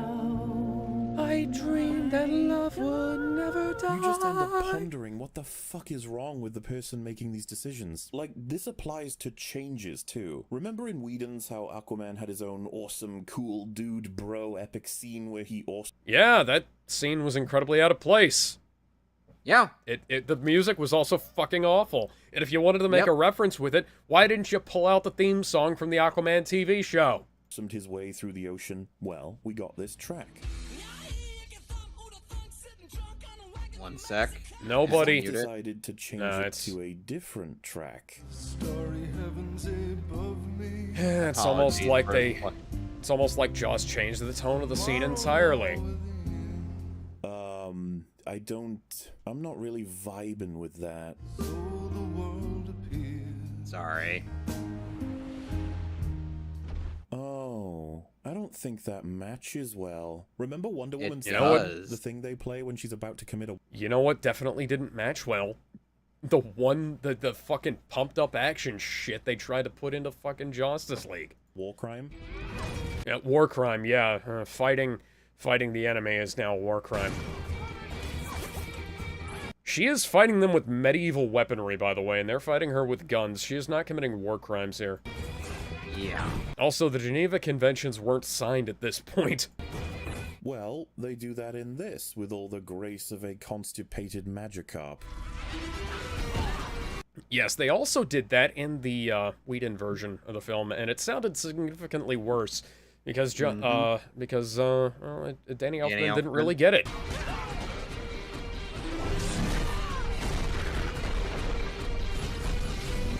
God, I love Diana's theme. Ah, it's metal as fuck.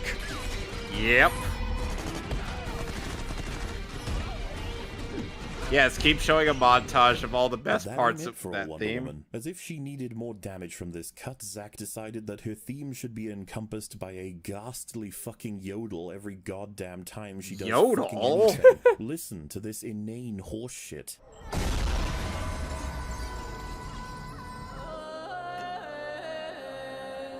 The ancient lamentation. Shall we now? It's almost like the semi-tribal vocalization adds to the aesthetics of her character. Of her being an ancient Greek warrior princess who's here to lay down the fucking vengeance upon your ass. I'll get it. Somebody made a supercut of every time the ancient lamentation came up. It was amazing.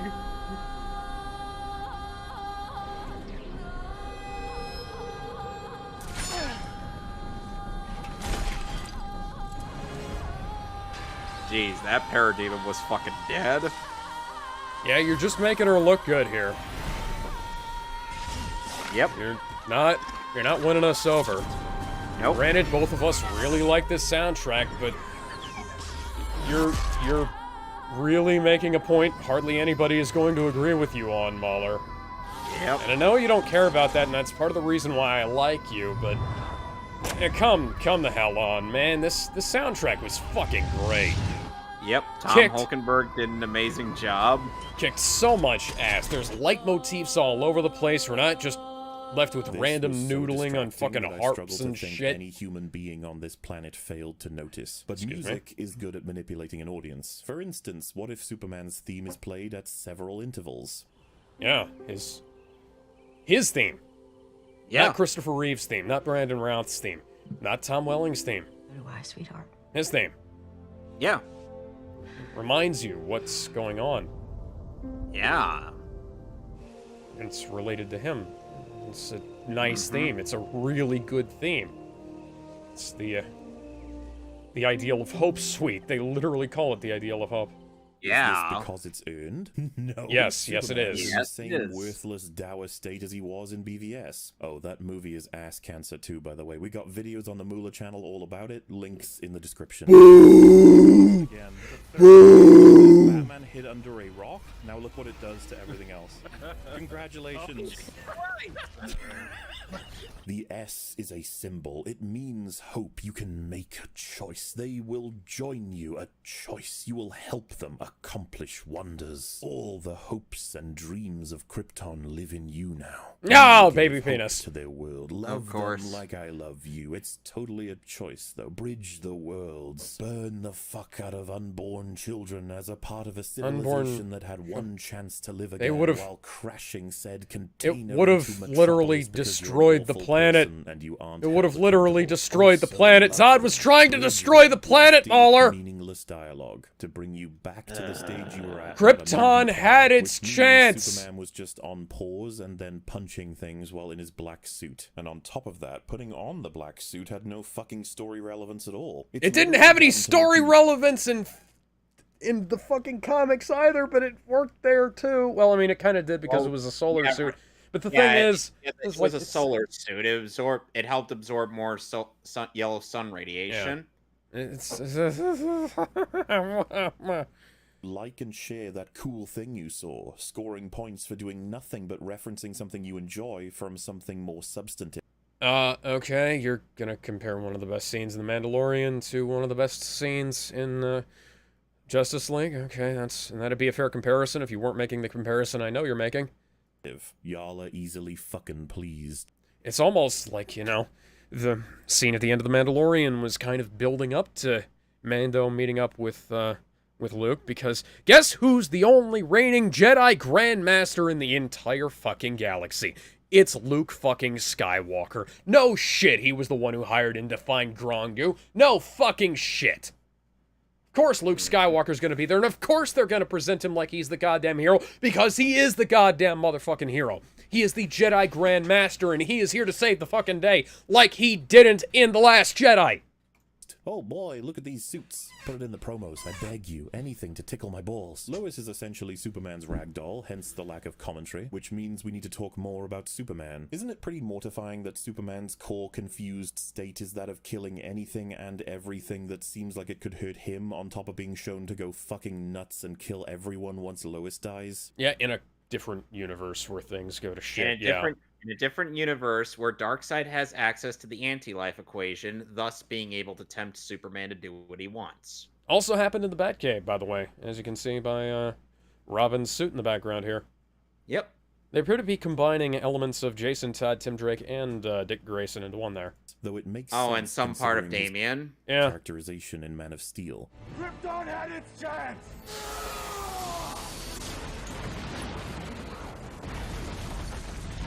We talked about this. What was I supposed to do? Just let him die? Maybe. Again, most of the heroes in the DCEU are atrocity-inducing psychopaths. Though, in terms of plot, it's insane to me that so much pressure is placed on bringing him... You know, I could pause and talk about this, but let's just and save go back and watch our response to Cosmo and Movie Bob about this shit. Once again, he is your ace in the hole, you fucking idiots. You need to tell him the world is ending. You probably should have opened with that, or maybe they were going to try to, but then Superman scanned them, and Cyborg senses danger. He shows up, and he only does because he thinks they must have brought him back for something. They wanted me back for a reason. Well, no shit. I need to find out why.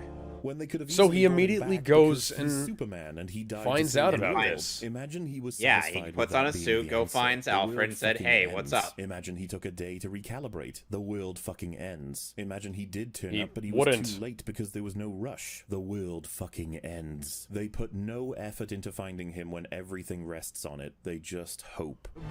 Because what makes you so sure? Because it's not like Lois would have told him that weird shit's been going on, you know? And the investigative reporters stays on top of things like this. Yeah. Fucking hell, MauLer.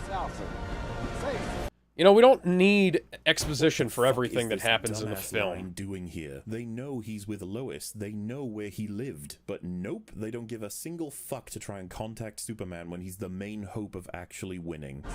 Shut the fuck up, man. If it were me, I would likely do a reshoot where I have Batman be the one to bring Lois in, to be busy sorting that out, which, like I said, fixes some issues on its own. Oh yeah, look at that suit, completely different to the one in the scene you keep praising later on, Alex, breaking the continuity. Are we sure that MauLer isn't secretly Joss Whedon in disguise? I wonder. Because he's putting on... like that weird accent he's putting on, I can't place. That's usually a sign that it's a a foreign person trying to pretend that they're somebody else. So I get the Joss feeling that Whedon- Joss Whedon and MauLer's never actually shown his face that I know of. Isn't Josh So I think Whedon like Joss the might be. biggest asshole? Yeah, I think Joss might actually secretly be trying to get revenge on Hollywood by becoming the long man. And of course, have him tell her what's happening so she can explain it to Superman. That's probably what I would do, whether I was forced to record a bearded Henry or not. Now I have to send you away. He needs you. Look at the motion tracking on his face. It looks like shit. State of the world. Yes. That's the deal. He was pretty tense. Well, I guess I do own one. Anyone who thinks Snyder's cut is more coherent than Whedon's wasn't paying attention. The funny part to me is the shitty dialogue, We were paying the weird attention. music choices, the truncated pacing, the awful special effects, and generally ugly-ass color grading is explained by having a couple of months to completely alter a project under the stifling view of a... Yeah, they didn't have to change the color grading. They didn't have to change a bunch of the shit they did. They actually had more than a couple of months, by the way. They had, like, I don't know, they had, like, 5, 6 between when Zack left and they brought... And the film's released. Like, it was the first... I think it was, like, the second quarter of 2017 when he left and the third quarter when it went out. Like 6 months. Desperate movie studio. What the fuck is your excuse? Oh hey, that's a nice segue into the effects of this movie. Why do they have a shot of Steppenwolf sneaking a peek? Probably because he was thinking if he could get to the axe by the time that Wonder Woman got to him. Like, he does it for a bit, Yeah. and then they show it again. I know that It's he called wants to get tension. his axe. It's like he's a fucking actor from L.A. Noire trying to remain non-suspicious. It's just funny to me. Oh my god, what the fuck is this? What is this It's a Green stupid-ass Lantern. bullet dance you have Wonder Woman doing? Look at this. It's her equally batting goopy away the bullets. She does that in every fucking thing. Yeah. She's She just does it batting in- away a small group of... She's done it in her live action show. She did it in the animated Justice League show. What the fuck are you complaining about here, MauLer? This looks fine. Yeah, that's the money shot. This dude. Wait till you see the. He's going super speed. No. She's...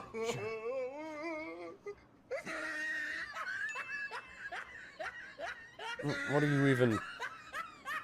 What are you even... Top of his head. Like, plenty looks solid, but you don't have the excuse this time for stuff that's just downright hilarious. I mean, it was made during a pandemic, so yes, there is Yeah. an excuse, and no, it doesn't need one. Please stop, I can't handle. Yeah, this is...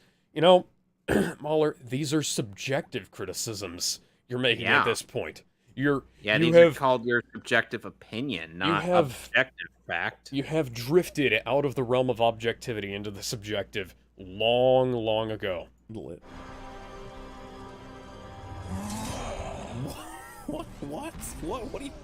Alright, so if a significant portion of the cut is worse, yet added in under half an hour, and so many of the beneficial elements are equally tiny, then where the hell is the time code going? Well, how about some comparisons? In the Joss cut, we learn that Lex has escaped his Bruce Wayne-facilitated imprisonment in Arkham, and it takes 31 seconds to get to Deathstroke approaching Lex from the beginning of the scene. Yeah, because they cut it down and it loses all of the atmosphere. In the Snyder Cut, we learn that Lex has escaped his Bruce Wayne-facilitated imprisonment in Arkham, and nothing additional outside of some cringeworthy acting to get the same frame in 112 seconds. That's almost 4 times as long to achieve nothing more. Nothing more. Yeah, except all of the pacing that goes into making a good film. That Yeah. Lex Deathstroke scene is pretty amazing, by the way. Payment comes in the form of Batman's name being revealed as Bruce Wayne, something Deathstroke hasn't figured out for as much as 20 years, despite it being tossed around with no regard for secrecy, in as recent as this movie. Yeah, because he's fucking desperate and secrecy is less of an issue now. If the world finds out Bruce Wayne is Batman, that's the least of his fucking worries. I mean, hell, in one scene I pitched to you on our thing, and he just straight up comes in with the Batwing. He's like, "Hey, Damien, we need you," and he's like, "All right." Straight. You do dress like a bat. Like an actual bat. Dress like a bat. You're out of your mind, Bruce Wayne. Worked for 20 years in Gotham. If the fight comes, we'll need you. Don't count on it, Batman. All of these people are right fucking there, you twat. Sorry. The world is Aquaman fucking ending. And Aquaman, Yeah, and doesn't give a Aquaman- shit. Yeah, Aquaman is known for not giving a fuck. Has he Look at not a seen scene the where Justice League Star Labs animated janitor series discovers the where parademon. Aquaman In the practically boss cut, we learn Chad the janitor struts? came across a parademon. This sets up the missing people being interrogated about under the box traffic. because it's not in Star Labs anymore, but the scent is. It takes 24 seconds. In the Snyder... Yeah, in the 24-second cut, it's paced incredibly terribly, and you lose all of the atmosphere. It's not shot like a horror film. Actually, it is shot like a horror film. It's shot like a modern horror film. And modern horror films fucking suck. We learn that And here's the Star Labs thing. janitor came across a The director of Shazam actually shot scenes in Shazam like it's a horror flick. Again, it's actually good. Bingo. And they're like scenes that are meant to be conveyed as horrifying, and then he'll sometimes get back to the comedy bits. Mm-hmm. It's like night and day. It's kind of meant to be like a contrast. The villain does bad things, the hero does funny things. Parademon. This sets up There the you missing go. people being interrogated about the box for the same reason, and it takes 71 seconds. That's not including the bonus scenes that reaffirm this information on top of that. It's already near 4 times as long. You're going over the utility of these scenes from a plot perspective and not going over the utility of these scenes from a filmmaking perspective. That's part of the problem here. Like, I understand that in terms of pure utility, sometimes they can go over the facts, the raw facts of the movie in like a kind of more efficient way, but like you could also just like have text boxes explaining that last for like 10 seconds, and that wouldn't help. You know, that's not filmmaking. This is fucking bullshit, man. Like, Jesus Christ. How about the intro, where the gunmen are entering the building? In Joss's cut, they enter, go up the stairs, and then get the people into the main room. In the Snyder cut, we watch this man go from the bottom floor, across the stairs, up and around to the main room, and it takes... Yeah, setting up the terror of the people around and seeing them gathering hostages. It's an extra 90 seconds. Zack even adds that they install a fake guard, despite the obvious nature that a secret alarm would have been tripped, and they want the police to know they are there. They call them to witness this, for fuck's sake. Yes, you understand that they're trying to, up until the game is blown, they're trying to keep somebody outside so that they don't. I don't even know anymore. I'll be making a statement shortly. Until then, if I see any movement, you'll have a lot of dead kids in your hands. We have no demands. We're just stalling the police while we do it. While you do what? These dramatic extensions that cause more problems are throughout the movie. More problems. Yeah, they solve the problems of the shitty pacing that you were complaining about earlier. And I don't know, seems a good idea to cut all this fucking bloat, doesn't it? Also, no. What the fuck? You see these guys exit the same van as this guy who went right by you, and there's no concern about him? Is it literally because you didn't see a gun on him? Why would you assume they're not together? Okay, how about scenes of visual splendor, like the Amazons firing the arrow of Artemis to warn Wonder Woman? Joss takes 23 seconds to say that Wonder Woman will see the arrow light up on the building and war is on the way. Stupid, but short. Snyder took 127 seconds to do that exact same thing, only to then add scene after scene of Wonder Woman gallivanting in an ancient cave to unlock a stone door with this arrow and find out world building, the dark side environment, and he's coming back. Maybe. Remember when he praised the world building? Yeah, the shit that people need to know somewhat, and stuff that makes the film better to like watch, more enjoyable. The scene is over and done with in Joss's version, but Zack feels the need to show us that they are definitely putting soil on that hole. Remember how Superman's scream is waking up all of the boxes? Something that you could have a character say at a later point. Yeah, you could have them say that, or you could show it. In your movie. Didn't call out to Steppenwolf? None of the boxes did, not until... Not until Superman died. It's like they were afraid of him. Yes.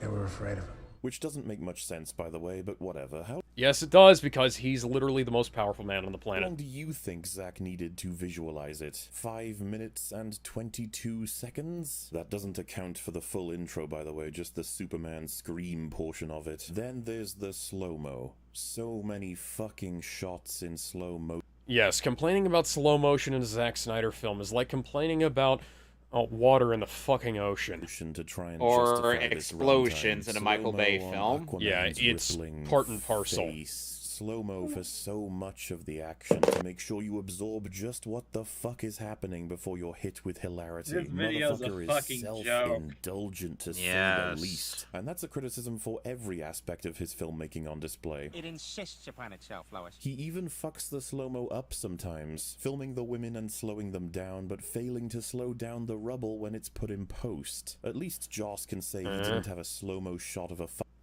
Mistakes happen. So what? Yeah. Big whoop. sesame seed slapping the... And who knows? Maybe if that had been sped up to, to full speed, it would have been, rolling down very quickly. And you don't necessarily know that that was all put in post. It could have been done in slow motion practically too. And it could have just behaved as you didn't expect it to. Which is something that happens all the fucking time. The camera. It surprises me to the sum of zero that Joss would have cut this fucking scene out. If you hadn't guessed it already, I don't have a single fucking issue with length. It's bloat. It's the inane waste of our finite lives that... There was no inane waste of our finite lives in Zack's version. Except for his... What about his review of Doctor Strange Multiverse of Madness? Oh, yeah, I was gonna say. Loaded. But, there was plenty of waste of our lives in the movie's time in Joss's version. We could have... People have cut down Joss's version quite significantly. They added in all of the deleted scenes that they could find. They even, finished up some of the unfinished visual effects. And you know what? It's still fucking shorter than Justice League because they cut out so many stupid jokes. They cut out so much filler. They cut out so much bloat. People have cut 10, 15 minutes out of that film and still added in a bunch of stuff that Zack made. I have watched so many Justice League fan edits, it's not even funny. Joss can actually spare you from, in part. You guys ever think about this scene where Silas is dropped into the facility, moved through, and placed with other people ready for interrogation? It's called atmosphere. We know it's he atmosphere. Was kidnapped, it's and then atmosphere. We see him in the interrogation later. It's just like the Atlantean interrogation scene. Why include it if it's redundant? Tone setting. This is strictly from atmosphere. An information time argument. If you want to argue for atmosphere, films could be 10 billion years long. Yeah, I'm perfectly fine with that. Longer movies, the better. I'd rather take, a 5-hour Harry Potter film over the, hour and 40-minute nightmare that is Order of the Phoenix. Fuck. Perhaps next time we will watch this man climb stairs for 10 hours. I mean, even Zack would tell you that Zack Snyder is not what's his name? The guy who did the fucking flowers. No, the soup cans. Who's the guy who did the soup cans? Andy Warhol. Zack Snyder is not Andy Warhol. He's not going to film somebody sleeping for 6 hours. Is this to bloat the film and get it as long as possible so that optically it seems entirely different from the original cut? To further prove how the WB butchered it, when in reality it's just a fat Justice League with different colors and different jokes.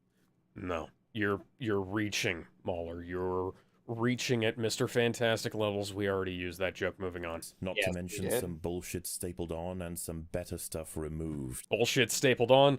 You could argue that. Better stuff removed. There's nothing to remove. The footage Joss shot was never going to make it into Zack's version because Zack canceled the reshoots. Because fuck me, Zack, you played the audience like a damn fiddle. Why do you think the trailer shows so many scenes that aren't in the Whedon cut at all? It's to convince you the entire film was different. Because it was. Feel excited for the future? Do you feel like it was the substance that convinced you to get hype? Or was it the bait? The pure, unadulterated fucking bait. Darkseid, Steppenwolf, Mother Boxes, Deathstroke, Lex is back, Joker, Desard, Elizabeth Warren, Nightmare. Asshole. The Justice League table. Cyborg movie? Flash movie? Wonder Woman movie? All the stuff that we were setting up Wayne in the Manor original Batman solo movie. Justice League 2? and BVS. Nightmare movie. Wonder Woman prequel movie? God, Zach dress Wonder Woman like a fucking Dracula? The Bat Tank. Wait a second. There was already a Wonder Woman prequel movie. Jesus Christ. It was called Wonder Woman. We saw all this. Oh, that was a fucking worthwhile payoff, wasn't it? This is mystery box shit, guys. No, it's not! Jesus fucking Christ, MauLer. This is not mystery box. This is a world. There is... The whole problem with J.J. Abrams' mystery box is that there's nothing inside. Zach had a plan. There was something inside this box. The problem with a mystery box is not the fact that there is a mystery box. The problem with the mystery box is if there's nothing inside. If we solve the puzzle and all that's inside is a giant middle finger. If there is something, if there's a puzzle to be solved that leads to something, and if the little tidbits have answers that have been planned ahead of time, that is what good storytelling is. You set up little tiny bits and pieces that get the audience going, hey, I want to see more. And then you pay those off. You don't keep kicking it down the line like J.J. Abrams does with whatever the fuck he's involved in. And like he did with the Star Wars sequels. Like he did with fucking Lost. Like they did in fucking Heroes. I don't think he was involved in that, but the point still stands. Like has been done in Saw and like God knows how many other fucking movies. Like, the point is, there has to be something inside the mystery box. You unwrap the present. You have, like, ooh, what's inside the box? What's in the box? You unwrap the present. And it's not just another present. There's another wrapped box inside. There's something inside. And, like, we're not talking about Russian nesting dolls. Going, Alex. This is JJ's fucking forte. It's literally what they plastered in the promo shit, you fucking fools. How about the ice breath? That shit came out of nowhere. Probably would have been useful in several occasions Maybe. across this entire mangled franchise. Maybe. And it relies on a third-party knowledge of Superman. No, because we can just kind of see it. But if you No, it's not. Because, like, it would have been insane for anything else, and it's introduced the same way it is in every fucking other Superman film. Fucking hell. Are aware of past properties, it might just give your balls that extra tickle, assuming you aren't too busy reconciling. It doesn't matter, it doesn't matter, it doesn't fucking matter. With actual Superman. This isn't a joke. You can't murder people and call yourselves heroes. Oh, good thing that wasn't murder. Good thing that also wasn't murder. Normal again. That's good. More movies to come. Oh, and look, Martian Manhunter. Hopefully he gets a movie too. Oh. Yeah. And son. Would have been nice. I like Martian Manhunter.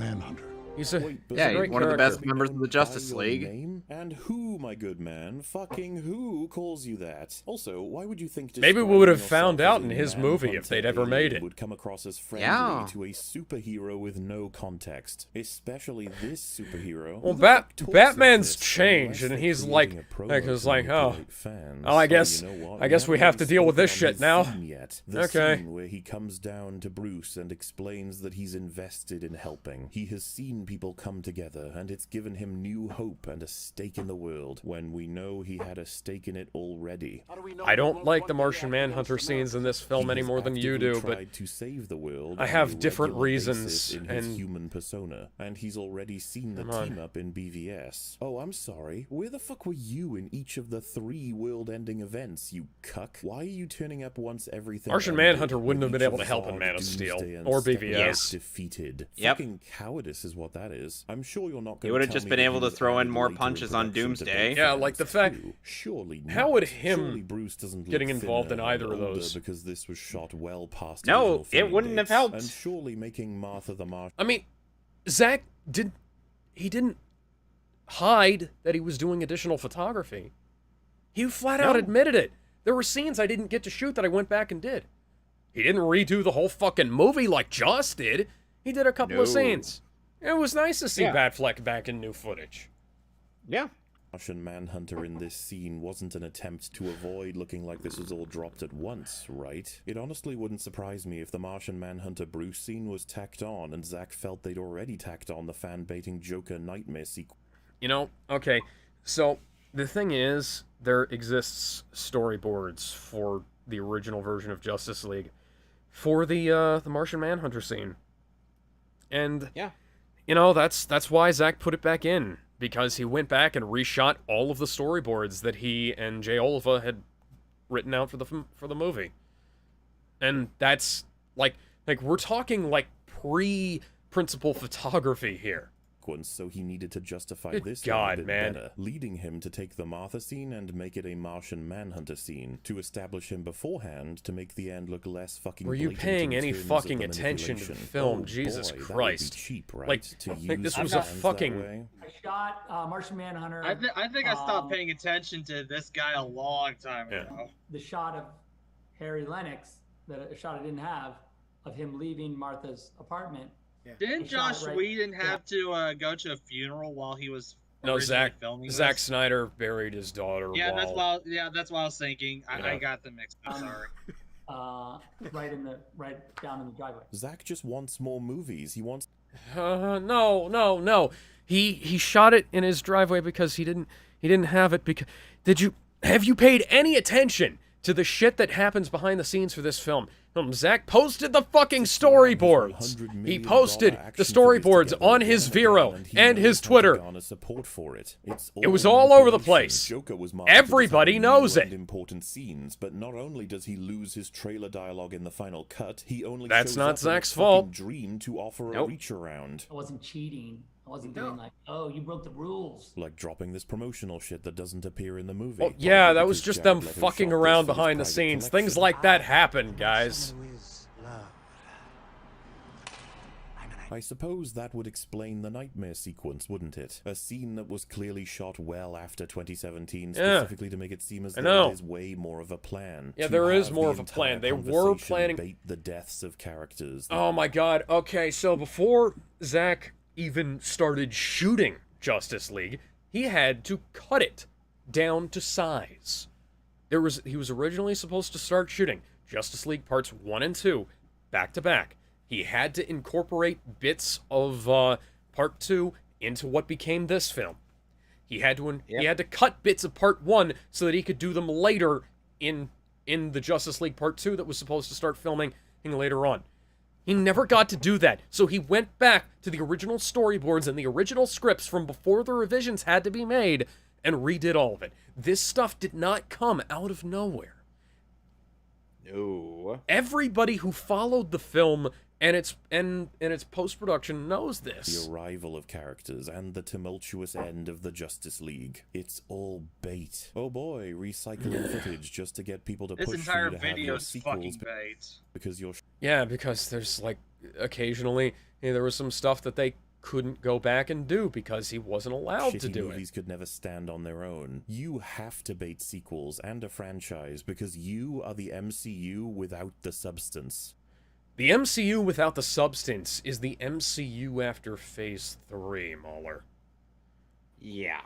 MauLer, your entire video is without The Snyderverse is something completely the hell different. Think on that as a statement. Justice League being this almost base plate of a story created by Zack, with two creators coming in to tweak it according to their respective preferences, resulting in two cuts. One being given every limit under the sun, from tonal to length requirements to not even having the script controllable to begin with, to the other being given full control, a ton of money, freedom, and access to actors that would be a ton of money, the same amount of money the reshoots had. He was only given $70 million. Yeah.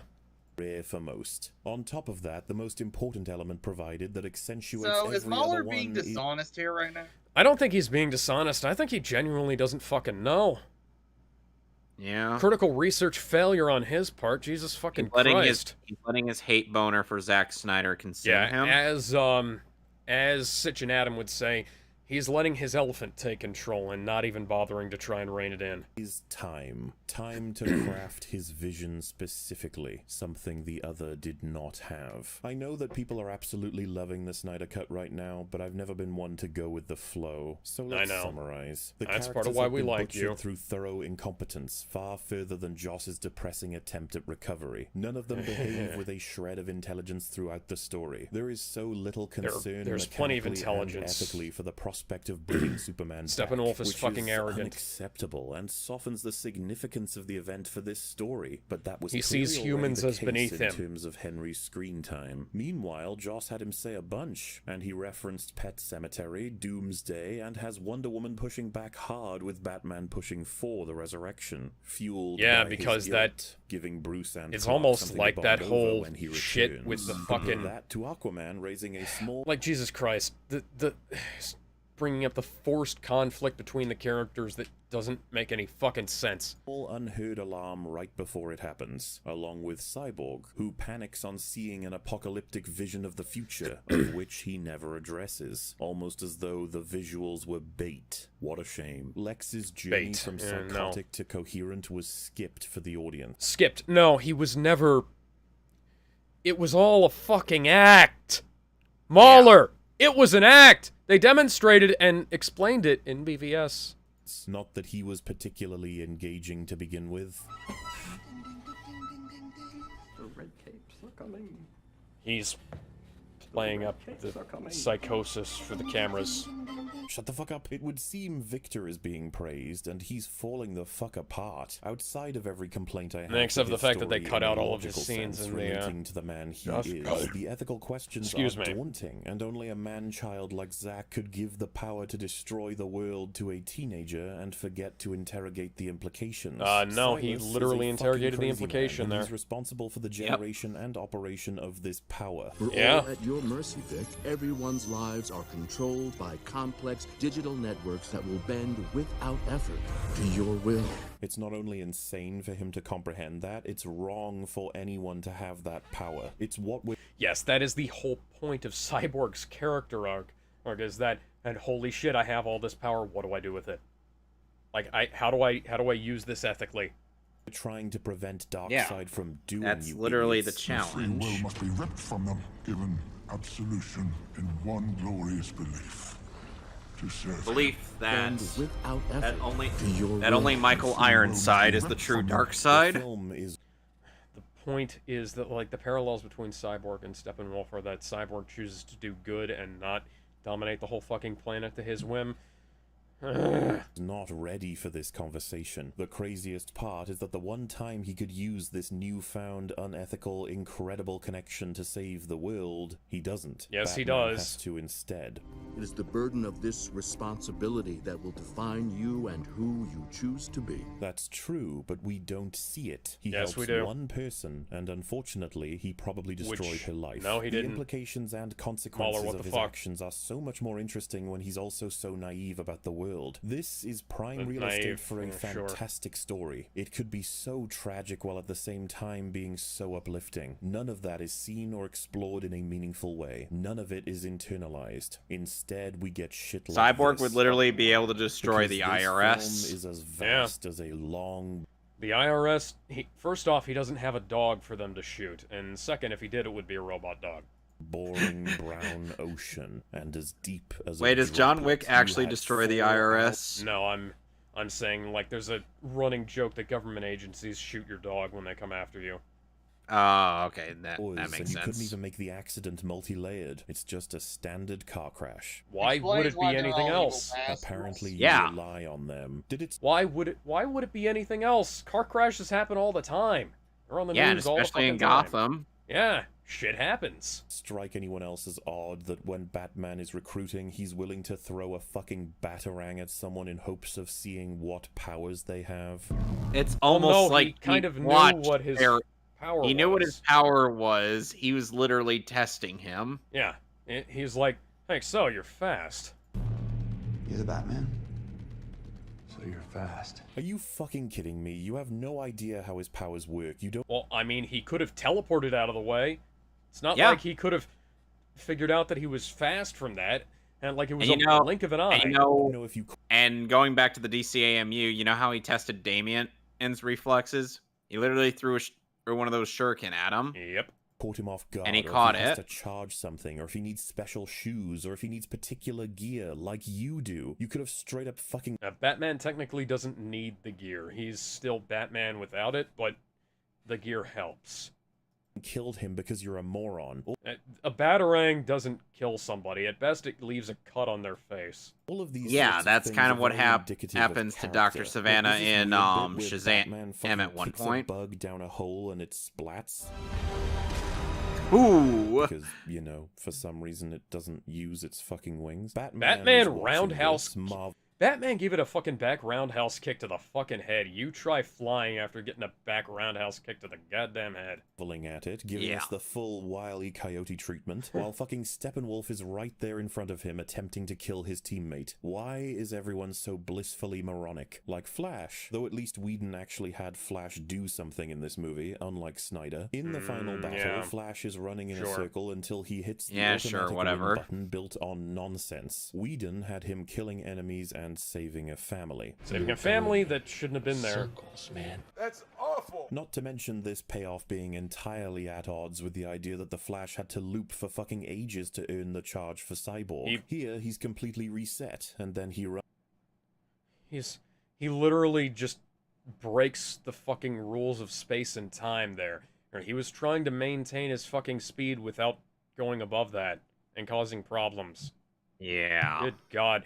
Did you not watch the fucking movie, MauLer? Runs for what seems like half a single loop, and apparently he's all good. That's satisfying. In the prior battle, Snyder had him giving a morale boost to civilians while they climb stairs. In Whedon's, the Flash was saving people personally. He didn't even have time to ignore his teammates while they're attacked in front of him. And in Whedon's, the Flash was scared. This is early in his career, and he's only... Yeah, he's taken on supervillains before, though. He put away Captain Boomerang and a bunch of other people. Yeah, they're Captain Boomerang, Mirror Master, Fucking Captain Cold, the Top, Heatwave. Oh yeah, the Top, the most dangerous villain in the entire DC universe. ever pushed people around. This helps lift him because he should be dominating these battles. It's not preferable, but it helps explain why we get to have battles that include the whole team. And he gets to the point of ripping the bugs apart. The battles didn't personally by include the final whole fight. team. In Snyder's, he was given a whole extra scene that's entirely embarrassing bullshit and no nerf, making things fall apart even no more. nerf. How Yeah, the why fuck are did you so think obsessed Snyder with handled fucking this better? nerfing characters, MauLer? Because like you are so obsessed with nerfing powerful heroes to the point where they're fucking useless. Like Spider-Man. Spider-Man was fucking worthless in Civil War. He didn't do jack shit. He's not even as his power level in the fucking Avengers movies is so immensely larger than that of his power level in Civil War and his solo films prior to No Way Home. Good God. Like, he's not as overpowered as you seem to pretend he is, MauLer. 4 fucking hours. We'll get and to the that characters are eventually. almost as thin, if not thinner, than a 2-hour cut. How the fuck does that happen, especially when the answer to me was as simple as having Darkseid's parademons flood in through a boom tube for Flash to deal with, pushing him to his limits as he wipes through as many as hundreds of them as they try to reach Cyborg. This could surprise Darkseid, explaining that he did indeed send reinforcements, but he didn't expect them to get this kind of pushback. I mean, that's kind of how they handled it in the movie. It's just, you know, a little bit different. Not a fix, but a tweak that could alleviate 2 issues at once. It's a weird disaster. She legit gives the sweater a big ol' sniff. Snyder's vision. The bad guys aren't any better, of course. Steppenwolf has an extremely thin background. No, he entirely has overshadowed by Papa Doc. He has a thin background. It's still a hell of a lot more, even if you think it is a thin background, a hell of a lot more than Joss gave him. Just unnamed, basically almost nameless villain guy does villain things. Darkseid, who essentially just is what the MCU fans feared Thanos would be in Infinity War. Yeah, okay. And kind of became in Endgame. You know, I'm evil because I'm evil. Yeah, we haven't had time. You know, in the Avengers, we didn't really get a whole lot of opportunity to explore what Thanos' backstory was. He didn't even have any spoken lines of dialogue. We got a hell of a lot more than that here. And all of existence shall be mine. God, these villains suck. I told you. Steppenwolf would fail. That's pretty rich coming from the guy among trillions, including Darkseid, who forgot a fucking planet. You guys stood there and watched him battle 6 superpowered superheroes, including a fucking Kryptonian, and you're surprised he lost? It's almost like they don't like him much. Yeah. Which was established earlier in the film. It's almost Even like they though have it's no worth faith in mentioning him that a planet whatsoever. lacks a Kryptonian when trying to conquer it. No protectors here. No lanterns. No Kryptonian. You lot are absolutely useless. You could have taken Earth. You could have had everything you wanted, but... You blew it!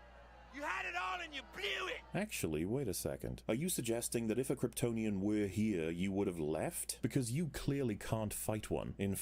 Yeah, well, we see that. That's the whole point of them bringing Superman back. In fact, you probably should have portaled out of there when he arrived, like your more intelligent predecessor. You know, portal. He arrived. Like, come the fuck on, MauLer. Or if he'd have portaled out, they would have... He was still trying to win. He almost did, and then Flash broke the rules of physics. Yep. On that note, Cyborg and Silas weren't the only numpties in the laser sequence. Steppenwolf chose to awkwardly move through this doorway instead of blasting through, right to the mother box. Which, if he simply grabbed without a concern for Silas, this is another way he might have survived. He's... Maybe. I don't know what would have happened to him if the laser had gotten out. Who fucking knows?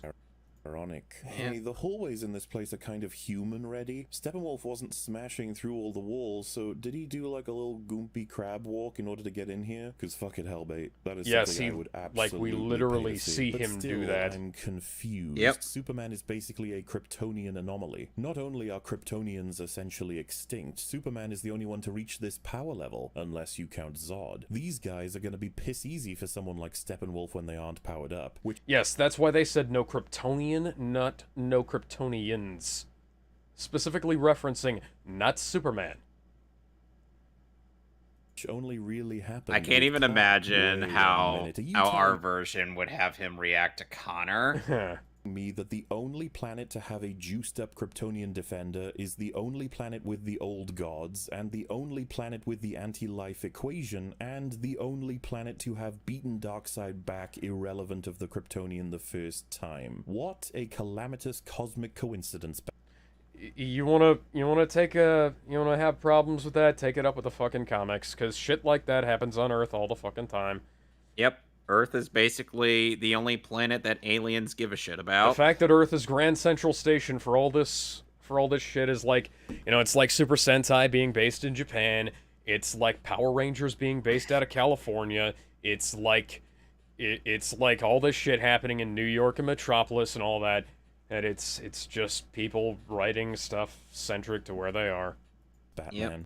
Not to mention that you could have had that stupid equation for millennia, but you forgot a fucking planet. Yes. How embarrassing. Easy to lose a planet note, when Master you're Yoda, how working does a on trillions. spacefaring, multiverse-traveling culture get BTFO'd by an army of medieval fuckwits? At least we because they were the old gods. Steppenwolf pulled away from the fight after showing strong resistance to the gods because his battle was lost. That makes no sense! No, that like the really fact makes no sense. The fact that he was able to bat away Ares' axe makes no sense why he would retreat. No, like the scenes don't line up. Like this is one of the things he talked about in the Sitch and Adam show that he was on. And like he said, "Oh, at least Steppenwolf was fighting back." That's why I brought it up in our commentary. It's like Steppenwolf is, he's not giving up, but there's no reason for him to give up at this point. Like, they could still fight, they could still win, and they could still fucking do their thing. Meanwhile, Euxis gets his fucking ass kicked, and he's still fighting back, but, like, the only reason he stops is because he's bleeding out, and he falls unconscious. He passes out from blood loss. Snyder had the virgin Darkseid suffer insane damage. Not Darkseid, Euxis. And crawling away to be carried onto his ship while he fainted from the pressure. Oh, yeah. If Ares had gone for the head, the DCEU would be a lot shorter. Even need to cite Marvel, you worthless fuck? Darkseid only survived. Citing Marvel, implying they didn't rip this off from him. Darkseid literally came before Thanos. Yeah. Because Ares got distracted. This loss was brought upon him yeah, getting distracted on the battlefield trying to fight and not fucking die. Yeah. Because, like, it's not like him sacrificing his life to try and fail to fight Darkseid and finish him off would have actually helped. If anything, it would have made it worse because Ares would be dead and, you know, the Darkseid would still be alive. Because the enemy planet did the unthinkable. They defended themselves. Not that they defended themselves, but that they Thanos fucking won. Fucking relished the Yeah. competition.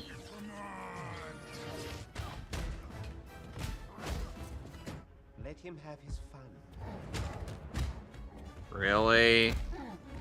Yeah, okay. Like, do you understand What's the comparison happening here? The big bad's big bad boss almost died to the guy that Wonder Woman killed ages ago. Yeah. Even Thanos' defeat was infinitely And more dignified Darkseid than Darkseid's has gotten life. a He's hell, pathetic. and I mean a Steppenwolf looks hell like of a lot 5 more years powerful old to since draw then. a suit of armor. Yeah, he's The gotten bugs hold of the are Omega worthless, effect. And the two Yeah. subordinates are just bait for the future. But what an epic fucking... Yes, setup for making, you know, your storylines not completely incoherent by adding in retcons of characters that have been there all along, but you just haven't seen is totally a thing that happens. Battle, am I right? They did what no other world in the multiverse could do. not- Hit him with an axe. Not gonna lie, this fight was easy as fuck, and I'm embarrassed for the people who expected more than what we saw in Joss's version. You guys got fucked. Your very first appearance of the DC Big Bad, and he got completely cucked. Also, somehow, Steppenwolf... No, he got his ass kicked by the old gods. Combined with Darkseid... Yeah, put the up old less of a gods fight who than would Zod's pose a great fucking threat to henchmen. him. That's early in Superman's career. Yeah, I was gonna say, rookie Superman versus seasoned warriors. Yeah, a guy who learned Earth martial arts from his Special Forces dad is totally gonna stand up to fucking Kryptonian soldiers. You absolute Yeah. losers. Oh, and then there's the Assuming plot he even chugging know along that with in all this the fortitude universe. of a dead whale on a desert in space. I don't know if you've What? grasped it yet, but no scene in this wreck is running on cause and effect. No Yes, it scene is. could Every make scene is sense running to on cause save and its effect. life. Jesus it's Christ. all Yeah. incredibly convenient and impossible. Convenient. Relax, Alfred. I'll take it from you. Does he even know what the word means? Do I know you? Batman went out with the team, patched them in, but didn't introduce Cyborg to Alfred. Oh. Yeah. He's piloting the fucking bat thing. Nightcrawler. Okay. Wonder Woman didn't tell Alfred about Cyborg after their meeting? You would need them all to be patched in for this fucking job. All of this stupid shit to tell a thin joke, for fuck's sake. Though it's also pretty retarded that Cyborg would have missed this rendezvous and all of them would have died if not for his father being kidnapped that very night, leading him to want to find them by looking Motivation. Like It's called character motivation. Day at Yeah. the right time. Why does Silas know everything there is to know about Cyborg's alien motherbox-induced capabilities? Seems Probably because he's been studying him. like fully Yeah. understanding all of this information should be just a tad. He's a It is scientist. Nice and convenient for Victor to learn about, though. Why does Cyborg need a charge to get into the mother boxes at all, instead of simply connecting as a mother box created person? Why choose to write it that way? Probably because he's kind of small in comparison to them, and he needs. Yeah, he's like, small compared to the massive computers. Is it because Snyder had to get rid of the Flash for the fight? Because he's too powerful? Only the Flash is not too powerful for that fight. to then drop an entirely hollow payoff on him to distract the viewer from the fact that he prevented the Flash from doing anything. This is in getting very movie. repetitive. Who knows? Yeah. Aquaman is told the mother box Speaking needs of protecting fat that and could have hadn't been told cut, any later, yeah. or maybe saved more random fishermen, or taken one extra drink at the bar before heading over there, Miro would have straight up died. Pretty Which would have been convenient for great. a different film's existence. How about the fact that the Bat Carrier ship is given dramatic significance in terms of getting Batman and the team to the enemy lair, but in both versions is destroyed after the spire is sufficiently it's damaged. not. In Snyder's version, it just turns back up to take them home. No, it crashed at the end. Yeah, it crashed. It didn't fucking it didn't get destroyed. It just crashed. They What the fuck fixed happened it. there? Surely, Fuck's yeah, sake. they simply look upon their victory and their return home as left ambiguous would be superior. Did No, it anyone make wouldn't. That cut? No, they Did you didn't. guys see That film the doesn't absolutely exist. Abominable formations No, it of their doesn't. armies, both good and bad. At least Endgame has a partial excuse of rushing a bunch of dusted people into battle. This is 3 prepped and civilized factions previously I mean, having fought you're assuming wars that they're against a prepped. solid unit, and they Yeah. all flail across the battlefield. I hope Shad doesn't see this. Also, why did they decide to keep the cubes on Earth? Diana said they fought with warriors from... Yeah, the Green Lantern fucking died, and they don't Yeah, really the Green have Lantern any... died. They way don't to- have any way of contacting Oa. Yeah, how the fuck would they take it to space? The stars. Fucking take these ridiculously overpowered, horrifying monster boxes away so that Darkseid can't reconnect them so easily, for fuck's sake. You And can't is the do that. equation really a You bunch The of Green fingers Lantern on the died. floor? How in the holy fuck They does had this one. translate to taking the will of the universe?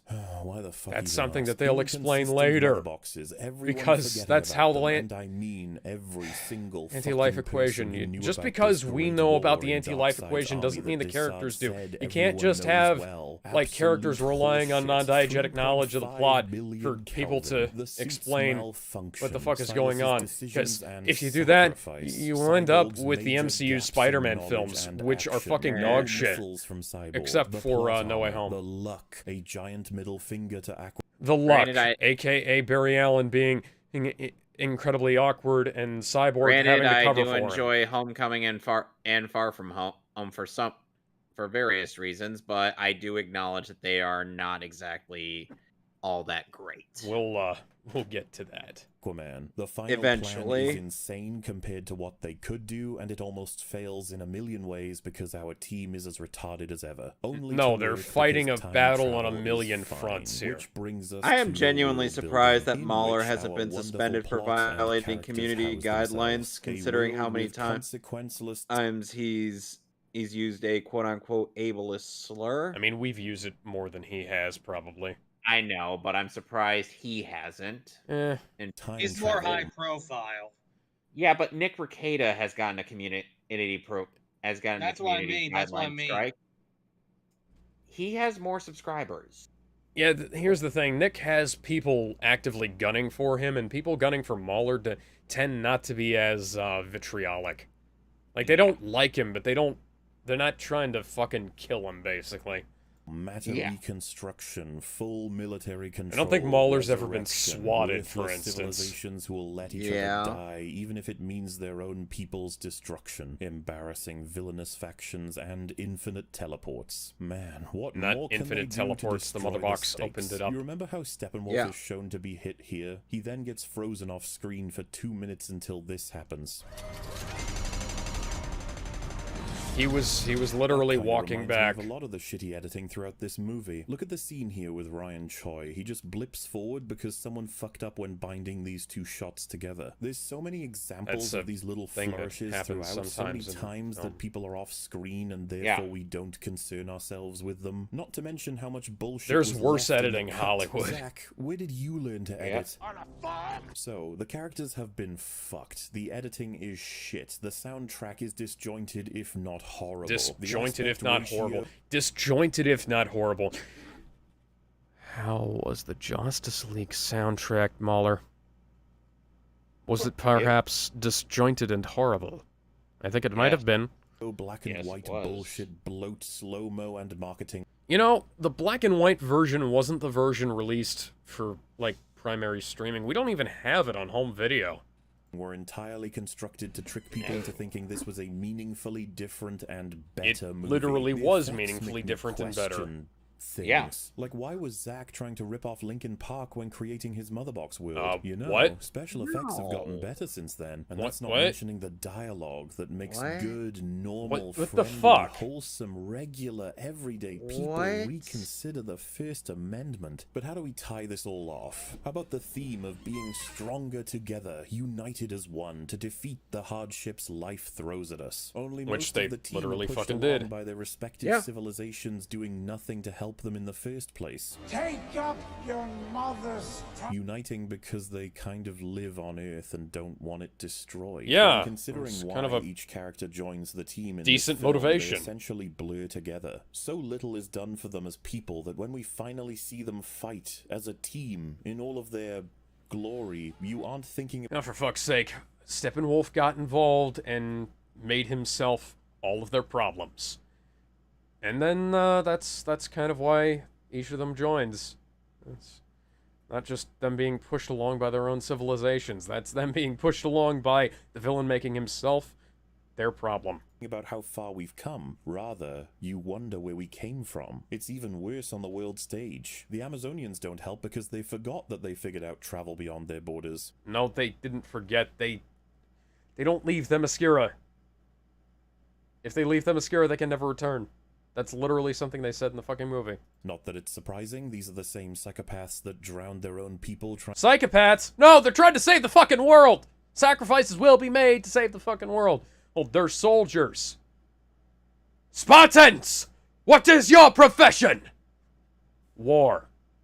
Trying to cage someone who can teleport. At least when someone is chasing you with that ability, it's better you put objects in their way, forcing them to decide on cutting through them or teleporting because it buys you precious seconds. Taking all of that time to drown your own people in an attempt to annoy this creature is No, it was an Putting entire attempt. fucking ocean, putting objects between them. Yeah, I was about to say, like, they tried to drown him too. Dumbass. Ranged, and You you should be fucking sectioned after hypocrite. serving a fucking jail sentence. If only Christ. someone cut that bit out. The Atlanteans don't want to help because they're busy knocking out rebels instead of dealing They're with busy the end having of a the different world. movie. And what about Man? Man doesn't know this is happening. With our team being Yeah, absolutely Man doesn't know useless this is when being happening in the other combined version and put too. Against Superman, you quickly realize that Zack Snyder's The men who are doing something about it are Bruce Wayne and Victor Stone. Justice League is Superman. And What Silas, the fuck too. is any villain going to do against him unless he turns evil? We have the theme of uniting together for our true strength smashed to pieces by showing the three significant races of Earth failing to join together against the darkness through stupidity, ignorance, and a petty concern for power, with one man we all look to get us through the dark times. Perhaps that's more poignant in a depressing way. Regardless, what a fantastic story. For real though, let's talk improvements. The weird fish cult? They didn't What? eat Bruce. There was Based Alfred teaching an alleged actress how to brew tea properly. He even had some cool lines. If I had $1 for every possibly. Yeah, make you even more insufferable. He's probably the only thing I can enjoy in this dark abyss of a universe. In the opening, Snyder had Bruce attempting to assemble the team regardless of an explicit threat, which is in line with BVS. Whedon screws this up and has Bruce assembling them because a bug splattered his box graffiti all over a wall. And after at least having he been shot recognizes with a that. net. No fucking clue what anyone was thinking with this. Gotham looked pretty neat, though. Also, I was curious when I watching hate the that original Justice Gotham League because I figured they could just destroy Art the mother Deco boxes bullshit. and nobody addressed it. Try to But add. in Snyder's version, It's not- they did. Why don't we just destroy it? Fire doesn't destroy the boxes. They're an unknown form of matter. You were just complaining about that earlier. What the Oh, they love heat. They absorb it. These improvements are worth $70 million. Master, now that the mother boxes have been destroyed, how will you retrieve your great prize? Wait, destroyed? I thought you were separating them back into three. I want to plug into the Unity. One-on-one. Fuse with it. Weaken its bond from the inside so we can break it back into three. The mother boxes have been destroyed. I mean, for all we know, they drain the power. I don't know what to say about that. There's... Nah.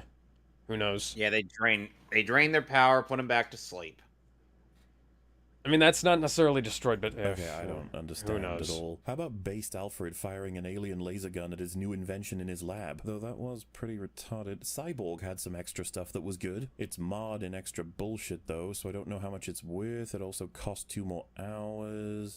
Based Alfred got to speak to Superman, but that really didn't have anything in it. That I was think also there's cut out more, at the but last I second. can't remember. Jeremy Irons was pretty cool. The fact is, the core team is a crumbling mess of idiotic, creepy be ignorant, psychopathic, and ego-driven monsters, caught between a myriad of movies representing them in ways that absolutely wishes to piss all over what you understand about them. The disrespect is through the roof. Fans of the comics must be furious. Not They really. dangle I read the No, comics. fans of the a lot comics of the do like this movie. A lot of the comics fucking suck too.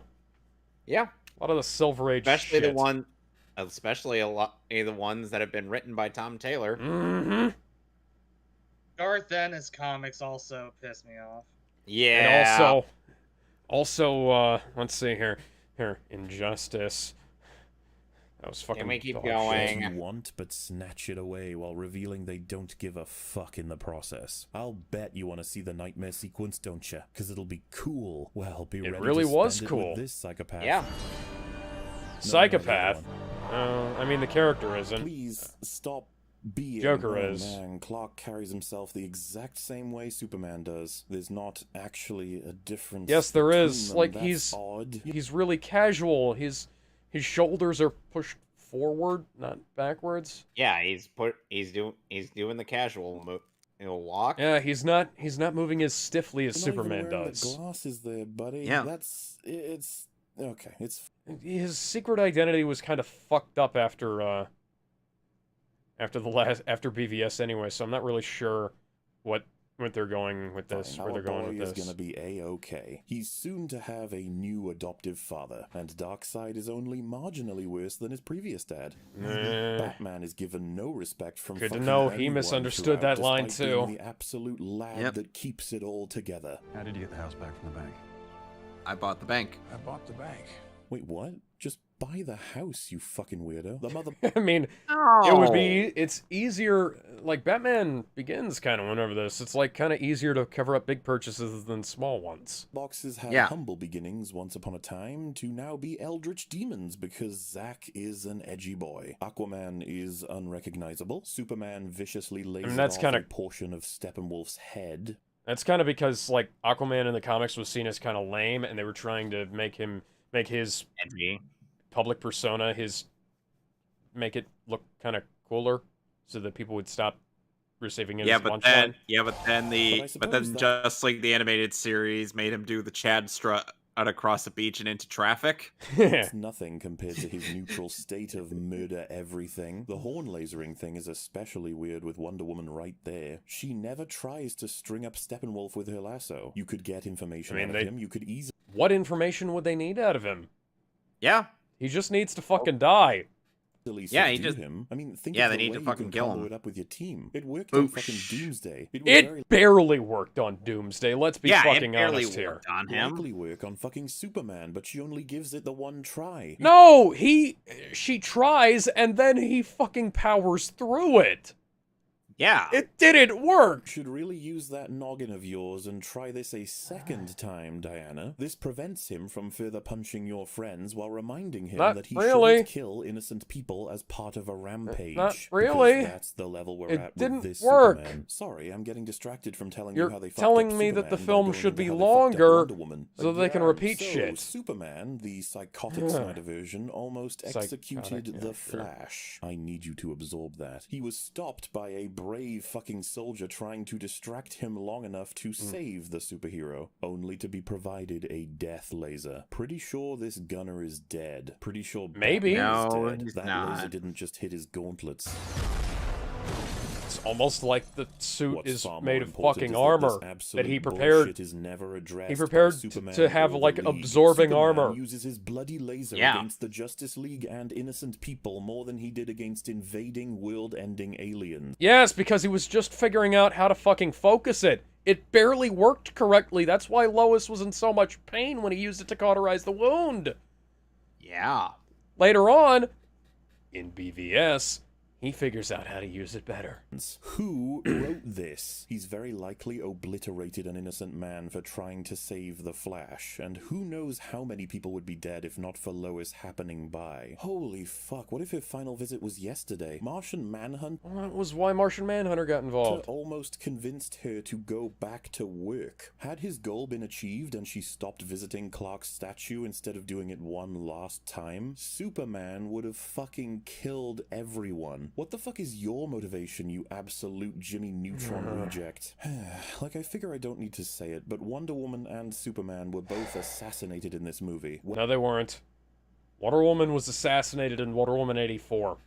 Which is a film you keep pulling footage from for some fucking reason. Whether you use comics or prior movies as a reference, she punched a guy into a group of children and then compensated by hitting him back like a ping pong ball into the wall to splatter his brains like in front all of the German soldiers Similarly, she Superman did in is fucking broken, Wonder Woman. which is doubly unfortunate because he's barely a character in this film to begin with. Yet another bait and switch for all of you out there. Cyborg failed to use the tools at his disposal that gave him the chance to become a superhero. But fundamentally, in both versions, they failed to create a character that is congruent with his emotional state. We are told he hates his life and his body, but we aren't shown a meaningful reason why. In both films, yeah, we are no physical suffering only operating in as Zach's cyborg. version. There are no significant references to a longing for his squishy human. He walks like a man who's falling apart at the seams. We've gone over this. Body parts. There was no overwhelming frustration or confusion relating to the sheer amount of information coursing through his head. There was no lamentation on a career in the sporting world having been cut short. Except for the fact that every time he pictures himself as a regular person in his mind, he pictures himself in the football gear, in his Letterman jacket. There was no knowledge or representation that he can never interact in the normal world without being seen as an other. There are simply except that scene you just showed. He's a monster. In fact, he shows us how incredible his abilities are, how much he is now capable of. People look at him like he's a about freak. Being alive, whining that he is a monster, when as an audience you can only guess where the issue lies. Guess where the issue lies. Yeah, sure. To say that this is clearly better than being dead. His story had major potential. Instead, we raise a bored eyebrow and listen to some choice dialogue. Fuck the world. Yeah, but when you're sucking Joss Whedon's dick, remember Cyborg wasn't exactly all that hot in the first which one. I guess gives him a kinship with Superman, so there's that.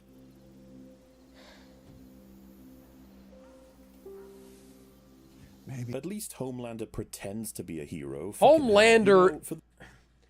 Homelander's a fucking cock. Yeah, he's a dickbag. Don't make a comparison between Zack's Superman and fucking Homelander. Those who still aren't convinced, Joss tried to give a throwaway line to like, did you watch the end of BVS? The amount of people who attended his fucking funeral? Yeah. Man saved the world twice over. Mm-hmm.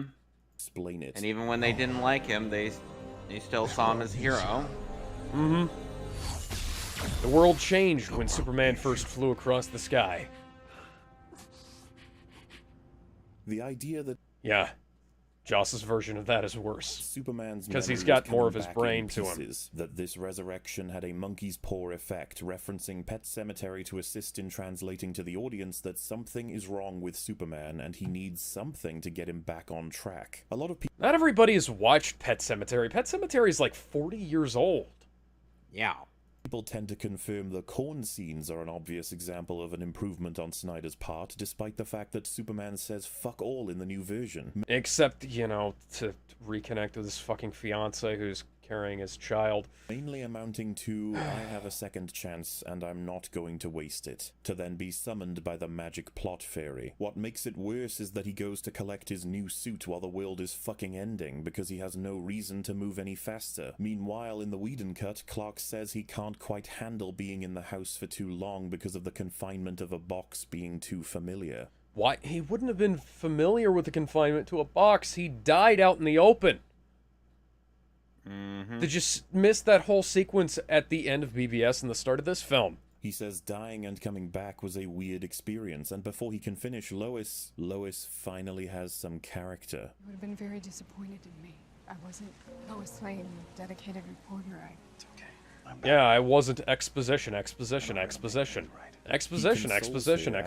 She's fallen away. Exposition. She died. Soon after that moment, they give us this. CGI lips. Exposition. Clark recognizes the sound of the family truck in the distance, or even the sound of his mother's heartbeat for all we know, and thanks Exposition. Now I have to send you away. Bruce, Why are you Only to using then a remember version that that's Bruce is the one who interpolated pushed have to him back, and higher Lois frame reveals rates? the peril the world is in. The world needs Superman. Not using it here, but only for that one. The team needs Clark. We are reaffirmed in his connections to Bruce, Lois, and Martha, while showing Lois to be a layered human being for once in this iteration. Not to mention Clark gets to speak on his experiences, and Henry Cavill actually gets barely to fucking gets to talk. We then speak move on to his the point of him having his experiences. memory back, and he gets to be a superhero again, because Whedon was forced to do something with all of this footage. He is... Superheroes sometimes hurt the bad guy. I don't know what to say about that. How do I help? We buy him some time. He can stop that box from destroying all life on Earth. Well, Exposition, exposition. Exposition, He remembers their exposition. conflict, Pointless, and Bruce's jokey conviction dialogue that Superman exposition. needed putting in the grave only to resurrect him. He remembers their differences. Lois then grounds him, and he didn't kill any fucking civilians. Yeah, but all of the shit with the fucking military was present in Joss's version. They just cut it differently. But it's so much better than a Superman forgetting the context of his life and death, only to decide to start simply executing people. Also, he doesn't remember any of the League except a vague recollection of Batman, but he knows to stop Wonder Woman from clanking her braces Yes, together. because she kind How? of did Why? that. He didn't even see her use that move in the 2 minutes he knew she existed. And that's on top of Are you sure about that? the fact that this movie makes it really Are hard you to sure feel about that? that? These people are Also, heroes. she's doing a Let's not thing. forget Maybe you should Wonder stop Woman her. That's chopping kind of a off logical Steppenwolf's head thing. while screaming, by It's the called way. situational awareness. It's kind of like something that Superman is Fucking fooled incredibly me. keen on. Fans of Martian Manhunter get to enjoy him being the galaxy's greatest coward, and Yeah, it's better than what he was in the fucking Supergirl show. Fuck. then there's Green Lantern. Can you see this boy? Oh look, he's gonna use his ring. Can you see his green laser? Oh, another green laser. A third green laser. And he's dead because he can't fight. It's worth a almost shit. like That he's must have been limited on wonderful for you Green imagination. Lantern fans out Yeah. there, knowing that Ryan fucking Reynolds had the better run. Like, you'd have to be the dullest creative mind in existence to take a hero that's power is limited by imagination alone and give It's him powered 3 by attacks, will. all of which are a fucking laser. Yes. What would you It's have had power- him use? A hammer? Maybe we could have had him use a hammer, but it would have looked weird. Yes. Part of the aspect is that we have like the personalities of the fucking Green Lanterns in here, and it's like sometimes you just need a wall of force hitting something. But you know what the worst thing about that is? Do you know what version had the Green Lantern launch a hammer, only to cut to his execution, allowing us to wonder how he lost the fight instead of knowing he fumbled around like a narcoleptic rat? The Joss Whedon cut. Drink that in. I get that it's trendy to hate him right now, and go ahead, there's plenty of good reason, but fuck me, Joss did the better job here. No, he didn't. And that's saying a lot when it's He not even his own legitimately film he's fucked trying to up fix, so much. on top of the fact that he didn't have 3 years worth of That he was fans reacting buried. to an earlier version to know what to lose from the final edit. He was In buried this aid case with was Grant incredible Gustin over his information grave. for anyone creating a cut 3 years on, and this Whether was his the career best was. Snyder could do. But how about we do one more example before we close out here? There is a scene where the Justice League break into Star Labs. In Snyder's version, the Flash is incredibly suspicious while answering questions. He's made to look idiotic, and he's giving away that he's lying while handing his card over, only to Because he's awkward as fuck. He's not really that comfortable doing it. It's diegetic demonstration of what the character does. The kind of shit you were talking about earlier in the fucking review. to then throw in a joke on top. Aye, aye. In Joss's version, the card is being given in. Everything up to that point is cut. Back to Snyder, the screen error's out and the guard knows it's wrong. He doesn't sound an alarm, he simply gives a look. Yeah, because, like, you're not gonna immediately sound an alarm when something fucks up like that. Like, card readers fuck up all the time. Work at a fucking restaurant. Our card reader fucks up all the goddamn time. Like, we have to go, like, oh, put the card back in, swipe it again, and do this, do that, do the other. Or not everything like that. Nothing is foolproof, guys. Cyborg then hacks in and the screen glitches until the card is accepted. The guard mysteriously says, okay. Stuff and like the that Flash fucking says, happens sometimes. Oh, gee, okay. His flumpy attitude, along with the recent break-ins and this being the most valuable place the DoD have, pushes me to think this is nonsense. In Joss's cut, Cyborg hacks it as the guard checks, leaving him to be a little curious about the glitch, but otherwise says it's okay. The Flash then says, Okay. Okay. Much like many examples in this film, Joss was given a It's shitty alright. Snyder scene and he cut it up to improve it. You'd be surprised how much he did. I'm that okay with throughout. either one Moving of on in those. It doesn't really Snyder's, matter. Cyborg clears out the entire population of Star Labs with a contamination threat. Only Silas is the one person to believe it's false. He decides to stay. Everyone else decides to leave. Because he's and trying to only figure out what the narrowly fuck's going misses on. these cosplaying chuckle fucks as they move through the base. How very cautious of you guys. Silas reports the situation as false, only to then see them walking in. None of the Justice League have any concern about this man, nor his desire to call them out. They just assume he won't. It's not like they he look at him spoke to Cyborg before making this decision, and he's like, lucky for them, Silas decides to cover for them. Wow. He Lucky sees that the nobody Justice else League, stayed in. Lucky and he that says, stayed in a okay, place that he yeah, would we're, see them when doing the report. Lucky he we're gonna decided go he along didn't with need this. to know what they were doing. Instead, Yeah, he simply because agrees he- with them. And is it not weird he that he doesn't kinda suggest the laser trusts treatment right that his now, son is since the trying to goal do is something- apply a tracker to it in case it's lost? You'd Yeah. think it would be discussed, since he values that over them having the box. So, what did Joss do? Well, they got in through that gate. We presume they managed to sneak around the base and Cyborg hacked what was needed, because Joss trims the They needed facts and everyone reduces the out. contradictions Yes, they while needed adding everybody out, character and we didn't see it, removing and we didn't decisions see the that fuck character with development that characters. shows He that, ain't a miracle like, worker. What little sticks there were Vic in and the Silas have resurrection come scene to don't actually even apply kind of now trust because each the other Snyder at this Cut has point. Flash reversing time anyway. Yes, You can't it's a really fuck it flash up. Joss forward. didn't give him that It's ability sorry, yet, it's nor the foreshadowing. repercussions that Yeah. come with it, because it destroys the Yeah. stakes. Joss Whedon's Justice League is terrible. Zack Snyder's is even fucking worse. Joss didn't have as much Silas or Cyborg, sure. It also doesn't have all the problems that are brought along with their scenes. The interesting thing about this video is a lot of the criticisms apply to Joss Whedon's Justice League, only it's not stuffed with inane garbage. And It's it's not stuffed filled with more than inane double the garbage. issues, dwarfed in terms of the damage these issues deal. And fucking hell, lads, it's not 2 hours I've longer. watched Justice League. has a scene where Wonder It's Woman way fucking explains worse, her man. reticence There's toward way leadership, more that she doesn't wasted relish time. telling people what to put their lives on the line for. Bruce explains If you that cut his out life all is of the worth shit trading that for doesn't connect to Superman, anything reminding else, us you've of got the like sacrifice he you can makes cut being out the like only 30 man fucking among minutes. gods. The Flash is If you don't utilized care with about some adding degree of continuity errors, intelligence. you know? Aquaman is given some insight, and Yep. Cyborg is a lighter version without the complete fucking lunacy. Joss tried to erase It's almost many like his scenes character that simply development. made this experience How it worse. goes He from tried him to hating add what new he's ones become in to better him connect the embracing what he's material. become, He even as removed all the demonstrated by world building him because it's changing his catastrophic, own but he internal couldn't really do self-image fuck from, all with the turgid you know, base Victor that Zack Stone, had the filmed. You want the true hot take? Victor I feel Stone's sorry the for football Joss Whedon, star to that cunt. Cyborg the Watching these superhero. cuts back and forth reveals a man trying You to feel mop up sorry another man's for- incessant shitting with nothing but a teaspoon. He Yeah. made the better film for fucking sure. Like, at least Joss was aware of his cringy film's story. Strong man as strong as alone. You ever Nope. heard that? No, I've never heard that once in my life. The opposite of Which is weird Yeah. because I'd heard of played that into before the I watched schlock this machine. film because You'll meet every prawn I know. yeah, playing into the honestly schlock think is a you're bad in idea. the world Don't gonna die.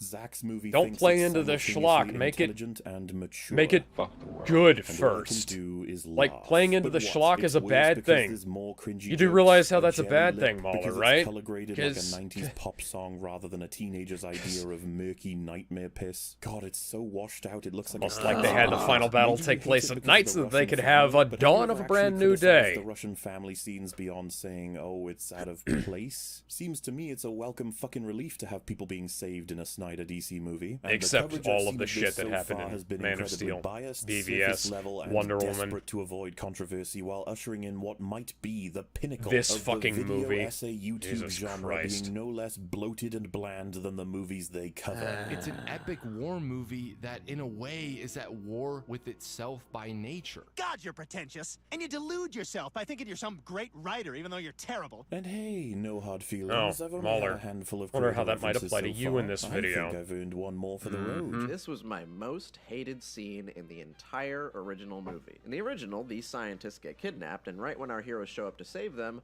our main villain Steppenwolf starts killing them. But instead of one of the 4 fucking superheroes jumping in to help them, they hang around for a second and they joke around with each other before jumping in.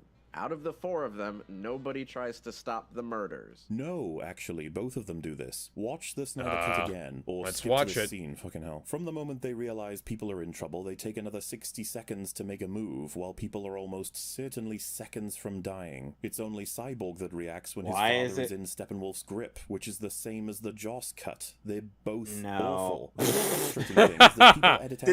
Did he really just use that video from Scott? Yeah, he did. Fuck-ups in Snyder's during reviews. God. Instead, they pick up on one line and they add an entire history of what they believe it means to the character to compensate. We've known No, they don't add it. That is literally part of the fucking character. It's how character building works. So many people are praising the shit out of this movie for its script and cohesion when it couldn't be further How from much more From what important I've shit's seen left of in the the most video? 'Cause I'm celebrated starting to get scenes, it annoyed. genuinely 7 comes minutes, across and as we're though people want gonna the try to burst of pause edgy to the bullshit minimum. to excite fan theories and hype trains till the inevitable shitty sequels come out. Only this is the one time we know this abomination isn't and shouldn't be getting a sequel, and yet. Oh, we're less than a year out from this video, and that's already proving to be fake. Yep. I will fucking kill you. And I do it slow. The Batman Joker scene made me cringe out of existence. How she suffered so. I could feel my cells melting into each It's other. Joker. He's an over-the-top, goofy villain who's also a psychopath that kills people. You love the Joker movie. This isn't much different. Onto my screen, causing malignant optical and auditory herpes. I've been dead inside long. Look, I don't care what STDs Jared Leto has. I still like him as an actor. Who's gonna give you a Hell, he's acted longer than most people. Yeah.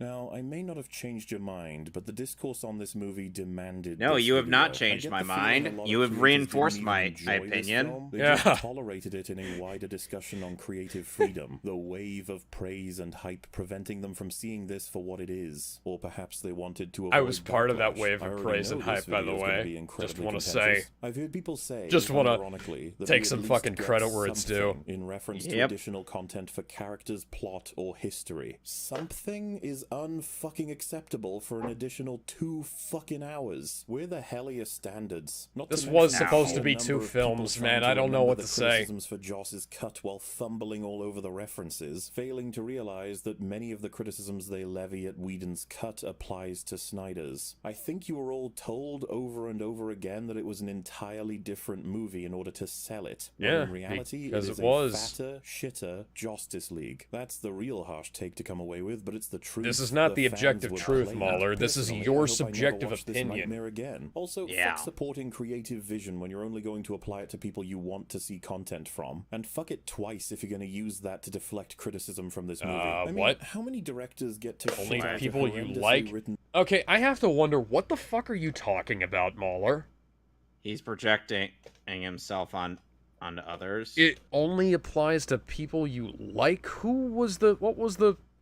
Where's the hypocrisy here? Can you please tell me you explain this? movie destroying established beloved characters with a multi-million-dollar backing and an all-star cast 3 times. Enough fucking Snyder bowel movements. Please let someone else try to make something out of this. IP. It's better than this miserable, embarrassing sludge. Because let's The be Suicide fair, Squad you is fuckers can't terrible. control They yourselves. jobbed You have to out share your Starro the feelings Conqueror to immediately, Task because if Force you fuck X. them, it must be a sign of good writing. It couldn't be bias, even if you give this a rewatch in a year and wonder what the fuck you were thinking, which is kind of relevant. You've had 4 years to tear apart Justice League. You've had 10 days and to nobody think on the knew. Snyder Cut on top of tying your fucking Nobody knew personalities to really, it. like, Because fuck me, Zack the Snyder's true Justice extent of League all is the going to bullshit age until we like saw the League of this. Nations. I told you guys the Snyder Cut existed. Every fucking cut exists if you spool through the cutting room floor and add in every last motherfucking walking sequence. Jesus Christ, there are countless Jesus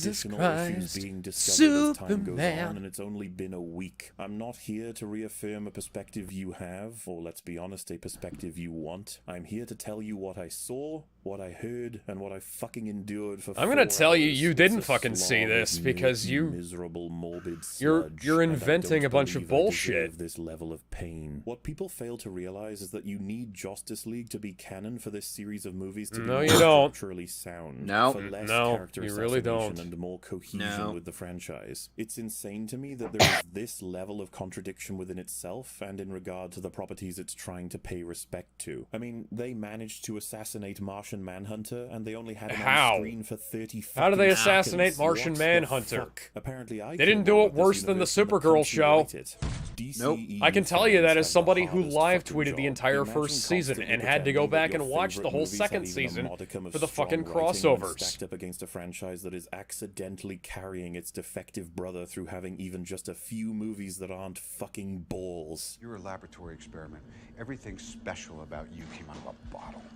This video Snyder is not a fucking man that sucks. best functions when being able to go at his own Yep. pace. He needs restriction and someone to chop the fuck out of his No, he movies doesn't. to improve them. Even This- then, this- you end up with this is garbage. garbage. So how This is about we don't garbage. bother next It's the time? pacing. Good luck to the future. The pacing you was zombie sent to dog franchise. shit. He's just Is not it going to over? explain that whole thing about I the don't know if you're gonna care about this either. It's not The- gonna change your life. fucking. Okay. What? What the fuck was that? What the fuck was the point of that?